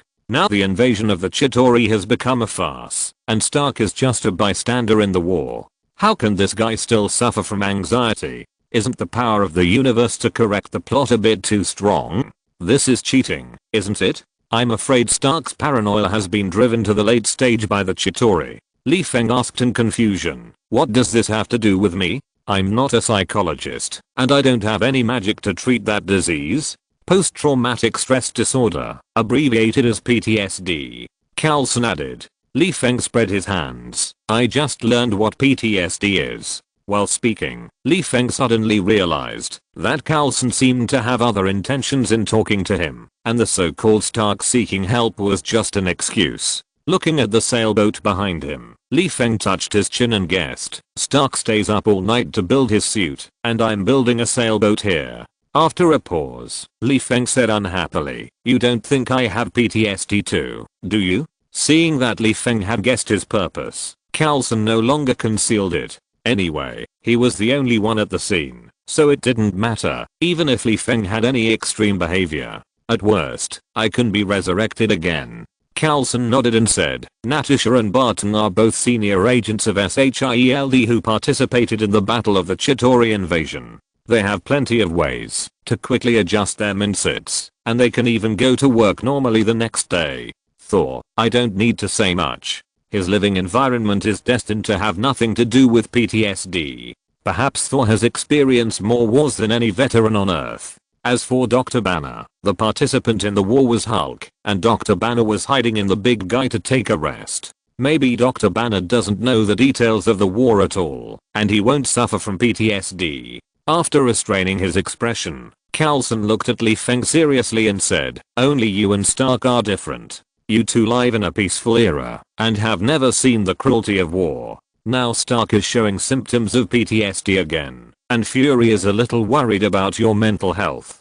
I haven't seen the cruelty of war." Li Feng pointed to his nose speechlessly, rolled his eyes and said, "Thank Fury's mother for my concern. I'm fine. I just want to build a ship to satisfy my desire." Fury's mother can even associate this with PTSD. Is he too bored to think of me? Carlson was stunned and asked with narrowed eyes, "Have you ever participated in a war?" The world of Western heroes was the first time Li Feng came into close contact with the dead. Later, in Season of the Witches, he saw dead people everywhere. In Demon Slayer, although Li Feng was just playing a supporting role most of the time, it would be unreasonable to say that he had never seen a small-scale war. But how should Li Feng explain this to Carlson? There is no way to explain it. If he must explain it, I'm afraid that Fury will come to discuss the matter of the other world in person in the next second, or even directly snatch the task of camouflage, such as planning a plan for defending against the invasion of the other world. Of course, given Fury's personality, he might start a plan to enter another world to make extra money. When the time comes, will the blame for camouflage be put on Li Feng or Fury? I'm afraid that Li Feng won't be able to explain himself to the Ancient One, and he will probably be beaten up by the Ancient One before talking about other things. Li Feng, who didn't want to answer the question, simply glanced at Carlson, gave him a look that said you want to go, stood up and walked towards the recliner, making it clear that he didn't want to elaborate. Beside the campfire, Carlson looked at Li Feng's back thoughtfully. Have you participated in the war?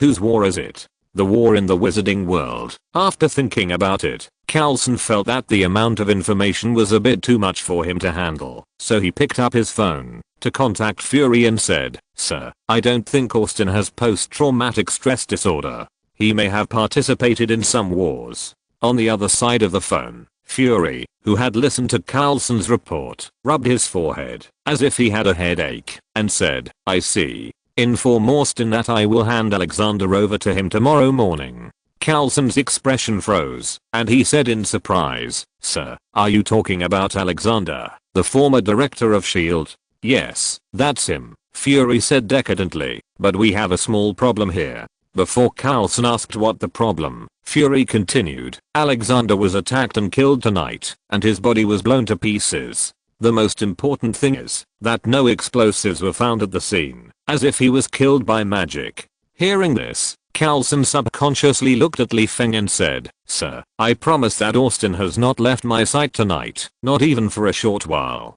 "I know," Fury said with a gloomy face. After a moment of silence, a guy named Mandarin later came forward and claimed that he was responsible for Alexander's murder. Alexander had just died, and the commander was in a hurry to send the body to Austin. This was not in accordance with the procedure. Carlson tilted his head and thought for a while, and said half certainly, "You asked Austin to help confirm whether the deceased was really Alexander, and whether the explosion was caused by magic?" Fury did not deny Carlson's idea. If possible, Fury even wanted to send Alexander's body to Li Feng now. However, it takes time to collect the fragments of the body, especially the charcoal-like body. Some parts were blown to ashes. Collecting enough bones in one night was the result of the agent's wide-eyed search. Chapter 250 I Wish to Kill You. In the middle of the night, Carlson quietly came to Melinda's room. Just when Melinda thought that Carlson wanted to take a step forward in the relationship between colleagues, Carlson gave a serious task. After that, the disappointed Melinda drove away from the cabin alone, muttering in her heart, "Carlson is wooden. Carlson has no interest." Until the morning sun shone on the RV, Melinda drove back with a poker face and knocked on the door of the RV. At this time, Li Feng, who didn't get up until 3 o'clock, was chatting with Zhao Gong. In addition, the car door was a bit far from the bedroom, so he didn't hear the knock at all. Creature, who was living in the same RV, heard the knock on the door, but he originally focused on Li Feng and didn't dare to disturb Li Feng, who was dreaming, so he let Melinda knock on the door alone outside the car. A few minutes later, seeing that Li Feng would not open the door, no matter how hard she knocked on it, Melinda ran back to the cabin and took out her pistol. She returned to the window of the RV and fired several shots into the air. "I don't believe you can still sleep after hearing the gunshots." Unfortunately, Melinda underestimated the sound insulation of the RV, not to mention the gunshots outside the car. Even if there was a continuous gunfire outside the RV, Li Feng in the bedroom would not be able to hear it. However, Melinda's gunshots woke up Carlson and others in the cabin. Carlson, who ran out of the cabin in his pajamas, saw Melinda gritting her teeth and roughly guessed why Melinda was furious. Women, they don't have a good face for those who disturb their beauty sleep, and they have to go out alone in the middle of the night to pull a dead person. It's easy to imagine what the mood of ordinary women is at this time, let alone Melinda, who has a bad temper. It's good that she didn't use a rocket launcher to wake Li Feng up. Now she only fired a few shots into the air with a small pistol. Carlson said it was just a small scene, and it was still within his acceptable range. In order to dispel Melinda's idea of using explosives to blow open the door, Carlson, who knew more about the performance of the RV, signaled Melinda to put away her gun and calmly took out her cell phone to call Li Feng. Inside the RV, Li Feng, who heard the phone ringing, subconsciously controlled the phone to float to his ear and said like a sleepwalker, "The number you dialed is not in service. Please do not call again in the future."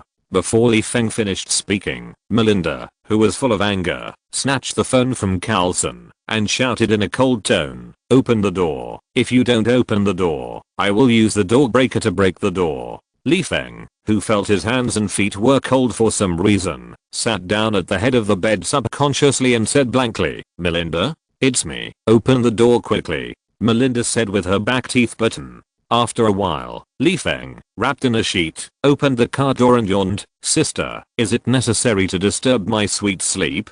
Can't you wait until I wake up to tell me what's going on?" Melinda's eyes twitched, and she pointed at the car with a poker face and said, "The person you want." After that, Melinda turned and walked towards the cabin, ready to catch up on her beauty sleep. What did Melinda eat to make her so angry? After mumbling to herself, Li Feng scratched his head blankly, glanced at the car, and asked curiously, "Who do I want? Who do I want?" Carlson raised his eyebrows, shrugged and said, "Alexander Pierce." "Oh, it's him." Li Feng rubbed his face to make himself more awake. He didn't go back to the room to change clothes. He wrapped himself in a sheet and floated towards the car. He smiled and said, "I can't believe Fury is so thoughtful. There are still a few days before handing over the person. Why did he send this idiot here? It doesn't make sense." Li Feng joked, "Could it be that Fury needs my help?" Carlson, who followed behind Li Feng, smiled falsely. Why did he answer like this? He said that Fury was not sure whether the charcoal-like guy in front of him was Alexander Pierce himself, so he asked Mr. Wizard to perform the resurrection spell to see if it was true. By the way, he asked some information from the charcoal corpse. A great international power has actually fallen to the point of asking outsiders for help, and the information they asked for was even confidential within S.H.I.E.L.D. Carlson felt a little embarrassed, but he had no choice but to say it. Sighing, Carlson quickly stepped past Li Feng, opened the back door, pointed at a body of coke that was relatively intact except for the skull on the back seat, and said slowly, "Please wake him up. I want to ask him a few questions alone." Li Feng looked at the body parts of coke, then looked at Carlson, and asked blankly, You put Alexander Pierce on the electric chair for interrogation? And then you tore the body parts to vent your anger? Vent anger? There seemed to be a deep meaning in these words.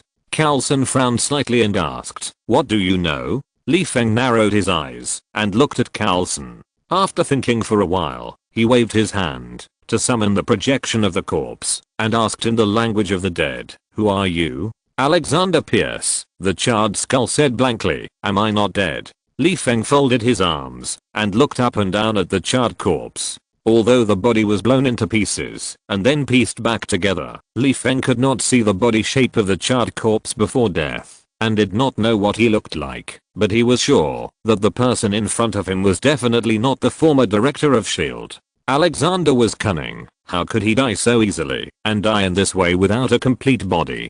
After thinking for a while, Li Feng pulled off the charred skull and pointed it at Carlson's big face and asked, "Do you know him?" "Yes, Phil Carlson, a S.H.I.E.L.D. agent, Director Fury's confidant." The charred corpse hesitated and said, "I remember he has died. Could it be?" At this point, the charred corpse stopped talking, but Li Feng still noticed that the charred corpse seemed to know something. "Is there any secret in front of the wizard? Even if it is a spirit, I can squeeze out some dry goods." Li Feng's mouth curled up slightly, raised his hand and cast a purification spell on the charred corpse, showing a cruel expression and sneered, "Tell me, what do you know? Believe me, I have plenty of ways to torture you slowly." The charred corpse seemed to understand that he was already dead and only a skull was left. Feeling that Li Feng was playing with his soul, the charred corpse hesitated to tell everything he knew, just asking Li Feng not to play with his soul. On the side, Carlson looked at Li Feng, who was performing pantomime in confusion. When Abadia was resurrected by Li Feng, Carlson heard him speak human words with his own eyes, including what he said when he was resurrected, and he could even walk a few steps freely. It's understandable that the resurrected corpse can't move now. After all, only the skull is left. But even the words he said are ghosts that humans can't hear. What does this mean? This is different from what I thought. How can I interrogate him if I can't even communicate in the basic language? Carlson looked at the charred corpse and asked in confusion, Austin, why can't I hear him talking? How do you expect a head without even eyeballs or tongue to speak? Li Feng, who was listening to the charred corpse introducing Alexander's life story, explained casually. After a while, Li Feng threw the skull to Carlson, yawned and floated towards the RV, and said to Carlson behind him, he is Alexander's biochemical substitute. He knows nothing except how luxurious Alexander's daily life is. Biochemical man? Did Alexander go into the dark? Carlson's pupils shrank, and he asked hurriedly, where is the real Alexander? Li Feng paused, looked back at Carlson unhappily, and said, you ask me. I also want to ask you if you know where this guy is hiding. By the way, when I said to hand over the person, I meant to hand over the person who ordered the launch of the nuclear bomb. Pointing at the charred corpse, Li Feng said coldly, now Fury is fooling me with a cyborg. What's the matter? After speaking, Li Feng, who felt the temperature getting colder and colder, tightened the sheets on his body and continued to float towards the RV. Carlson behind him hurriedly explained with a helpless tone, Austin, Fury doesn't know that this is a cyborg. Don't do anything stupid. Li Feng waved his hand casually, implying that he would not do anything stupid. If he had not experienced the world of False Almighty, or if God had not spent 2 years teaching him carefully, perhaps Li Feng's first thought now would be to stand in front of the Pentagon and rub the fireball, forcing the government to mobilize the whole country to find Alexander. Now, he dare not easily transform his evil thoughts into actual actions for no reason. It will really be more susceptible to corrosion by dark energy. Of course, Alexander still needs to be found, because Alexander wanted to kill Li Feng first. This is within the normal scope of revenge, and does not violate the bottom line set by God and Li Feng. As for how Carlson understands his casual actions, this is not within the scope of Li Feng's thinking. What's wrong with scaring people? God likes to play with it. Back in the RV, Li Feng took Creature into the 4-door wardrobe, took out the magic lamp, and gave it to Creature, saying, Creature, make a wish and teleport Alexander Pierce to me later. Creature certainly didn't have a good face for this guy who wanted to kill his boss. He immediately took the magic lamp, wiped the magic lamp, and said with gritted teeth, don't worry, boss, Creature knows what to do. Soon, Jaffa came out of the magic lamp. When he saw that only Li Feng and his servant were at the scene, Jaffa folded his arms and looked at Li Feng coldly without saying a word. Li Feng was not annoyed. He knew that Jaffa was angry with him, but, so what? Come and bite me, you stupid elf. On the side, Creature saw that Jaffa had appeared and made a wish with the magic lamp to make Alexander Pierce appear in front of him. Just as Jaffa was about to cast a spell with a smile, Li Feng hurriedly signaled Creature to add Alexander's labels such as former director of S.H.I.E.L.D., Hydra, non-bioman to prevent Jaffa from bringing an innocent person with the same name or Alexander's bioman to his eyes. Jaffa's face twitched. Don't say it. He really wanted to find an unlucky guy to fool Creature at the beginning and consume one of Creature's wishes. There was no way. Jaffa could only helplessly bring the real Alexander to his eyes, and then turned into red mist, and drilled back to the magic lamp. He was angry when he looked at Li Feng. What else could he do if he didn't return the magic lamp? What if he got angry? In the room, Alexander saw Li Feng standing in front of him, and understood what was going on. He knew that he was dead. Alexander adjusted his collar and cuffs, looked around the room, and said, Mr. Mage, this is our first meeting, right? Haha. Li Feng took out a sickle from his shoulder bag, and without further ado, he cast a spell to petrify Alexander, and then stepped forward to extract his memory. After a while, after reading Alexander's life memory, Li Feng extracted his soul into a black gourd. Looking at Alexander who was burned to ashes, Li Feng touched his chest. Isn't revenge a good thing? Why don't I feel anything here? End of this chapter. Thank you very much for reaching the end. Don't forget to like. Looking for more exclusive content and immediate access? Subscribe to our Patreon. Remember, every like, subscription, or donation encourages us to continue. Thanks to everyone. See you in the next video.